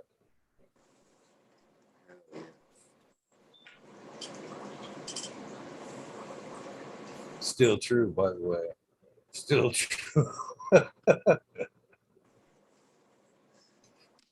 Oh yeah, man.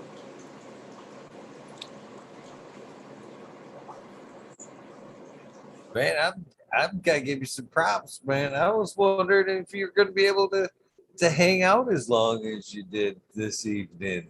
Hey man, I don't get to kick it as often, and usually I'm asleep by now. But hey, I had good reason to stay up, man, and I'm enjoying it. So fuck it. I really do. I appreciate you letting me come out, man. Well, now you get to be a little bit better part of the community. That's how this works. It's once you come hang out and do the spotlight, then that's how I don't know if you noticed or if you knew that's how this all works. Is basically to get to the wormhole, you have to be a past guest. Well, to be a past guest, you have to do the spotlight with me. Now that you've done this spotlight with me, you get to fucking come hang out in the wormhole anytime there's a wormhole if you want to. It's an open invitation. I shouldn't have to be like, hey, DP, you want to come hang out tonight? You want to fucking camel hang out? You want to fucking whatever? Oh, yeah, man. The invitation that you have tonight is the wormhole invitation. So Fuck yeah, tuck man. that wherever you want to tuck it. Anytime you want to pop on, you're more than welcome now. So glad you popped on, man. Earned Fuck your yeah, man. rights. I really Glad you appreciate earned your wormhole rights, man. it. Hell yeah. I appreciate it, man. I really do. That's huge. Got a lot of really good people on there, so that's it. It means a lot. Oh, A yeah. never-ending panel. That's the one thing I've liked about the setup. Is, it could be anybody, any night. You know what I mean? It's a never-ending, revolving door there. It's I'll, made doing it. It's made doing it every night a little bit easier. I can say that. I bet. I bet. My friend, shout out to her, Jay Jenkins. Um, she has her own podcast, the underscore talk podcast. Um, it's on damn near every platform. Check it out. Sexual awareness podcast. Just talks a lot about her sexual adventures and stuff like that. She's pretty open about a lot of things. There are some triggering things in there as well, but she brought to my attention one of her guests that has a podcast has this really awesome format of when she interviews somebody, that guest gets to pick the next guest. So it just opens up so many possibilities. It's just like that person knows somebody that we don't even think about. You know what I mean? And that was really interesting. So I want to be able to incorporate that or have somebody incorporate it somehow, some way, or whatever. You know what I mean? I just love the possibility of people being able to communicate. You know what I mean? And talk. Good life shit. All right. I definitely like the idea of it. It would make a daily or never-ending show pretty cool. Pretty cool that you get some of the next person. I've actually been suggested. I've had a couple of people suggest to me that as I get guests on here, I should be asking them for references for other shows. A friend that'd be interested. But a lot of times I feel like I'm like being greedy. Hey man, you did great. You know anybody else? You know what I mean? You know how that kind of comes off? You But did really good. You did yeah, but good. Awesome show. You wouldn't happen to know anybody else that, you know what I mean? That's kind of how I feel when I do that. I don't know. yeah, I don't know, but I don't think you come off that way, man. I think it's great because I never thought of anything like that, right? Like, but the fact that the doors that it opens, pretty gnarly. That could be endless. That could be endless. I like that. I like the idea of it, to be honest with you. I'm just afraid. That's what I'm saying. I'm just afraid of asking more of my guests, I guess. That's Yeah, right. Hey, for sure. I got could it. see My it buddy being a dropped good off a format. fish tank, and it's filthy, so I gotta clean it. So I'm glad he gave me a fish tank. I want to start using. I'm gonna get with Abolish. I heard he's pretty good with the fish tank stuff, using the water and all that. And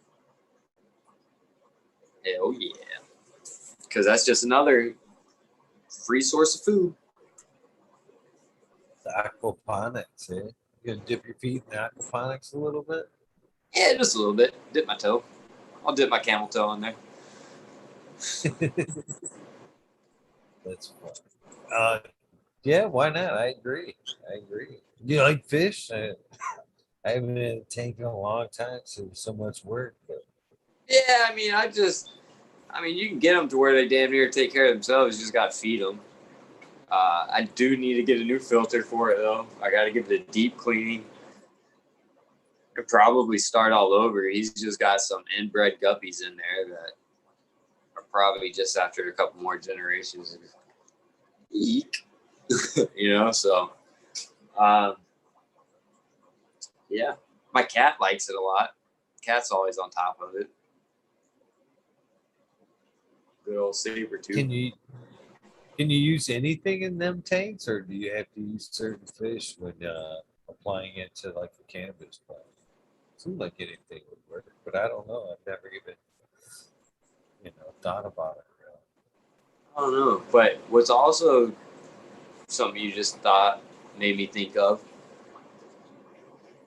is if I'm going to be putting their waste into my plants, I should look at what I'm feeding them. Fish shit terps. There's somebody in the chat goes by fucking what is it? Stinky worm terps. Oh, It is something like that. But yeah, see, that's cannabis right there. That's the cannabis and like organics. Your brain just it's like mycelium, you know what I mean? It's searching for the next one to connect and make those pathways. Dude, I mean, it's scary how it's affected my life. Sometimes I catch myself going, really, dude? I don't know. I know, man. It's funny. I stopped traffic yesterday for fucking turkeys. Fucking crossing this main road and shit. Well, fucking family of turkeys. I was like, there's no way, man. I fucking hit the brakes, come to a complete stop. I was like making it known that there's turkeys and shit. Like, get off the road. I got my head out the window. Get off the road, man. Come on, there's cars coming. That dude's flying. Get the fuck out the road, man.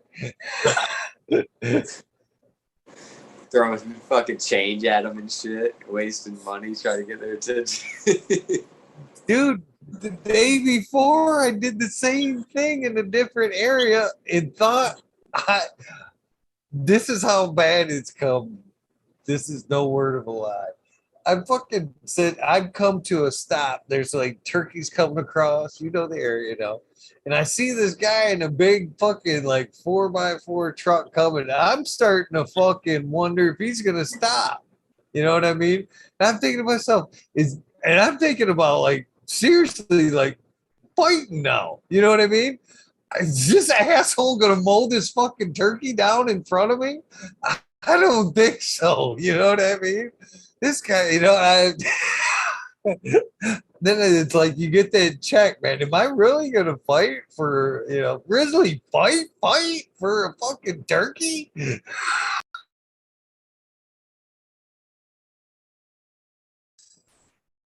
That's the organic road door that it's opened up for me, DP. 20 years ago, before cannabis, I can't see myself fighting for a turkey. Maybe to eat it. Right? As I drove away, though, I kind of thought to myself, I've come a long way as a person. No doubt, man. It's funny. Like I'm the same way when it comes to animals and stuff like that. Especially like when it's hot and shit. Oh fuck. But I would yeah.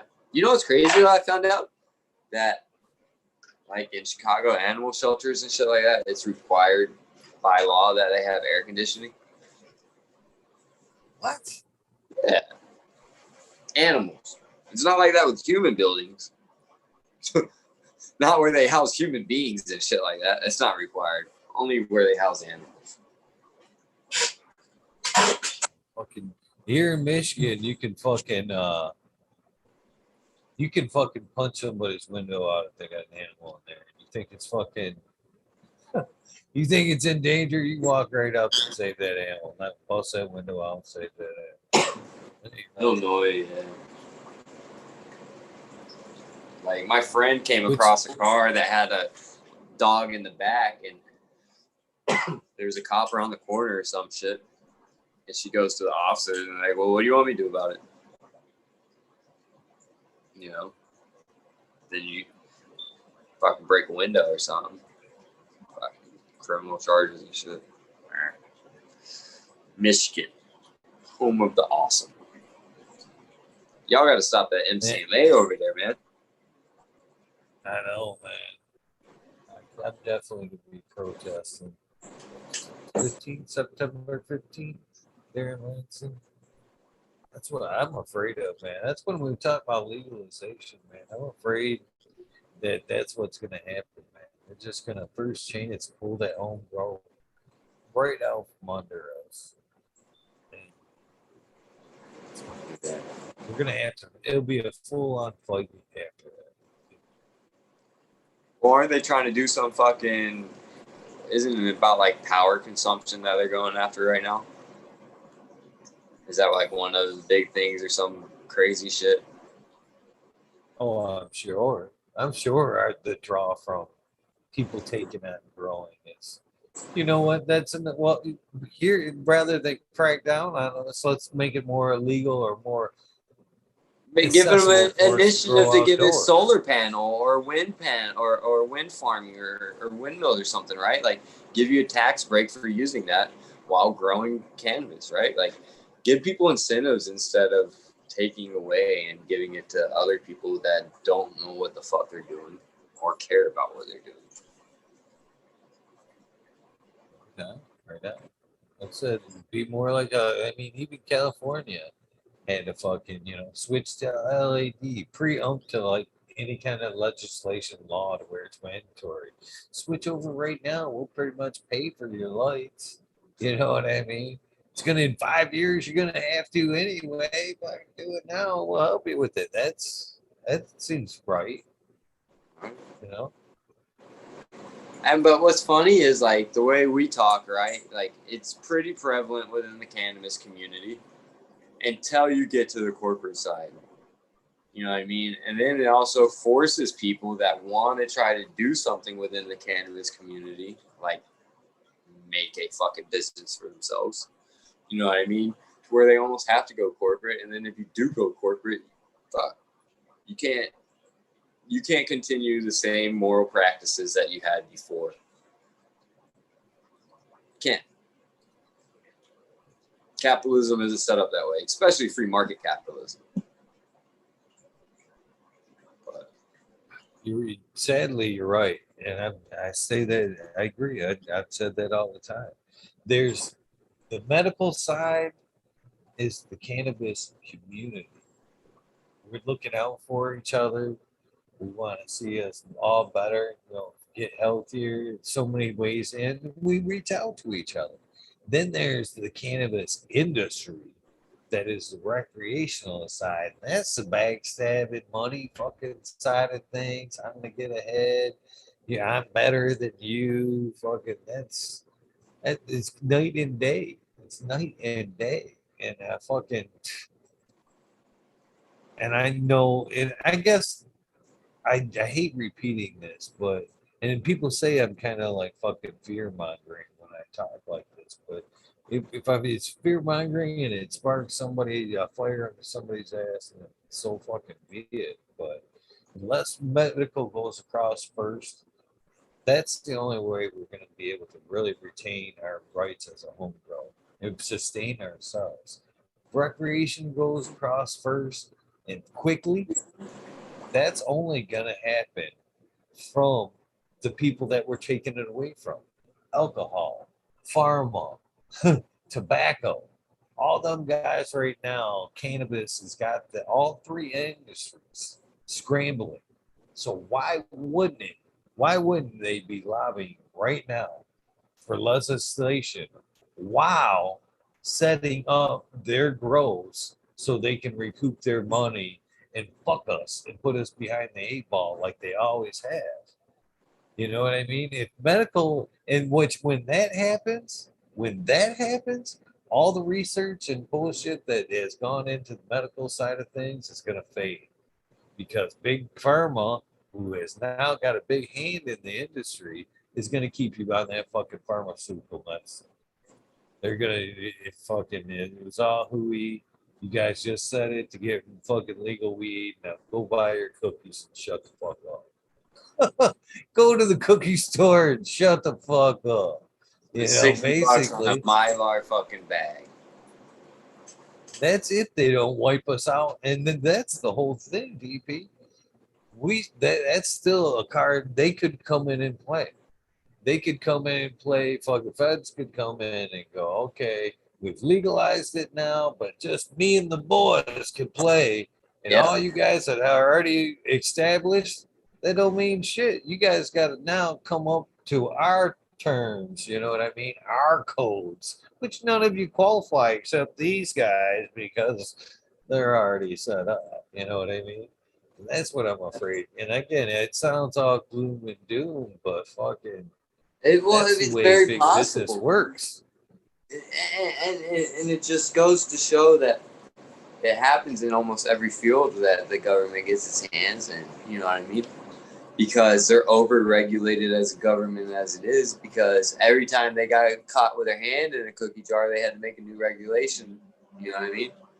Because they can't get caught, or they want to cut a corner. You know what I mean? Every time, this is the way I kind of look at it, man. You know, energy can't be created or destroyed, they say. So whenever you pass off a task, that's energy that's supposed to be done, right? Now you just done pass that energy to somebody else because you didn't do that task that requires that energy. You know what I mean? So it's making somebody else's life harder. And by everybody cutting these little corners, it's just making everybody's life harder. You know what I mean? Instead of people fucking being accountable for their damn actions. You know, like, I don't know about you, but like when I was growing up, man, you fucking talk shit, you get hit, right? Like, that's just the way it is. You learn, and that's why, like, honestly, politics in prison work. You know what I mean? Most of the time it did. You know what I mean? Because of simple fact that people, you know, were fucking respectful and treated people like people unless they were at war, you know? But it's that accountability. It's the, I hate to say it. I mean, you know, it's like America like loves to not be accountable for anything, wants to be able to point the finger at somebody else about what's going on within their own life. You know what I mean?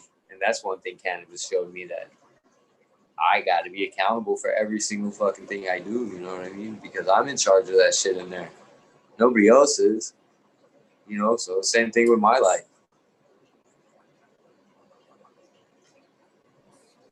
Fuck yeah.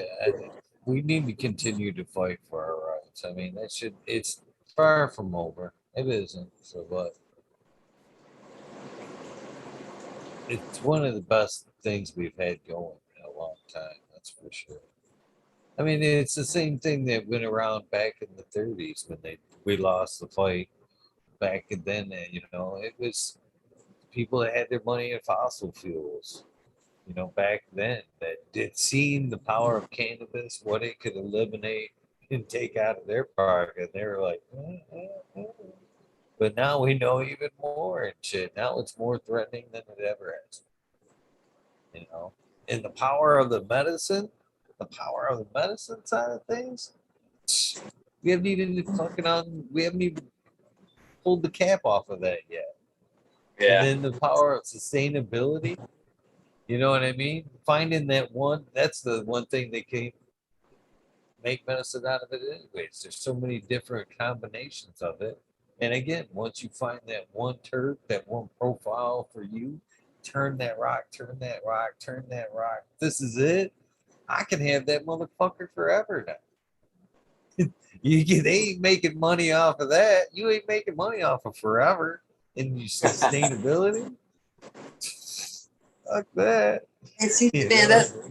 that's the thing that kills me, man. It's like, yeah, money is a necessity, unfortunately, in our society, but you know, a lot of people behind the cannabis movement and stuff like that. I mean, yeah, we want to be able to live comfortably and stuff, but we're not asking for a lot. You know, yeah, fucking. There's certain groups that like more than others or whatever, but there's a whole bunch of us that don't care for much, man. You know what I mean? And have been through enough of life to know what life is about for ourselves, right? And aren't in the search of materialistic, um, I don't know, trophies or whatever they are, right? Like none of that stuff matters much anymore. Once you, I don't know. I feel like anybody who's gone through enough life will figure that out. It doesn't really, age isn't much of a bearing, you know. It definitely is in the aspect of the opportunity to go through more things, but I know plenty of super young people that are fucking grounded as hell because of the shit they've been through. You know what I mean? So, yeah. That's another thing too.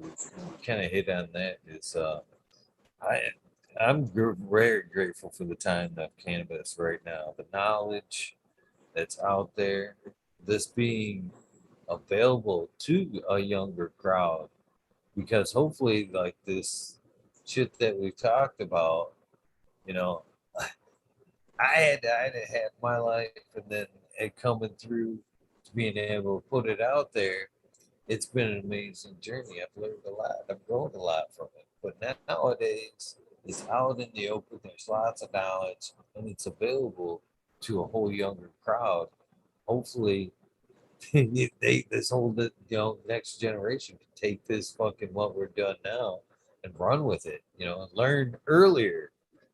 You know what I mean? The right things to do with all this shit, man. That's another thing about this whole time. I'm actually fucking blessed, or I'm fucking ecstatic about this possibly. You know what I mean? Even if I don't turn that corner uh to make this like a business type thing or whatever.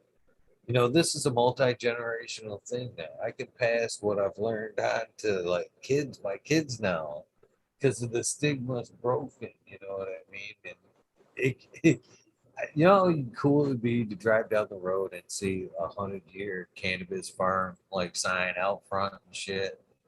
You know what I'm saying? How cool that shit would be? That'd be badass. That'd be super badass. I really would. And like I heard in parts of like California and stuff where it's been normalized for such a long time. You know what I mean? Like you go to birthday parties and shit. I mean, fuck, they got their plants outside. Nobody says anything about it. And that's how it should be. Fuck.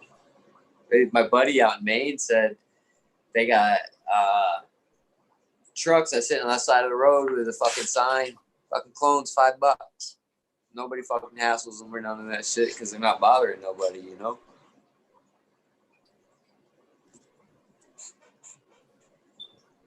It's good times, man. It's good times to be alive in the campus. That's for sure. Oh, it was so cool. I just looked down at my phone. I saw Blue Kiss Gardens. I got to meet her up at Lucerne. That was super cool. She was awesome. Cheers, Blue Kiss.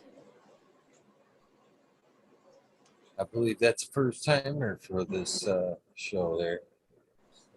Yeah. You get to know the regulars. It's the first time I believe I've seen that one in jail. Cheers. Okay. Welcome.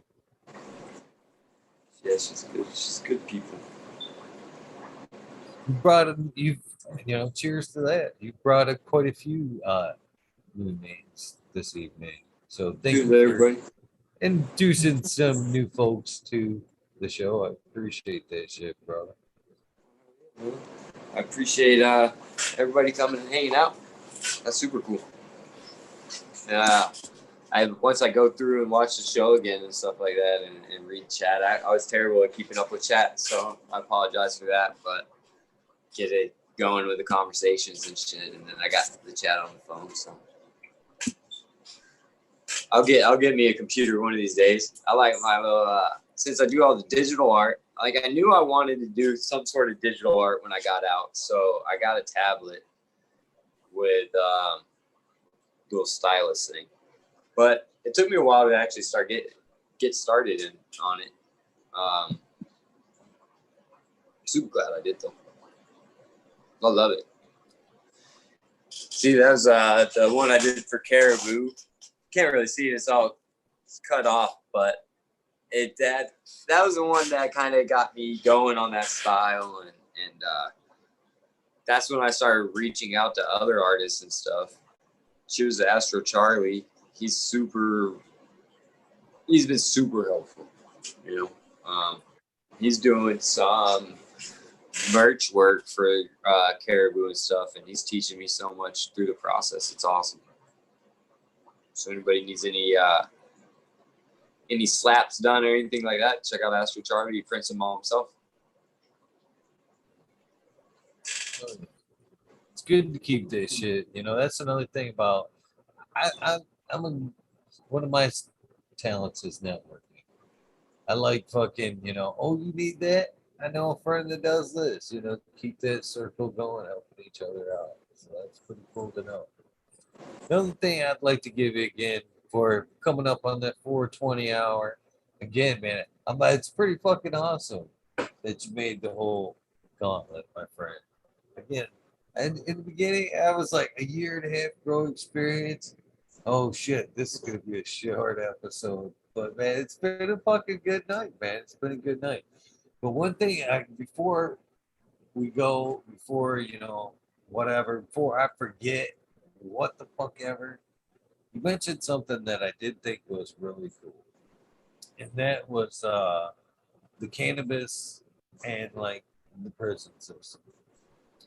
You know, I would really like to see, you know, at some point, even if it isn't your path that was meant to be your dream or whatever, I think it would be super cool. It's like you, me, somebody else that fucking hit the lottery or whatever, came across a good gracious opportunity to set up some type of grow and just kind of make it open to workers that have been incarcerated or in need of a rehabilitation job through the reform process. So basically, 100% reform people running. I think that would be cool. I think it would change lives. I think it would change people's lives. Oh yeah, man. I mean, like, because there's no opportunities really for people, especially people on parole, man. You know, like, I'd be out in Michigan now if I could. You know, I already packed up and left. But parole, right? They got a final say in a lot of things, and I just, you know, like if there was a program that was open, that'd be amazing, right? And then if that was just a resource that people could find out about while inside, that'd be amazing. If they could participate while inside, that'd be even better. You know what I mean? But like you said, small things, and the reason I talk about that, how I want to do that is I want somebody to pick up and run with it, right? I don't have the resources to do it right now. I want somebody to be able to do that so that I can be a part of it or something, right? Or so they can start spreading the word or just whatever, right? So that when the time is right, I can go and do it. But just open up possibilities and avenues that could have previously been closed. So Big Bob Gross says he don't think that would happen. You know, they would let that happen while they have are on papers. So even say if that's the dream, and it was because cannabis was somewhat of a drug or whatever, it seems like you could still take that same model and do like hemp or CBD, get them, you know what I mean? It's the same bicycle. You know what I'm saying? It's the same fucking bicycle. Give them the skills to, go out and sustain their own with hemp or CBD Yeah. until they're, you know what I mean? Train them with the hemp. You get off your papers. Now come to the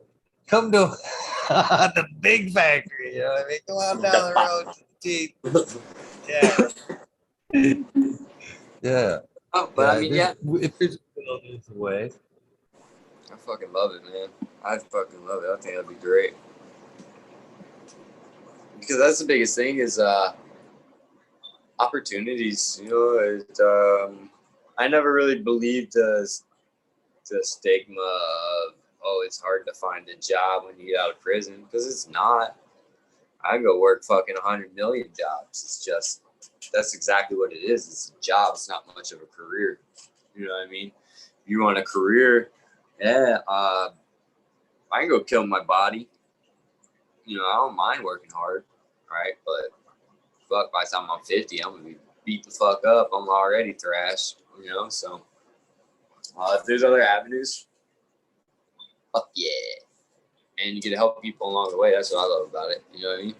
It's like also I did MBSR training when I got out, mindful based stress reduction. It's like yoga and fucking meditation and shit. And that I really believe in conjunction with everything else. Happy 420 for you.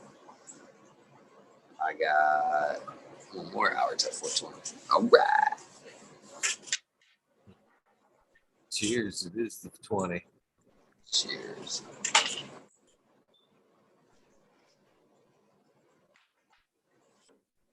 Fucking Blue Kiss Garden says, don't get old, people. You sleep weird hours. These are gardening hours. These are fucking cultivator hours. It has nothing to do with age. It's fucking straight up weed grower hours. That's funny because Stony Rockefeller's got the same hours as you down here. So he's the one who's training me on my hours. That Stony was quick to Stony and Larry were quick to fucking point out there fucking last weekend because he was hanging out with some of the dabbers during the day. He's like, he came back down to our camp later that night. He's like, man, all them kids are fucking sleeping down there. They've been dabbing all day, man. You guys are still, we partied until the fucking damn near the sun came up and shit. Yeah, that's what Stony was saying. He's like, man, I came back to camp. Everybody was asleep. He said, I had to go back over there and hang out with everybody. He knows what to do. I'll tell you what, though, man. I fell asleep early as hell. First night, RSO. And then the second night, just overconsumption in the evening. I tried staying up for the drum circle and Stoney and Larry playing. I heard some of it, but man, I slept so good on that hard ass floor. Had a blast. In all due honesty, though, I did have a fucking little bit of a cannabis hangover for a day or two. Man. I was good and fucked up for a day. But hazy. We'll just say hazy for a day. A bit of hazy.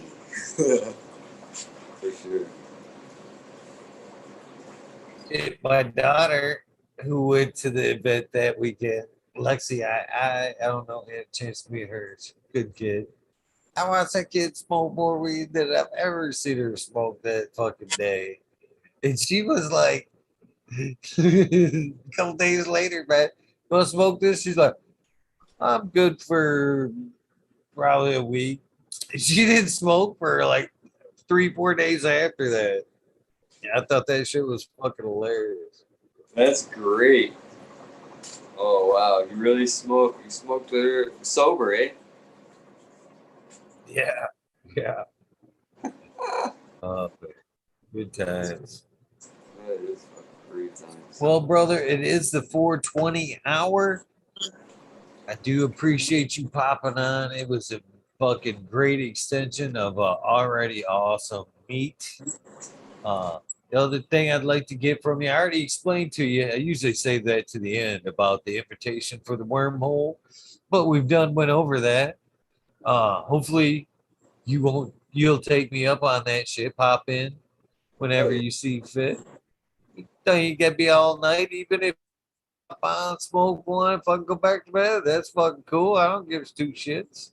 Doors are always open, my friend. Hopefully you take me up on that. But the other thing I'd like to get from you is my soundbite. The only part I do record is this here part. I don't know if you've seen it because I've been a lazy ass about fucking putting them up, but I have a nice collection of 455 fucking people doing it.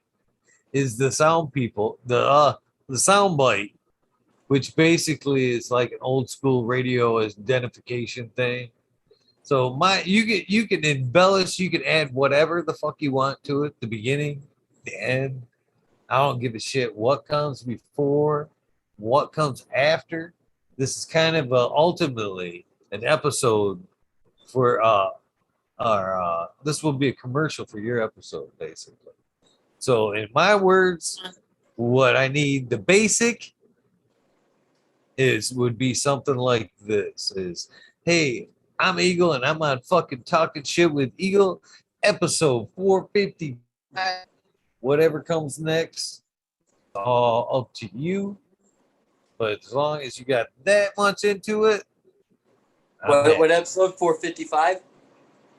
You cut out. 455. 455. All right.